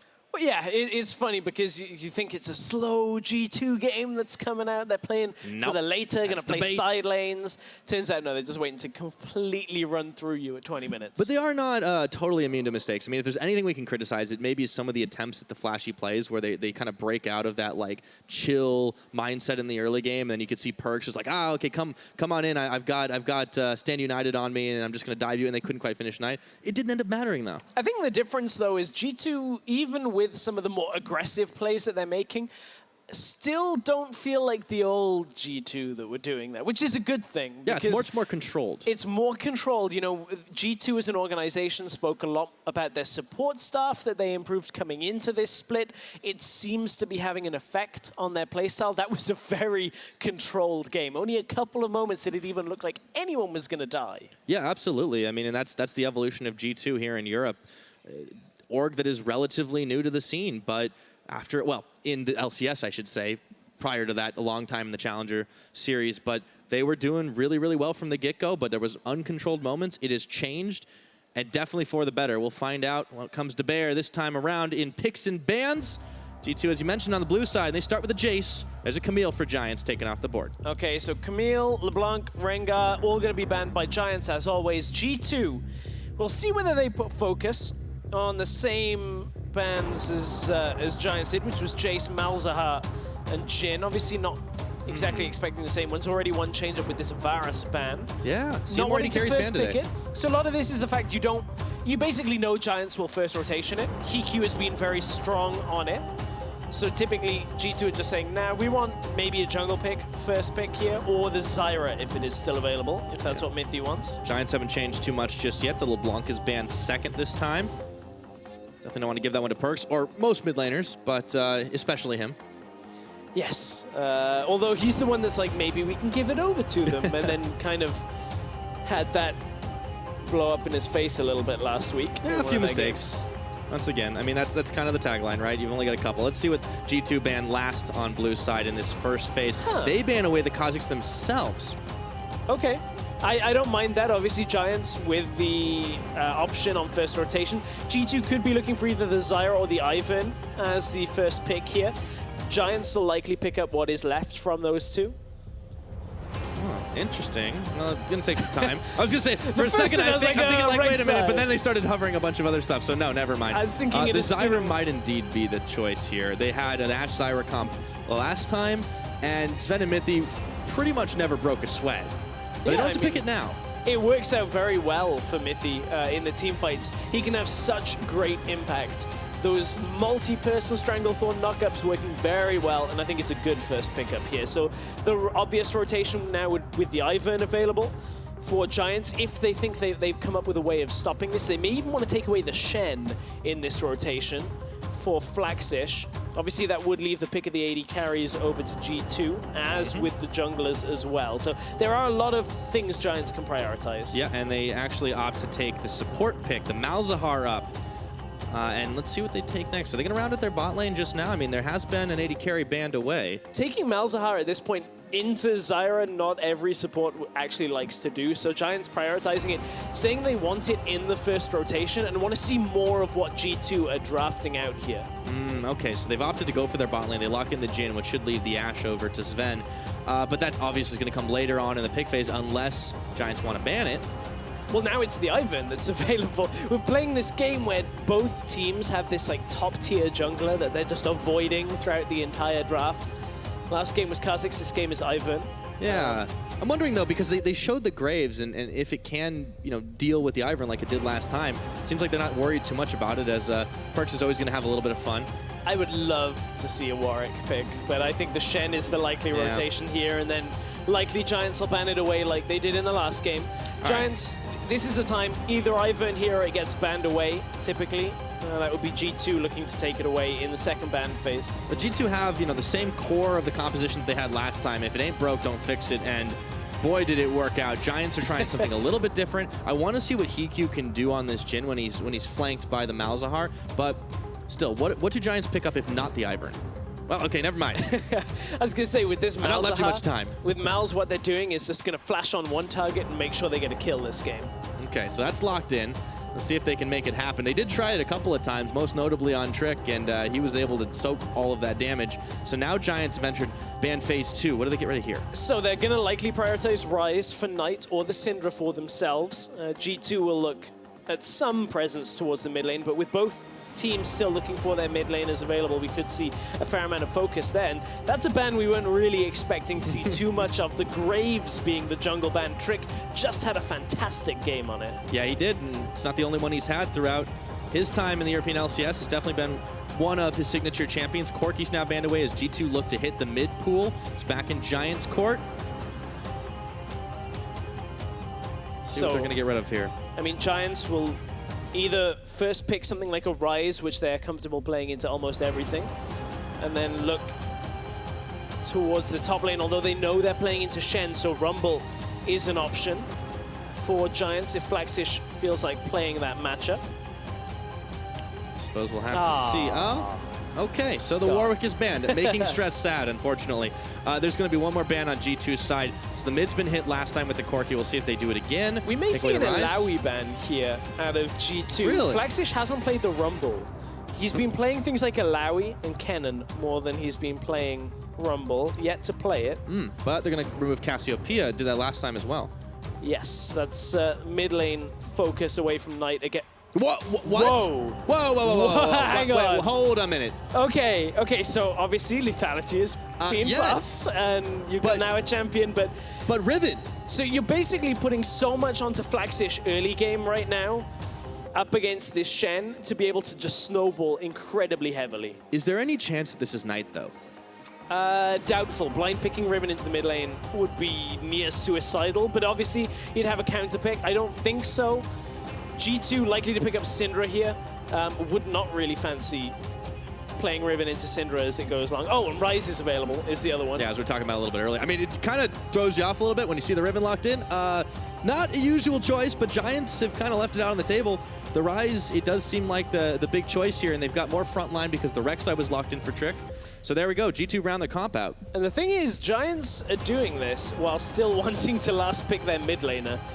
So instead of blind picking the safe option, you actually kind of just give over the fact that you're playing Riven in this setup, which obviously now means you've got fairly... Oh, this has been an odd phase 2. Okay, Giants really mixing things up here as they take Riven and Talia in the final phase.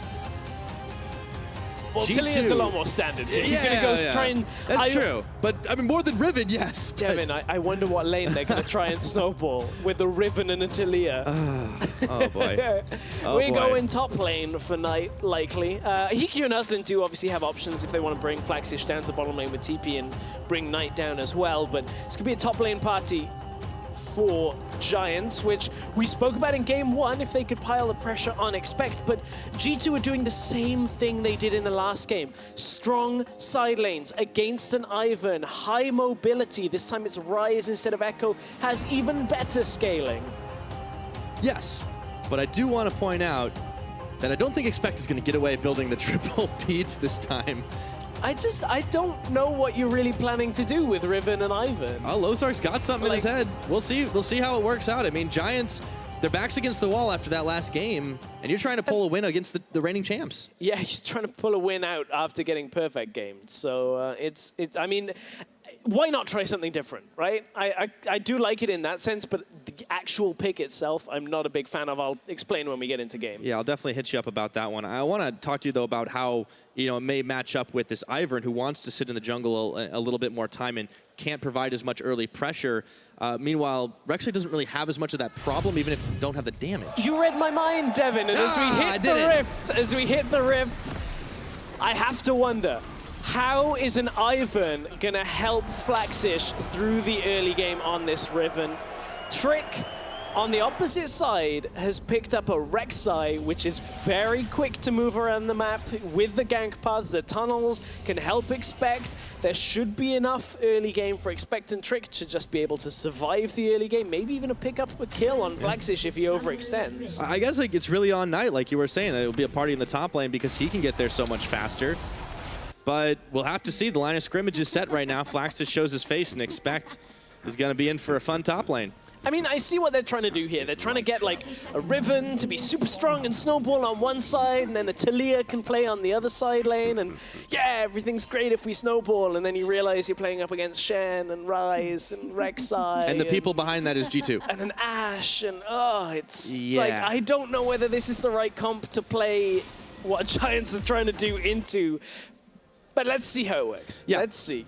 Reservations, but Giants, I mean, kudos to them for experimenting here, and let's see if it pays off for them as we take our places to start the laning phase. Sven and Mithy are having some fun down bottom side. It's going to be another poke fest down there. Definitely want to keep an eye up top, though. That'll be where we see a lot of action. Flax just trying for those flashy plays, as only a Riven player can do. Yeah, it's been a long time since Riven was purely meta. There are some players that'll tell you Riven is always meta. I'm trying to remember the last time I've seen it in Europe, to be honest. Was it Huni? I mean, Huni played a whole lot. Then Riven was actually like seriously meta through 2015 Worlds. Yeah, that's true. So there have been kind of these times where Riven was actually, for everybody, a meta champion. But I know Flaxish has played it before. Flaxish is a player that for a very long time has made a name for himself in solo queue and the like. So interested to see how his Riven can perform. Yep. Push in the bottom lane has been given over to Sven and Mithy. You can see they're now going to try and push Hikyu and Huslin away from the tower ever so slightly, but there's not a whole lot of danger of Memento coming down to the bottom side. You know he's still tracking back through his jungle to get some of the camps. Yes, indeed.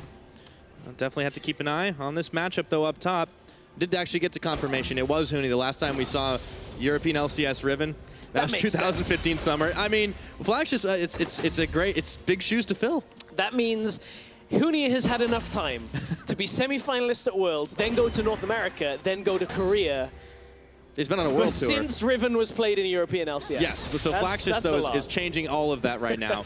But unfortunately, he's not been able to find an opening because it's only level 2. Getting a little ahead of myself. Riven can like flash on you at 2 and kill in lane. Maybe he's not even running Ignite, too. I'm a little disappointed, to be honest. If he'd have run Ignite, that's Flaxish actually saying I'm 1v9ing this game. Teleport is no longer a factor. Yeah. Well, Memento's going, sniffing for some extra jungle camps, just throws down a brush and some vision. Flaxish is actually pushed in up top side, so it hasn't actually been the action fest just yet.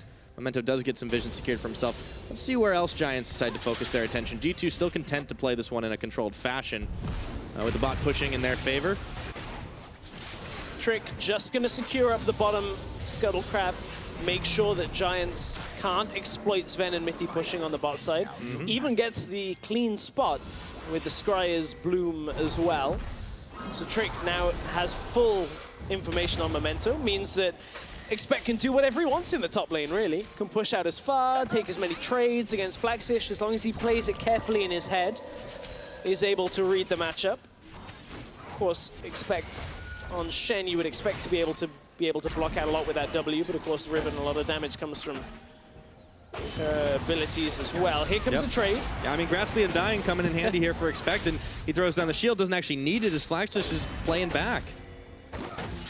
It's an interesting one. I just was not farm. expecting a Riven to come out from Flaxish today. It's been one of those days, hasn't it, Stress? All right, back to mid. Knight takes some damage from Perks. Been pretty even on farm in that one. Now let's talk a little bit about history, though, because we have a brief moment. Giants used to be this team that we referred to as the Holy Trinity. Their lineup had Smitty J, had Maxlore, now gone over to Rocket, and Knight was still the mid laner. Yeah. How do you think this iteration of Giants really stacks up against that? This isn't so much of a Holy Trinity, unfortunately, for Giants. They have not really had the same amount of impact that we saw from that Giants lineup from summer. Now, granted, it took that lineup a little while to get their footing with Smitty J and Maxlore, and they ended up being a solid team towards the end of it. But so much of the victories before that were Knight, going completely ham. And, you know, the analysts spoke about this earlier and a little bit yesterday, where Knight just hasn't really had the same impact that we've come to expect, and the level of play in the mid lane has gone up in Europe. And Knight's kind of just stayed the same. We've seen a couple of games that were okay, but nothing really to write home about. His Vladimir was insane last split. Can't say the same for any of his picks so far in the spring split for 2017. Yeah, I'm not sure if it's really a change priority thing or just the meta's not favoring as much anymore, but now they got the Riven fights. Flax just gets taunted, especially, well, that's a lot of damage. Yeah, realize it's a lot of damage. Doesn't even use his potion, though. So he's just going to back away. Obviously, Shen's going to have that global impact over the Riven. So unless Flaxish is like killing Expect again and again and again, there's not actually that much of a lead that can be made without a lot of help elsewhere. We got to start seeing Knight move up towards the top side if he can't get a roam off, or Memento's about to hit 6. Maybe that's the time. But they have been, nowhere near that. It's all been playing the vision game, and you need to get a Riven ahead. I'm not sure if Giants want to execute on their plan. Let's see. Trick and Mithy are going to be moving down to this bottom side. Giants spot it. Okay, there was a ward, very important ward outside of Tribush, that just saved Tiki. Tiki was still moving forward in that lane as Mithy was starting to move down into the bottom lane. So a little fortunate, good ward, able to protect them in the bottom lane. Now they have been playing the vision game, as we said. So both junglers actually moving towards the bottom side. Some brush on brush thrown up by Memento as he heads into the lane. Sven and Mithy are wise to this, though. Just kind of shows his face. He takes a lot of poke for it, though. Oh, that's a lot of damage down. This is the same kind of thing that we saw earlier from Vitality. Flax is just straight up losing that trade. Yeah, we it's not saw good. earlier from Vitality them try a lane gank from Joko on Ivern. Didn't place a control ward in the lane. And we just saw the same attempted thing from Memento as he's trying to help his team push the lane out. Just walks over a ward and there's really nothing comes from it. And it's really ineffective. Yeah, so. I haven't seen Memento do that much on this Ivern. Okay, so Mithy does get caught up for just a second. He's able to walk away from the Voidlings, though, as Sven was able to polish them off. Back to business as usual. Pretty massive CS differential in favor of Sven. I sense the arrow. It's going to land on Hiku, but in comes Memento and Daisy on the front line. So G2 back right off of that. Sven did flash out there to make sure he got himself away. The arrow came out. And as soon as they spotted Daisy, it was all about backing from that fight, making sure that they couldn't get caught out. Flaxish has been pushed completely off the wave. Yeah, I expect is going to be able to shove this in. There was Trick showing his face up top and prompted an instant warning flash out of Giants. They are going to move towards bottom side and look to start trading. Daisy still up and available. And with only Mithy there, it's going to be hard for G2 to push off of this, but we may be in for a tower trade. Yeah, G2 are just holding Flaxish back on the top side and making sure that they don't die bottom side. That's a nasty cupcake, man. Long range cupcake to go with it as well. It's best kind. It's not exactly a quick tower take, but with Daisy there as well, they can whomp it down. Yeah, so they'd be able to finish this one off. So Daisy was tanking. Memento goes a little low, but all the same, curtain call's open. VIT's going to have to two-step. He takes one shot up to the top. Expect is going to equalize on that tower. Flax's head not backed away. Knight trying to dodge away from the damage of Perks. Not all of it. And really, Expect has not had a whole lot of trouble against Flax. As you can see the big difference in game number 1. And this time, honestly, it isn't that different. Tower for tower trade gives Giants a tower first blood, but they're still fairly far behind with Flaxish losing a bunch of farm top. And you can see that Trick has been faster around the jungle. Memento this time has been in his lanes a little more than we've seen in previous games, but hasn't been able to accrue much of a lead from that. They did get that tower, so that helps them a little bit in their gold deficit, but it's still G2 firmly in control. Yeah, I'm just wondering what Giants are going to be able to do. I mean, you pick a Riven, you try to snowball the game. It just didn't happen at all. Where is the game plan from here?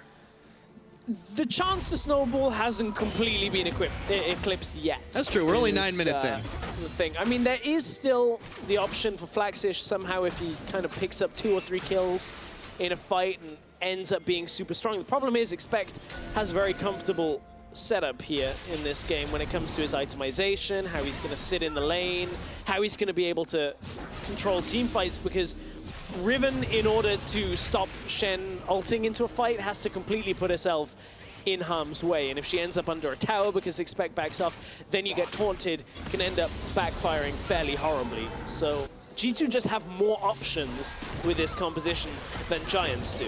And the option they choose is to move mid, but Mithy actually gets shoved right into tower range. He's chunked pretty low, but they can't finish him off on Giants. That will force G2 to back off the tower as Daisy comes to help clear the waves. EQ heading back towards the bottom side. Things reset. Yep. Reset. Ivan's sound effects. It's got to so take magical sounding. I know, right? Yeah, it's refreshing. None of this Normally crazy battle gloom, sounds. Yeah. No, he's just like, I'm gonna make you happy, and now I take your buff. Flash just gets himself red. That'll help. It will. A little. It just gives him extra sticking power and that extra bit of regeneration up against Expecting the longer stepping forward form fights. Hustlin flash. Oh, no, good combo right into Hustlin. Perk's just gonna go down. That's first blood. That's good first blood. Well worked. Hustlin comes out of the lane. They had vision control on bot side for Giants. Nice first blood out of the team. Yeah, now they can push mid right now, so Perks oversteps a little bit. He didn't have Ghost up and available to him. Yeah, and of course Perks wanting to run the Ghost rather than the cleanse. Of course, against Talia, not a whole lot to cleanse off, so he isn't able to get away from any of the crowd control there. Yeah, so Giants get themselves that first blood. They've actually equalized on gold right now, and if they can keep this pressure up, they might just be able to knock down this tower, but there's just not enough damage, it seems. And with Sven and Mithy here, I think it's going to be difficult to do. Yeah, it'll be a little more difficult than you would anticipate. I like the Knight came down to the bottom side, though. So this is Knight just throwing extra wards in the bush, make sure Perks sticks around and fights. At this point, Perks kind of already dead because Hustlin, that was a beautiful knockback, by the way. Hustlin still was in range that he could flash in. Hustlin was the one that gets the kill from it. I think they would have liked that to go over to Knight. They kind of need the Riven and the Talia to snowball. But that's a little bit nitpicky. All the same, he got the assist for now, still working towards finishing his first item here, after the boots, rather, I should say. The junglers will find each other out in the river. Cloud Drake's on the menu, but nobody's really interested in taking it. Instead of eating, Trick is going to run. He's out, he got bound up for just a second. EQ and Hustlin pushing down the mid, so Giants do have some push going for them right now. Question is, will it be enough? Still a little time for that Riven to try and snowball, but there really hasn't been a whole lot of effort from Giants to really make that happen. And that's because Expect has been playing fairly conservatively when Trick isn't around. There have been a couple of trades back and forth, but generally it was only when Trick was up in the top side that they zone Flaxish away from the wave, push him back and focus on that tower. So it's been difficult for Flaxish to find areas to really capitalize on. So for Giants, this is a better start, a much better start from them than in the last game. Good wall usage allows them to push up to the tower. They have a full cannon wave there. There's an Ash Arrow, it's tanked by Memento. Trick is looking for the flank. Giants, it looks like they're sensing they might need to back out right now. They dodge the Stranglethorns, and Hustlin turns on to Perks. There's a teleport coming in for Flaxish. See if they take the fight. No, he's going to cancel it. Cancelled it because expect finish stand United, and this is one of the opportunities that Flaxish has now with time alone in the top lane to get something done. He doesn't have a whole lot of time though. Expect would be able to TP, but it'd be a bit of a waste to just TP to defend. He knows Flaxish cannot take the tower on this push, so just runs it up the river. Flaxish actually staying now as the second minion wave comes in. He knows he's going to have to get out of there, so he dodges away. As expect, the threat of the taunt was always going to be there under towers. Instead, Flaxish is going to head towards the mid lane. Daisy's still available. Giants got their sights set on that tower. G2 recognized this could be happening though because they saw Flaxish disappear and look towards mid. Now they're going to siege. Flaxish looking for the dive alongside the rest of his team, but it's more about getting the tower here. It's about just threatening the dive, getting the objective, and pulling back away. Yeah, we talked a lot last game about how Giants, they had this kind of siegey composition. This time, it can definitely work that way. But they've got to cover their bases here because Perks is, free pushing this massive wave of minions on the bottom side. And that's difficult though because G2, they have good global presence along the same time, so every time Giants are making strides and plays to try and take an objective, they get cross-mapped. This time Perks gets pushed back away from the bottom lane. It's going to return as a dragon though. You said it was on the menu. Probably a little better for G2 and their teeth and all that candy that Ivern's leaving for Giants around the map. Yeah. Yeah, definitely. You want to be able to wash that out every now and again. So the Cloud Drake is going to give them some speed at 15 minutes into this game. Try and get around the map a little bit faster and avoid, or at least set up on Giants. Make it easier to cross map at the very least. See what they can get done here. Speaking of that, Ivern. And they get the tower as well. Perks stuck around. Yeah, no answer at that point. Taliad had to back. Void Rush. Trek is just going to be heading to the Wolf camp for now. Putting some vision down. Giants trying to play around here for the vision side. Can't really get too much done. They're hanging on. I mean, the gold is not that different right now. I mean, considering game one was a perfect game, I'm fairly happy with how Giants are doing right now. Hey, they got more kills already this game than they did last time. That's mean. That's mean. It is, Fire. but it's true. It is. Sometimes I guess the truth hurts. It definitely does. But I'm pleasantly, impressed by how Giants have fought back into this. It's a riskier composition with this Riven. Hasn't really found its footing yet, though. No, it definitely hasn't. How long do you think really Flaxish has to try and snowball ahead, or is he still going to be useful, find a way to be useful later on in the game? Trying to find a useful way to fit him in later in the game. Split push Riven. Yeah, it's not exactly the easiest thing. We found Huni had his uses late in the game of just flashing over Raptors, hitting W on 4 people, somehow getting an instant quadra and walking away. Well, Flaxish has a solo queue reputation. Like, I mean, maybe he can do it on solo queue champion. Yeah, I said it. Oh, wow. Anyways. Mythian You're trigger just head. firing shots right now. I mean, I call it as I sees it sometimes, but Flaxish is not going to be able to go anywhere. Instead, they've opened a curtain call onto Sven, who dodges 1, dodges 2. He can't dodge the candy. At this point, Giants, they're just trying to take away any kind of record for G2 that they can. I don't want to curse it, but a lot of people right now are tracking how long Sven hasn't died in game 4. I think coming into this game, it was like 40 minutes, so it's feasible that in this game he was going to bypass the last record of it. So Giants just throwing everything at Sven just to trying try to and kill kill him. Don't give him the record. Oh, man. All right, so Memento is going to be able to get himself a blue buff now. Still looking to see what Giants can get done. Perhaps they can 4-1 their way to a victory. Still, it's always tough against a team like G2, but they are hanging on in the gold game. It's very even right now, 2 towers to 2. Just that 1 kill separating. But G2 have definitely been playing the safer game for the most part. And, as you mentioned, cross-mapping, out-rotating, playing the smarter macro game. Yeah, it's certainly been a benefit of theirs a long, long time in their history. They were pretty good at that last split as well. As were Splice, but they didn't really seem to find the same kind of footing. We'll see them in action as we go through the last part of the group stage, at least in the first time teams meet each other. Of course, from next week, we're going to be seeing cross-group play, which allows us to potentially see that G2 Unicorns matchup if both remain undefeated until that point. Oh, yeah, that one will be great. I mean, G2, honestly, it is about showing the dominance here, and a perfect game goes a long way to showing that heading into those cross groups to say, hey, look, we beat everybody in our group, and it wasn't that difficult. Is this anything you can do, I can do better? They're going to take turns wailing on Giants for like a perfect game. I hope not. Well, I mean, Giants might have a trick up their sleeve still. Yeah, Giants are fighting back. Let's see what they can get done here. It's always tough. It's always tough, but Giants have been able to push them back for the most part. They did lose out on that bottom tower, but the game just seems to have gone into a holding pattern for a little bit. Yes, it has, but that's good for G2. I mean, they have a Ryze that's looking to scale. Yep. You got a Shen that is very comfortable just sitting in the lane, absorbing the wave and pushing it back.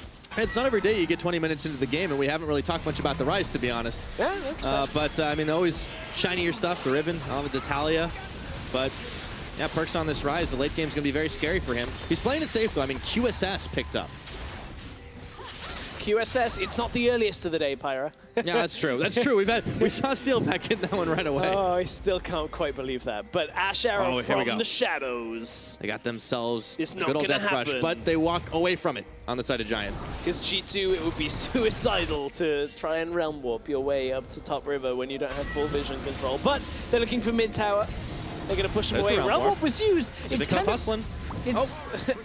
I don't think Trick got the memo, but they scared him away. Yeah. So now they can start pushing. Knight is looking to cut them off here with them at least a little. I should have constructed that one a little bit better now. Perks is in trouble, but not nearly as much as Flaxich. If he can hang on here, it'd be a miracle. He flashes over the wall, sends his ultimate flying. Sven is going a little bit low. The final shot tanked by Mythy. Giants have not been able to find a kill yet, but there are blinking health bars from these duo laners. Trick is trying to hold the line front. Giants, they're the ones who are pushing. Oh, hang on, he got blasted back.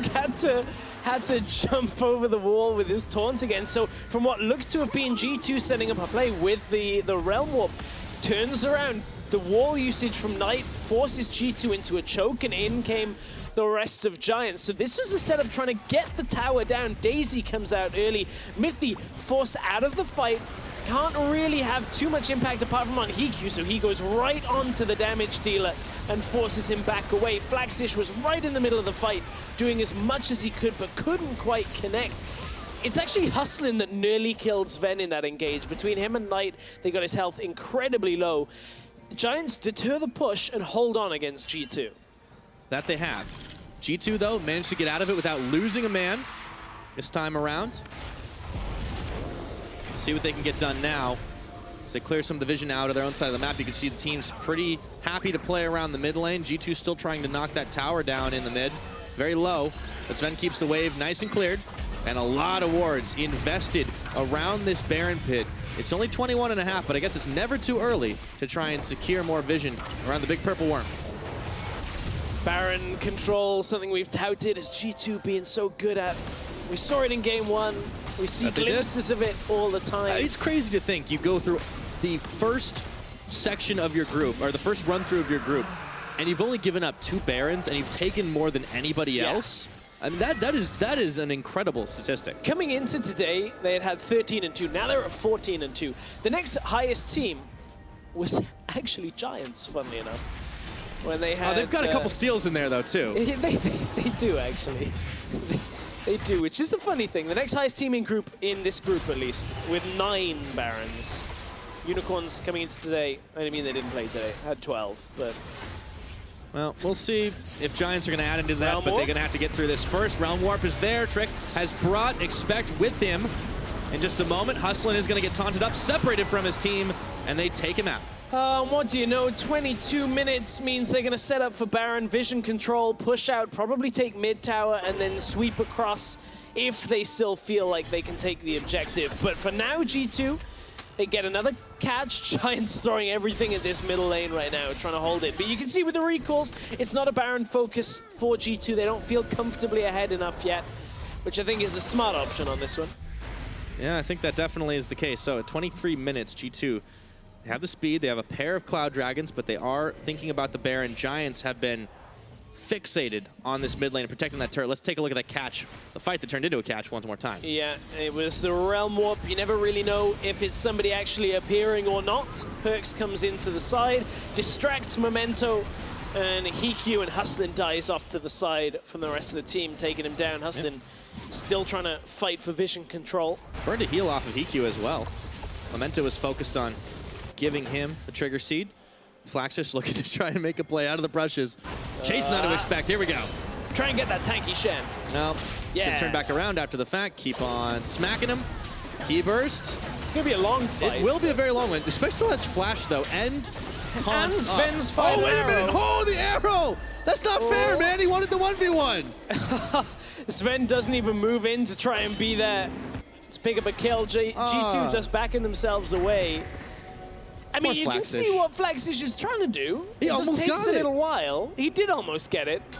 A little too little damage off the wind slash. If he'd had Ignite, didn't quite get it. He would have got it. Just saying. Okay, Devin, I think you can start a crusade to try and get top laners Spring Ignite back instead of you know what? I teleport. think I'm going to rescind my words because I don't want to see that. And I think every coach will be like, no, you just got to take teleport. You can't not have it. All right. So Giants have been able to at least force Expect off the map for just a moment. He's already back, however, so there really isn't much they can get done with that. Knight is up in the top lane to start pushing away.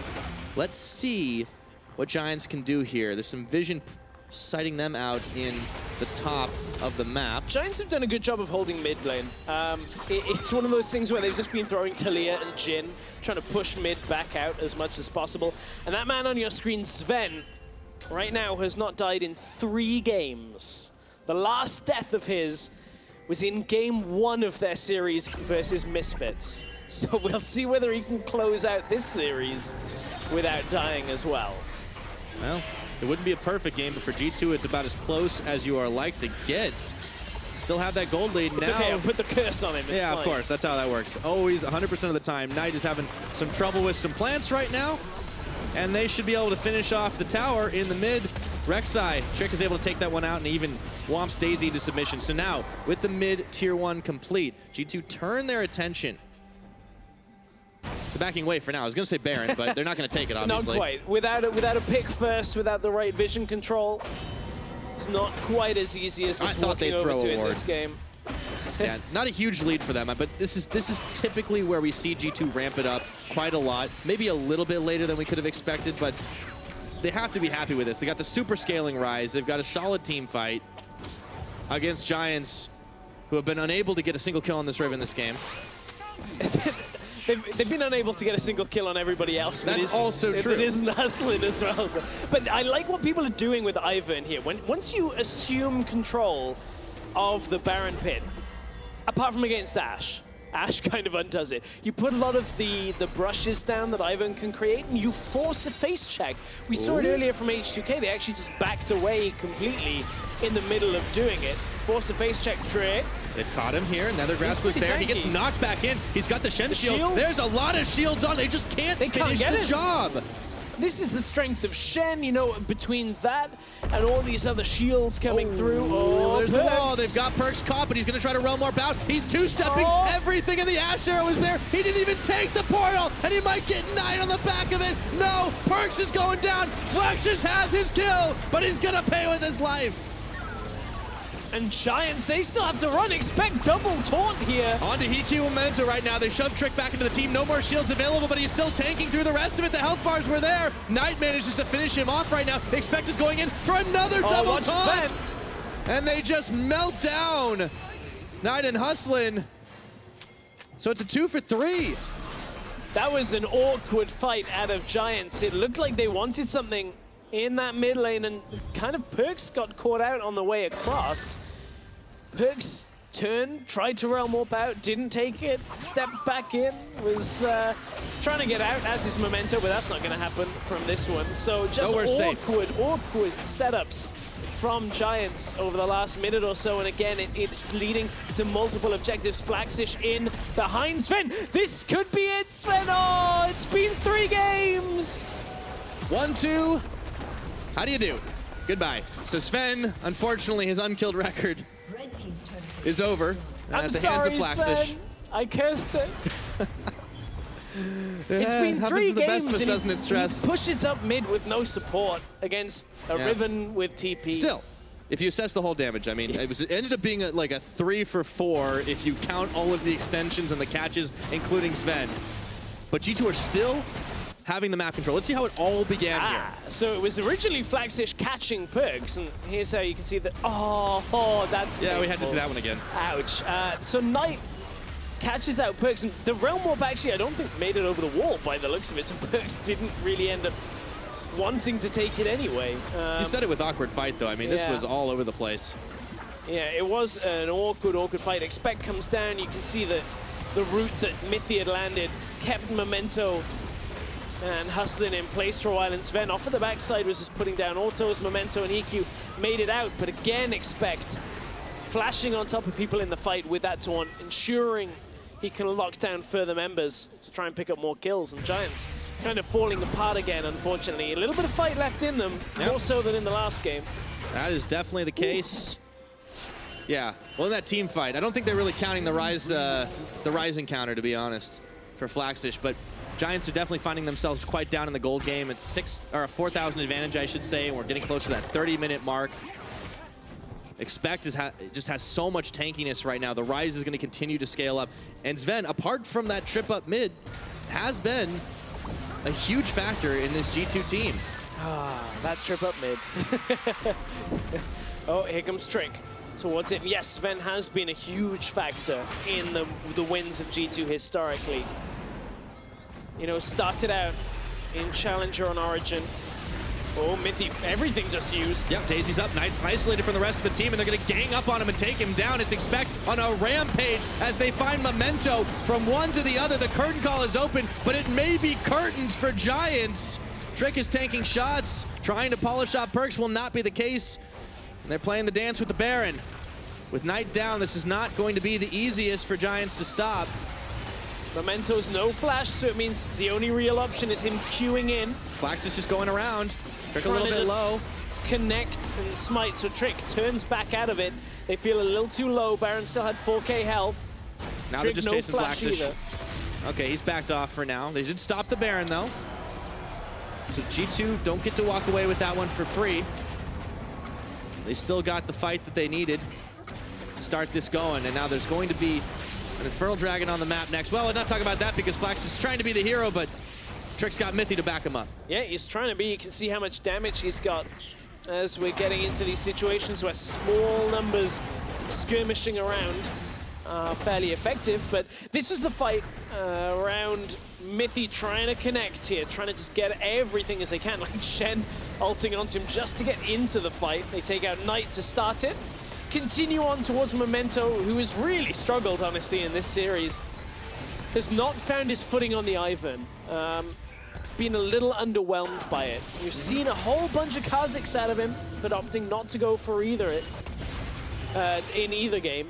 Perks with the fake out Realm Warp to just push him back. You're right, it has been Memento not looking so comfortable on this Ivern, and he's very crucial to the Giants team. Like, in their victories, he does seem to have such a huge hand in it, and I wonder if this isn't part of the mind games. You leave the Ivern available, you find a way to outplay it. G2 have done it once, now twice. Yeah, I mean, Memento had a couple of fights where he went crazily off with Kha'Zix, getting triple kills and he even could have gotten it last game. Yeah, I mean, yeah, he could have, and hasn't really had the option to this game. Obviously, it was banned. G2 controlling, you can see what exactly the vision is like. Trick and Sven just they got so much damage. Down. They can two-man this. Daisy's going to make a token effort. The wall is going to come out here. Sven's going to get bopped into the pit. Meanwhile, Mithy being chased down by Flaxish around the side, who takes him out. The Baron is taken, but it was secured by G2 Esports. But Giants, a little bit low here, going to try to find Trick, who flashes. He goes through the tunnel. Flaxish flashes to follow him. And now the curtain call's open. Trick is going to try and open. He can't get out of town. And Flaxish might just be able to finish him off. Trick is limping away from it now. Baron secured, but at what cost? Dual laner's gone down, and now the jungler denies the kill. Oh, Flaxish, he wants it. He finally gets it for the key burst. And Giants turn on mid, but now it's not over. Giants finding Expect to just run into them. EQ with the big shot onto Perks. They could get aced here right now. This is turned around. Giants have turned this around. I was about to say that the key thing, despite as good as it looked for Giants, was the fact G2 got 2 members out with Baron. Now they only survive with 1. But it's still on their Shen. Expect has that now for the side lane pressure if you want it, but that was much better out of G2. Oh, EQ, good reaction on that one. Fast fingers on that flash. Okay, so Giants assessing the damage report they did to G2, they managed to knock off all but one Baron buff and then get a tower in mid. Let's see it again. So Flagzish decides he's just getting kills. He's just going for Mithy. Doesn't matter who it is. He's just adding to his score. Hey man, that's how you play Riven. He's got to play for KDA at this point. From there, you can see Trick kind of kiting 3 people up. Flagzish, given a massive run around here. Uses his flash ult early. interrupted. We're back to live though, because Shen, look at Flagzish in the lane behind him. Try Bush is where he's standing. There we go, but Mithy's going to be there. Expect it's going to be hard to take down. Let's see if the Giants can get the collapse. They get on to Expect right now, and they have knocked him left, right, and center. A big shutdown. That's 5 kills on the Riven. And that's the Baron buff gone. Riven has finally found a spot where the damage is starting to add up. The small number skirmishes are going more in G2's favor, and G2 haven't been able to combo this Ryze, this Shen, everything that should be working together to keep each other alive has not been able to plan out. Yeah, Giants are making it work for them right now, and they've been able to push G2 back. It's still a tough game for them. They're still down a little bit of gold, but they have a chance to maybe take out this Infernal Dragon.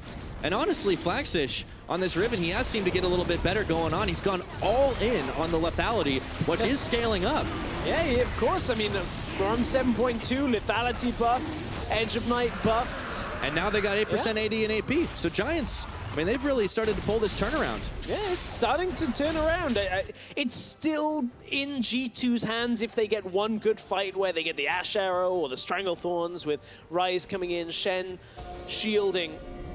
They've got enough tools, but the last few minutes has been scrappy by them. G2 getting ahead, being in situations where they're caught out. Perkz trying to 1v1 a Riven, getting caught in the river has kind of slowed everything G2 was trying to do. Their Baron buff is gone. We've got a good few minutes before the next one spawns.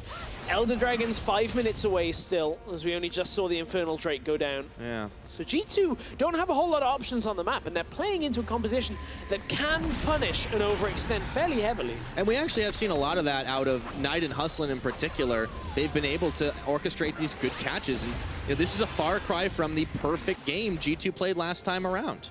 Yeah, it's a very far cry. I completely agree. Doesn't look like the same team. I mean, they still got a good lead.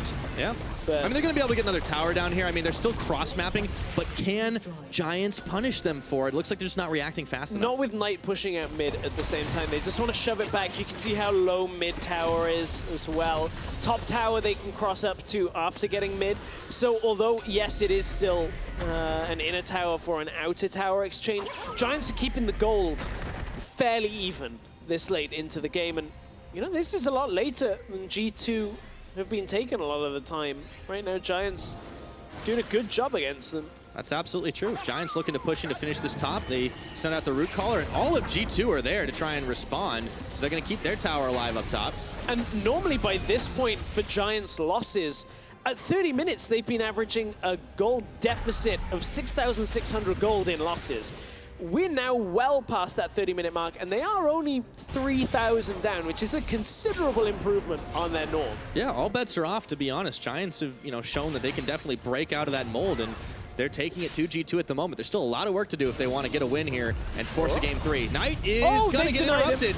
Okay, he's got the shield on him, but that's a lot of burst. They were still dishing out. Double knockup, Memento. In comes Flash just around the side. Looks for Sven, but he's not able to capitalize on it. And he's taken out before he can do a damn thing. Curtain call's opened up, but Perkz is running into the front line. Giants in group for it right now, and they have got to bail out. Expect is going to taunt Flash right into Hiku. Perkz gets him down. 3 members of Giants trying to limp away, but Mithy flanking around the side. He gets the root. Hustlin turns on to Mithy, who manages to take him out, but they're going to trade support for support. It is a 2-for-3 fight. Sven goes very low, but he lives.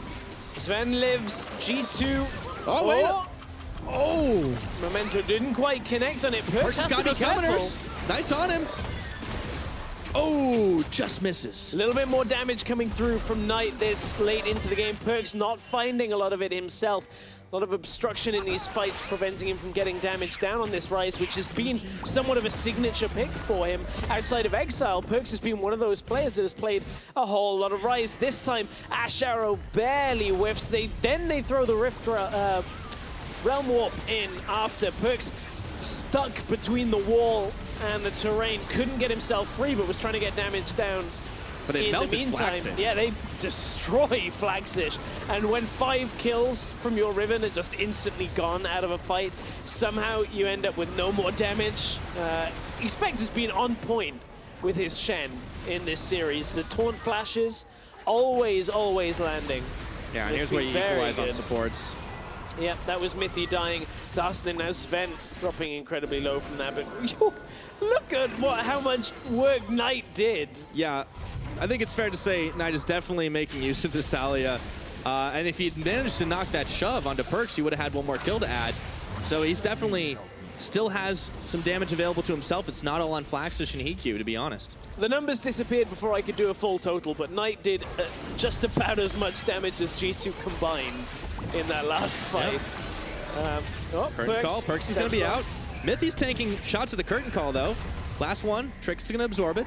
So they force them back for just a moment. Expects on bottom side. Let's see if Giants can clear some of this vision out of the Baron pit, because remember, it's back up and live. There'll be an Elder in just over another minute as well, so objectives are coming back to the Rift. And you can see a lot of this now is the mental game of G2. This now feels like it's turned against them because Giants have started up the Baron. Flaxish is waiting around the backside to see if he can brushes intercept onto Trick. There's the wall thrown up. It's gone low. Trick is looking for the steal. Knight is going to get stopped in just a second. They're delivering Shen with Trick through the submarine. They get the taunt on, and now Flaxish was caught with his pants down around the backside as Expect picks up Hustlin in the blink of an eye. Miscommunication. Like, Flaxish actually got blocked by Talia's wall for a large portion of that fight. The minions have taken down mid lane at the same time. G2 stopping the Baron attempt out of Giants may even turn around and set up the vision control for themselves and dare Giants to come for another fight when they don't have their cooldowns available. It's going to be so hard to try and break through this G2 squad right now. They're shunking down the Baron. A miracle steal would be what Memento needs. Can he go in on it? No, he's too late. A little late. And now he's caught in the pit. The Realm Warp's coming around for the back. G2 are sensing that their time is now, but they don't need to hurry it up. They're content taking down Memento, and this time they do make it out with all the Baron buffs. G2 thinking their time is now. Well, Giants, they couldn't see the Baron buff in time. Trying to get Memento over, it just wasn't quite enough. And G2 securing another Baron. Insane. I believe that's Baron 16 for G2 this split, while only giving away 2. And they get themselves an Elder Dragon to top it off. That'll give them a little more effectiveness, a little more speed, and some regeneration, as well as that burn. Flaxish up in the top trying to push the minions away, but Giants are running out of ground here. What looked promising for them for a bit, 41 minutes, has taken a turn that they are not happy with. Yeah, it's taking a turn they're seriously not happy with. Sorry, you put a couple of lines that coincidentally are like the biggest John Cena implication, like yeah, no kidding. Implied pun that you didn't mean to. And I'm just here laughing to myself. Well, I'm glad I can give you a giggle every now and again. Some people out there understand the significance between you can't see it and all that in 16, but it's okay. Giants right now, they see G2 looming around the base, pushing in. It's going to be mid-tower going down again. Realm Warp used just to deter. You've got to back away from that. As Giants standing there waiting for somebody to arrive. Yeah, zoning ult. They take out the inhibitor with ease. They've cracked the base here. Setting their sights on the bottom. Expected and leading minions that way. There are a few wards behind G2's position, but there's really no trouble right now as Giants, they seem cowed. There's just no way they can fight this, it seems to be the case. Short of a miracle play by Flaxish, he's had a couple of good moves this game, and he's gotten back out of the laning phase. Perk's now caught in the curtain call. He tanks 1, he tanks 2, he has shields, but he tanks 3. The 4th goes wide, and Knight's looking to finish him off.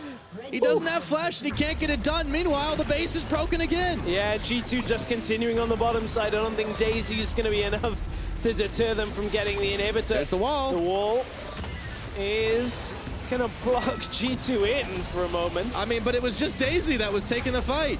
So the arrow comes in, it nails Memento for now, and G2 get a second wind to push into this tower to try and close out this series. Very different game from their first. From a perfect victory to 43 minutes, 11-11 in kills. But they're shoving in on 3 lanes. Yeah, G2 gonna ramp this one up. Top lane. This tower still remains. And Giants will be able to hold mid tower for now, or at least their Nexus towers for now. But this has been a less clean game than the last one, but still fairly controlled out by G2. They've held through Flaxish's attempts on this Riven for the most part. See if and they can finish this. As long as they don't let Flaxish catch Sven or Mithy, they should be able to round this game out. They keep running them around the map. I mean, even when there's nothing but base, they're cross-mapping at this point. So G2 are, you know, they're closing this one out as clean as they can be after the game went a little chaotic. Last inhibitor was going to fall in Giants' base. They're down to one Nexus turret, and even Daisy's running away. No turns back around. They can't get the shove combo onto anyone. Finally smiting Daisy. It's an automatic fight. Oh, he's going in for Sven. Not gonna be enough. They turn on that, and the hero play goes south. Now Perkz is gonna get a Stand United shield to just deter the rest of them back to Fountain as Trick picks up a double here. Perkz hanging tough. Not anymore. He's taken down, but G2 are gonna get the game. G2-0.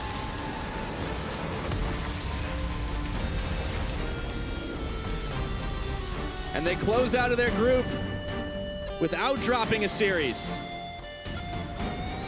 G4-0. Yeah, definitely.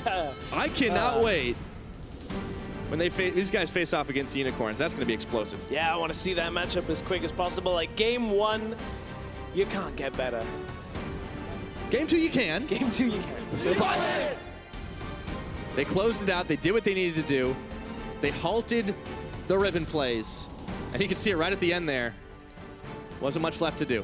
Oh, Flaxish knew he was so close to getting that kill on Sven at the end. May have been enough to be a difference maker, but I mean, that shows a lot of fortitude to pick up something like a Riven against the group leaders when you just lost a perfect game. And although the Pig didn't have the success that Giants would have liked, 5-3-1 in the game, a couple of key plays from Flaxish. It wasn't a perfect setup for him, but it could have gone a lot worse. Oh, yeah. I mean, Giants put up a hell of a lot more fight in game number 2, and I got to give them props for trying something like this. Knight was pulling a ridiculous amount of weight as well, and honestly had some fairly clutch Weaver's walls, but then there were a couple that maybe a little bit miscoordinated, and Flax just being caught on the wrong side of that, unfortunately for them, gave G2 a lot of advantages. Yeah, it did. It gave them too many fights that back-to-back went in their favor.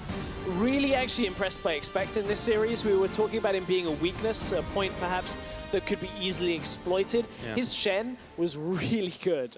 In team fights, yes. The controls, multi-person catches, holding his own and, backing away from waves when he knew there was the possibility to get ganked. Absolutely. Good setup. Absolutely. Great job from Expect. But for more on G2's win, Quickshot is on stage with Mithy. Thank you very much, gentlemen. I am joined by Mithy. Congratulations on the 2-0. Congratulations on sweeping your group in the first round robin. Let's start with game 2. Why was it so close? I think we told Trick to leave us bot and just we knew that Iron was coming bot lane and we had a really huge advantage bot, and instead we told Trick to just take his camps on top side. And instead what happened was that we traded sides and it didn't really work out as planned because we had an advantage bot and we could have snowballed through that. And we also thought that Riven was going to be much more useless later in the game. So we thought that if we starve him, then it's better for us because we weren't even losing anything from losing bot tower, just the whole map being more open. Yeah. So yeah, it kind of we planned it ahead, but it didn't work out how we thought it would work out. Yeah, it definitely looked away a little bit messy towards the end. That Baron fight definitely catching everyone by surprise. Let's talk about the first game. That's the first perfect game that we've seen in Europe since spring 2016. Is that something you were aware of in the game, or was that just a happy accident? I think it was a happy accident. Someone mentioned it at some point, when we were ending, everyone was like, oh, perfect endgame, and that's when I realized myself, but I think we didn't really have it in mind when we were playing. It could have gone in a much way worse way. When we fought mid, we were stronger, so the fight was fine, but it wasn't really in our terms, so we kind of screwed up there, but it ended up being a perfect game, so it was all good. What feels better for you, Mithy? A perfect game for the first time in a year, or going 4-0 in the first time facing all of your opponents in Group A? I mean, I've always had the same mindset where I really don't care about the split in itself because of my time in Lemon Dogs where I won the split and then lost at playoffs. So I'm keeping that mindset. Yeah, I'd rather just have clean games. I think the perfect game, even though it was perfect, we didn't really fight on our terms on the fight that won us the game, so we can still play better. I'm really, really happy to hear that. I'm looking forward to seeing whether or not G2 will play better. Next week, you guys are doing some cross-group games. It's the first time we're going to see that. H2K and Rocket. What's your opinions on H2K, seeing how they lost to UOL last week? And, you know, what are your predictions for that series? I think it's fair to lose to UOL. They are the strongest teams, and they had probably like the best grasp in the meta. Maybe they still do have it once like the new patch comes in, because they were playing Warwick and so on. So I don't underestimate them because they lost to UOL. I think that they are a very strong team, and their bot lane is very smart. We have scrimmed them a lot, and I just hope we can pull through and win. I want to ask a question about that. You've scrimmed them a lot. Now, this is the first time that we're going to see cross-group play here in Europe. This is the first time that now all of a sudden your scrim partners now become your opponent partners, so or your opponents on the Rift. How does that dynamic impact your preparation going from week 3 to week 4 onwards? I mean, it's the same as before, right? Like, nothing really changes, just that, I mean, the best thing about this whole system is the fact that you're playing best of 3s. I think that's like, it's really amazing that you can actually play a series and not just like split games, even though maybe that hurts us at Worlds again because we're playing best of 1s, but we will see. I think that it doesn't really affect us. Our scrim partners, like our scrim schedule obviously changes between week and week because sometimes you face your own group, sometimes you face people from other groups, but at the end of the day, like, as long as you get to practice what you want to practice, it doesn't really matter who you play against. Okay, it doesn't matter who you play against now. You're not going to face UOL for a couple of weeks. Who would win if you were to play UOL today, and why? It's hard to say because we play a lot more, I mean, everyone can see that our games on stage are a lot more systematic than they are in scrims. In scrims, we usually, like, a lot of people get caught. I think there's not like 100% focus, even though we try to be. Like, we test a little bit more of our limits, so there's some, like, a lot more deaths. So when we play against UL, and they basically just embrace the whole 1 million deaths meta. So they usually come out ahead. So judging from scrims, they would probably have like a small lead. But I think we would have a good. We would just be good at adapting on stage. So I think it would be close. It would be close. It would be close. I like that. Not willing to 100% say you would win, but leaning towards it. Mithy, one last question. Let's step back. We've talked a lot about now looking forward, the opponent teams. How has the G2 gaming house changed? Now you've got this additional support staff. I was watching Sharks and Youngbuck backstage really discussing Game 2 quite heavily. So explain to me how the coaching staff and the additional support staff is impacting G2's play. Well, it was explained somewhere. Sharks basically helps Joey with whatever he's doing, and they try to improve each other. And then Weldon is doing the same too, but at the same time, he is giving us a little bit more of like, he's just pet talking us and giving us like some insight into a little bit of like sports psychology. I don't want to call it sports psychology, or he doesn't want to call it sports psychology. I don't really. It's just mindset, maybe right? A healthy mindset, being in a good like basically mind space. Just being in a good mindset for the games and like towards improving and so on. So I think between the three, they kind of criticize each other and they make each other better, and we also criticize them a lot. Yeah. So who criticizes you, Mithy? I criticize myself the most, and then from there on, I think my teammates, and then my coaching stuff. Okay, good. That's what I like to hear. Hopefully Sven gives you a lot of trouble. Mithy, congratulations not only on the game today, perfect game, and of course the 4-0 for now. That does it for me here with Mithy. We're going to head over to the post-game lobby. Dracos, take it away.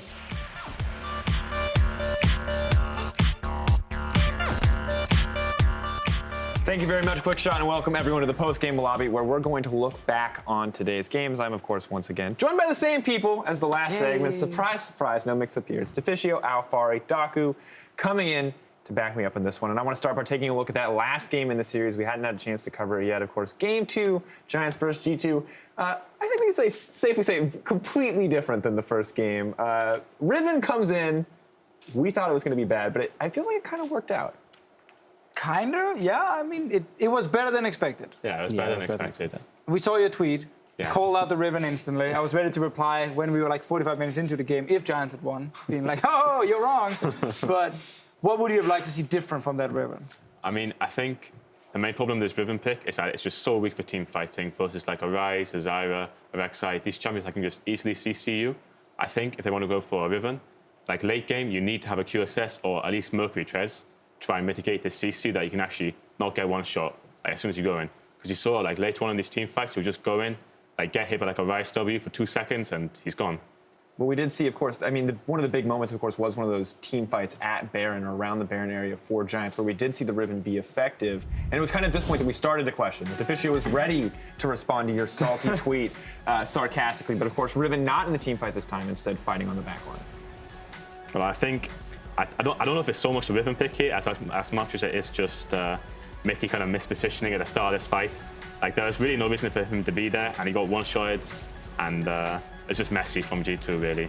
Like, yeah, the Riven pick is nice for chasing and, you know, doing damage, but realistically, in a 5v5, it shouldn't happen.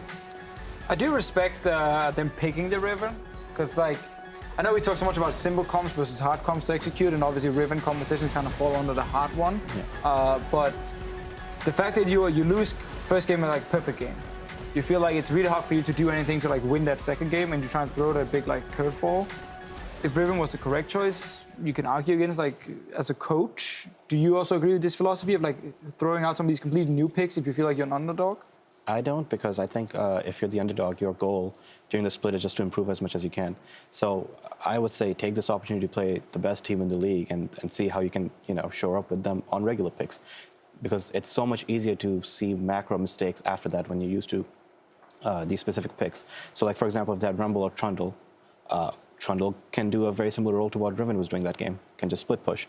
And you could see how you played the 1-3-1 wrong or the 4-1 wrong. With Rumble, you can see how you played teamfights wrong or where you should have TP'd. Like, you can improve so much more as a macro team if you just play the regular picks. But I feel like with Riven, you lose out on that opportunity a bit.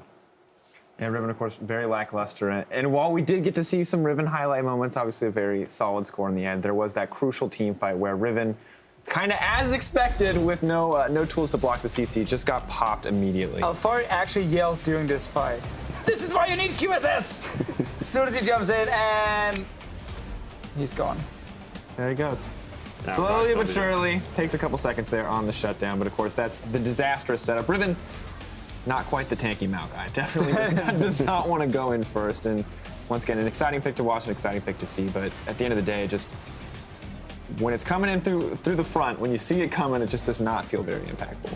Nah, and again, G2 had a good comp to also deal with it in fights. Idea obviously was that Riven would kind of try and win the side lane split push. Problem was G2's composition as well. Like, it's not just Shen global. There's also Rek'Sai global. There's Ashe Arrow, which is fantastic against teams who wants to try and split push, like force fights, especially around mid lane. And then also we had one more pick, I forgot, Rice as well. Obviously winning the other side lane against Talir. So it was never 1-3-1 from Giants. It was more like, can Riven win on her own on the side? Otherwise we have to team fight our way out. And then Riven is obviously way weaker than most tanks. And that's kind of one of the issues for them. Well, of course, after a perfect game as well, we're going to award player of the series, but it was kind of a big team effort across the board for G2, but Expect is going to win it out in the end. I think that second game, really an amazing Shen performance for him, mitigating any advantages the Riven could have had. So I'm curious how far Riven, Shen, I mean, is the Shen expected to win out here? What's your thoughts? I mean, I don't think Shen should fall behind. Like, once Riven gets Black Cleaver, he should be able to like win pretty handily 1v1, but he never got to do that this game. And Shen's just like much better for team fighting, for making plays both side, and Expect had like pretty good taunt flashes this game, so I guess he deserves it. Is Expect the best top laner in Group A, or are you the best top laner in Group A? I'm better than him. Boom. I like it. I like how you don't even include anyone else in the picture. You're like, these two. All right. I mean, who else right now? Of course, it wasn't all Group A. Well, I mean, there's no one else right now. I don't know. I agree. I agree. All right, I'm pulling back. Now, of course, the early series we saw today was H2K versus Vitality. That one, I'd say not quite what we expected going in, but at the end of the day, it was that H2K victory. I want to take a chance to talk about it once again for those of you who missed out on viewing it live. Now, Vitality did start off pretty strong here, and things went downhill pretty quickly. So what do you think we learned from both of these teams watching this series? I think from H2K's end, I still think their vision needs to improve quite a bit. Like, in the middle late game, they still seem kind of lost on like how to efficiently close out the game. Alongside that, they had target selection issues last week, and they still seem to have that, and it's kind of disappointing that it hasn't improved over time, and I hope they work on it, because this team has the potential to be really good, but these team fights just aren't playing out the way they're supposed to for them. Yeah, we talked a little bit about this during the game, how H2K will have like 2 or 3 really good fights where it's like, all right, everything is working, and then when they're actually in a goal lead, they have like this one fight but it's over chase. One guy gets caught out. This was a fine play by Vitality at first, but then they obviously invest everything on one guy and get MF ulted as well. But this like inability for H2K to kind of execute every team fight is an issue. Like they just over chase. That's what I'm at least seeing in these games. Not sure if you guys agree on that, but it happened quite a few times. Like Fibben would like Valk in, and then he would get caught. And it's something we talked about on the desk as well. Is it was just a constant series of over chases from both sides. Vitality finding leads, throwing them away on over chasing, or over committing, especially in game 3 to a composition where you weren't going to find a pick off against an Ivern and a Shen. And it was kind of a similar story back and forth. Of course, H2K throwing a few of those team fights. And it really wasn't the clean gameplay expected from H2K or the one that we can kind of idealize to come out from Vitality in the end. But do we actually expect clean gameplay from anyone in week 3 of a spring split? From either group or? I'm just saying like overall because like most teams are kind of, they make roster changes, they figure out stuff, new meta and everything coming into the spring split. Week 3, is that too early to actually say like, why are you not executing cleanly right now? That normally comes later around playoffs. I think for the rosters that stayed the same, I'd expect them to at least have much cleaner games than the other ones because the communication system should just carry over. So for G2 and for Splice, I expect a lot more than, I think at least for Splice from what we've seen. Yeah. And then even G2, like the second game was not as clean as it should have been. So for those teams, I think you can argue that, yes, they should be much cleaner games. Even if it is week 3 of the new season, they still have all those tools transferring over. For the newer teams, I can understand if just, time for growth, it's the same for us, but we'll see. I'd be curious to see as well. Of course, we've now finished our series for the day. Let's take a chance to look at those standings and to see how they're shaping up. Of course, G2 playing their final series does win out. Now, securing first place, placing themselves above you guys safely in second. It hurts after the first round robin. We'll see how Fnatic does and if they can pass up Giants. But is there anything that really stands out to you here that was surprising after some of these teams have now completed their first round robin? EULCS of Love being first place in Group B is a bit surprising, and Splice being 1-2, also quite surprising. I think the Splice one is the big one because I expect a lot more from them than what we've seen. Like their teamwork is what they were praised for last year, and I think that's weirdly enough where they're falling apart these days. It just seems like sometimes they're not on the same page, and so maybe it'll get better as we go on. Of course, it's still week 3. Maybe they're out of practice. I don't know, but like for Splice, I think they really need to step up for what's expected of them from Group B. And now we have the games tomorrow, and then obviously from next week it's the cross group play. You guys will start playing Unicorn, Splice, H2K, all these different teams. Anyone specifically you're looking forward to play? I think Splice and H2K will both be fun to play, or also Unicorns of Love, obviously. Like first in their group, so that'll be exciting. Yeah, I think Group B is just a lot of fun to play against, to be honest. All the best teams are there. Group B feels really chaotic. Except for G2. Except for G2, it's actually true. Absolutely. Now, of course, let's take a chance to look at those games tomorrow. You brought them up briefly, but as we look at tomorrow's schedule, I'm kind of curious to see how these next couple matches will unfold. Will give us a better picture of how the groups are going to stack up. And it seems to me that we have some pretty safe assumptions on who's going to come out on top here. Do you guys see any potential for upsets? I think maybe Roccat could beat Fnatic, like at least maybe take one game. I think it's kind of realistic. Maybe even take the series. I'm not entirely sure, but I think there's definitely the potential there. I think I just want to see like if Fnatic fixes the draft or the champion pool issues, because we did get away with that in our series against them. I didn't like the drafts much, and it seems like they didn't play the champions that are strong on this patch. So if they can fix that for Roccat, then I think they'll be in a good spot. But otherwise, there is an upset potential there. Yeah. Curious to see how it unfolds. Of course, we'll find out tomorrow. But other thing that happened today is we saw an interview with Prawley, and he brought up kind of that the Shen Ivern comp was the quote-unquote easy composition, right? That it was like the simple composition to play, that it had this inevitable scaling that you were sure to win if you could take it to late game. And I was curious how you guys felt about that, and if you think that's accurate given the current meta. I'm not sure if Shen is like a free win late game, but I definitely do agree with Ivan being like by far the best scaling jungler at the moment. So whenever you have Ivan, typically going to win late game because it's just like the shields, redemption, locket. It's just so hard to team fight against it. The only downfall I feel like we see with Iron comps is in case they don't have enough damage. But again, with the current AD carries being used, like Corki mid, these kind of things, you almost always have enough damage. I think once we saw a combo that ran like double physical damage, they were against the Shen themselves and they had Iron and they just kind of ran out of damage because Shen could block so many of the autos. But apart from that, the fact that Iron literally gives tankiness to squishy members and at CC as well, it makes the carries too strong, almost, that they have so much extra HP. Sorry, I think one thing that goes unnoticed is that it's not just that it's easier to play in-game, it's very easy to draft Iron comps as well, because it seems to fit in almost every single type of play.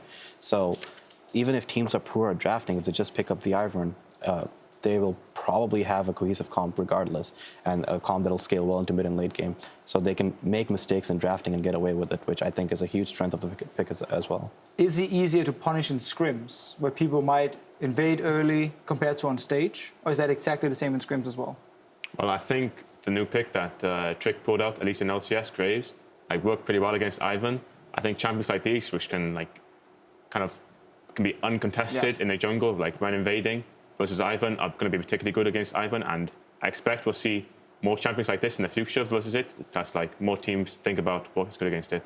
So do you think this is just a kind of a matter of adaptation for the Ivern pick? It is still relatively new. You think in the next couple of weeks maybe we'll see more teams with an answer to the pick and it will be less powerful overall? Or is it still something that you absolutely have to be willing to like kind of shut down in the pick fan phase? Maybe ban away, maybe pick it as a priority just to take it off the table?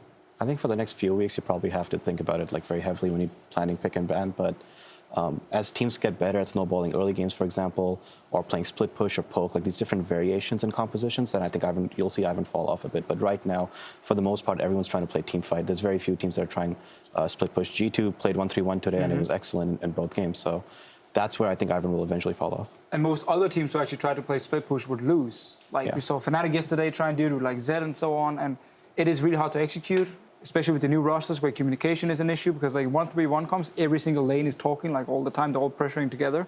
And when that falls short, well then the Ivern comp is just the superior one. Well, it's good that you bring that up, because the other thing that probably discussed was kind of that he didn't want to play this comp, which he considered easy, because he wanted the team to play more complicated things, save the easy comps for the games that really matter later in the season, or a team that you want to save everything for. Do you think that's a viable strategy here in the early weeks, where you should just be trying to play the most difficult, the most complex kind of composition to force the team to develop more, or should you just be playing what will net you wins? It depends if you're bottom team or top team. I feel like if you feel confident you're going to make playoffs, I respect the whole let's try and play more complicated things and then realize all our mistakes and use these mistakes to then improve later. But if you are, let's say, Giants or Rocket, and you're really fighting to try and get out of relegation and sneak into playoffs, I think you have to play what's easy and what's effective right now. Yeah, I agree. I think generally, like on LCS, it's only like one series a week. So you should at least try to win, I think. And then you have so many days of scrims, which you can just practice other stuff, which is maybe harder, maybe like less likely to win, and try and improve that instead. And there's also the factor where, like, sure, you might be a top team, and so you might be okay playing more complex comps on stage, but there's also the option of just playing the simple one and practicing those complex comps in scrims, and then pulling them out for games that actually matter. So I don't necessarily think like you need stage practice with difficult compositions to play them effectively. You just need efficient scrim practice. We heard a lot last year. Players and coaches were talking about how you could only get real practice on stage because scrims would just be like so bad. Like everyone would kill each other 20 times in 10 minutes and then just FF the game and go next. You guys obviously scrimming in Europe have been scrimming now for quite some time, and also scrimmed in Korea before in the off season. Is European scrim culture better now? Is it less 20 million kills and then FF? Compared to before, yes. I actually think all the coaches, or most of the coaches that I've talked to, have made drastic changes to how the team, just practices overall and how on time they are for scrims.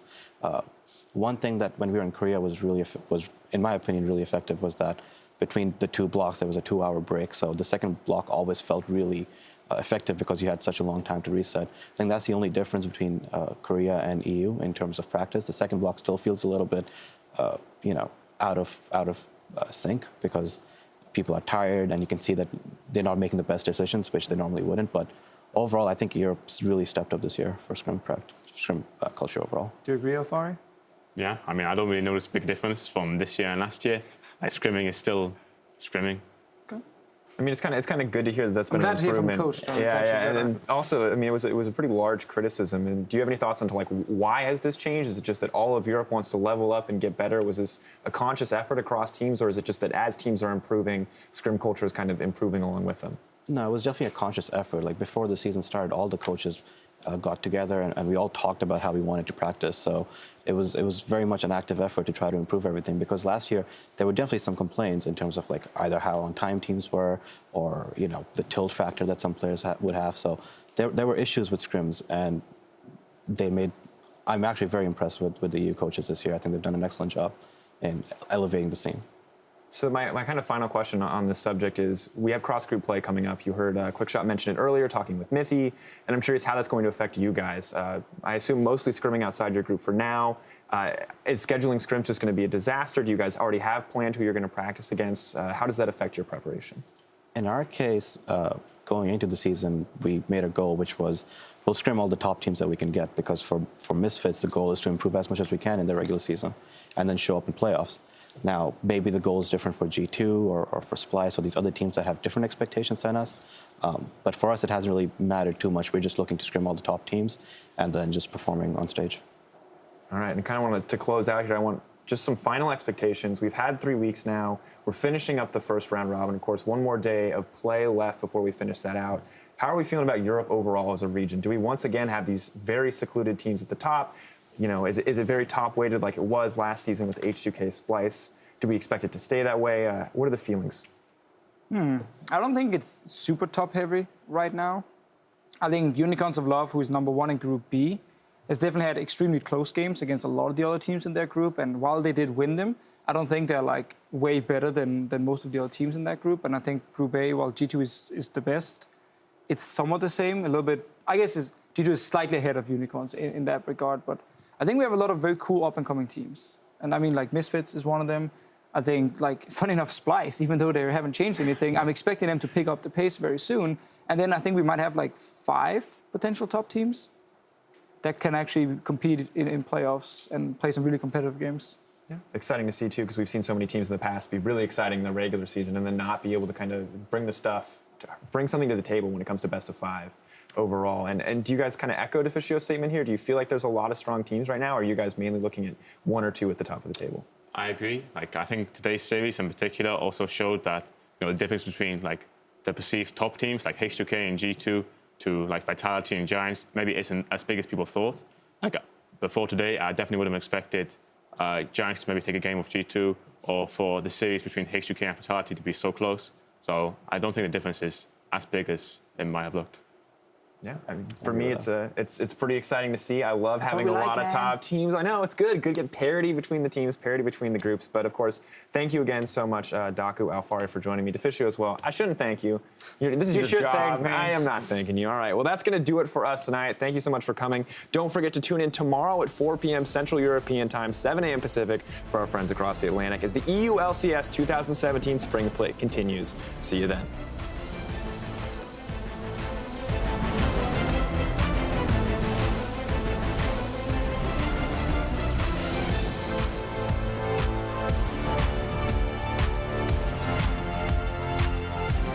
I really need to base now, and I'm so strong. I can kill everyone. This is a fight on a million fronts. Nukeduck with a double on the back end. Nuclear Arcane shift, but the shield explodes.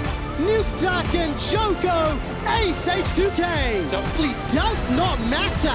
Hachani will die as Vitality pick up game 1 against H2K. Unless you get a gank. Valkyrie away. Another undertow comes down, reckless swing, flash defensive, Featherfit's going low, Vitality get the kill. H2K take the first Nexus turret, take the second Nexus turret. Look at the player cams, it's all business, it's all focus. Yankos is a machine. There is no emotion at H2K even up the series. Don't play aggressive. No flash for Yankos. Gonna be in trouble, Stand United, not available, and that's first blood for Nukeduck. Wait, there's no QSS of Febby. Got him! Even with the fire flash, Featherfit's down. Longer, but not Nukeduck. That's Odo on the front line. The ultimatum comes down. It's enough to kill a support, but H2K take down Vitality. H2K! Hey, Daisy. Hold on. Daisy's done more damage. All right, they're on 2v2, but that's not enough. They get blown up right there. Fucking the minions through, giving them the Baron buff. They've done it. They've got G2. it. A perfect victory at 33-15. G2 Esports cleaning up. Okay, he's got the shield on him, but that's a lot of burst. They were still dishing out. Double knockup, Memento. In comes Flash just around the side. Looks for Sven, but he's not able to capitalize on it, and he's taken out before he can do a damn thing. Only smiting Daisy. It's an all-or-nothing fight. fight. He's going in for Sven. Not gonna be enough. They turn on that, and the hero play goes south. Now Perks is gonna get a Stand United shield to turn the rest of them back to Fountain as Trick picks up a double here. Perks hanging tough. Not anymore. He's taken down, but G2 are gonna get the game. G2-0. 1 through 50. You got it!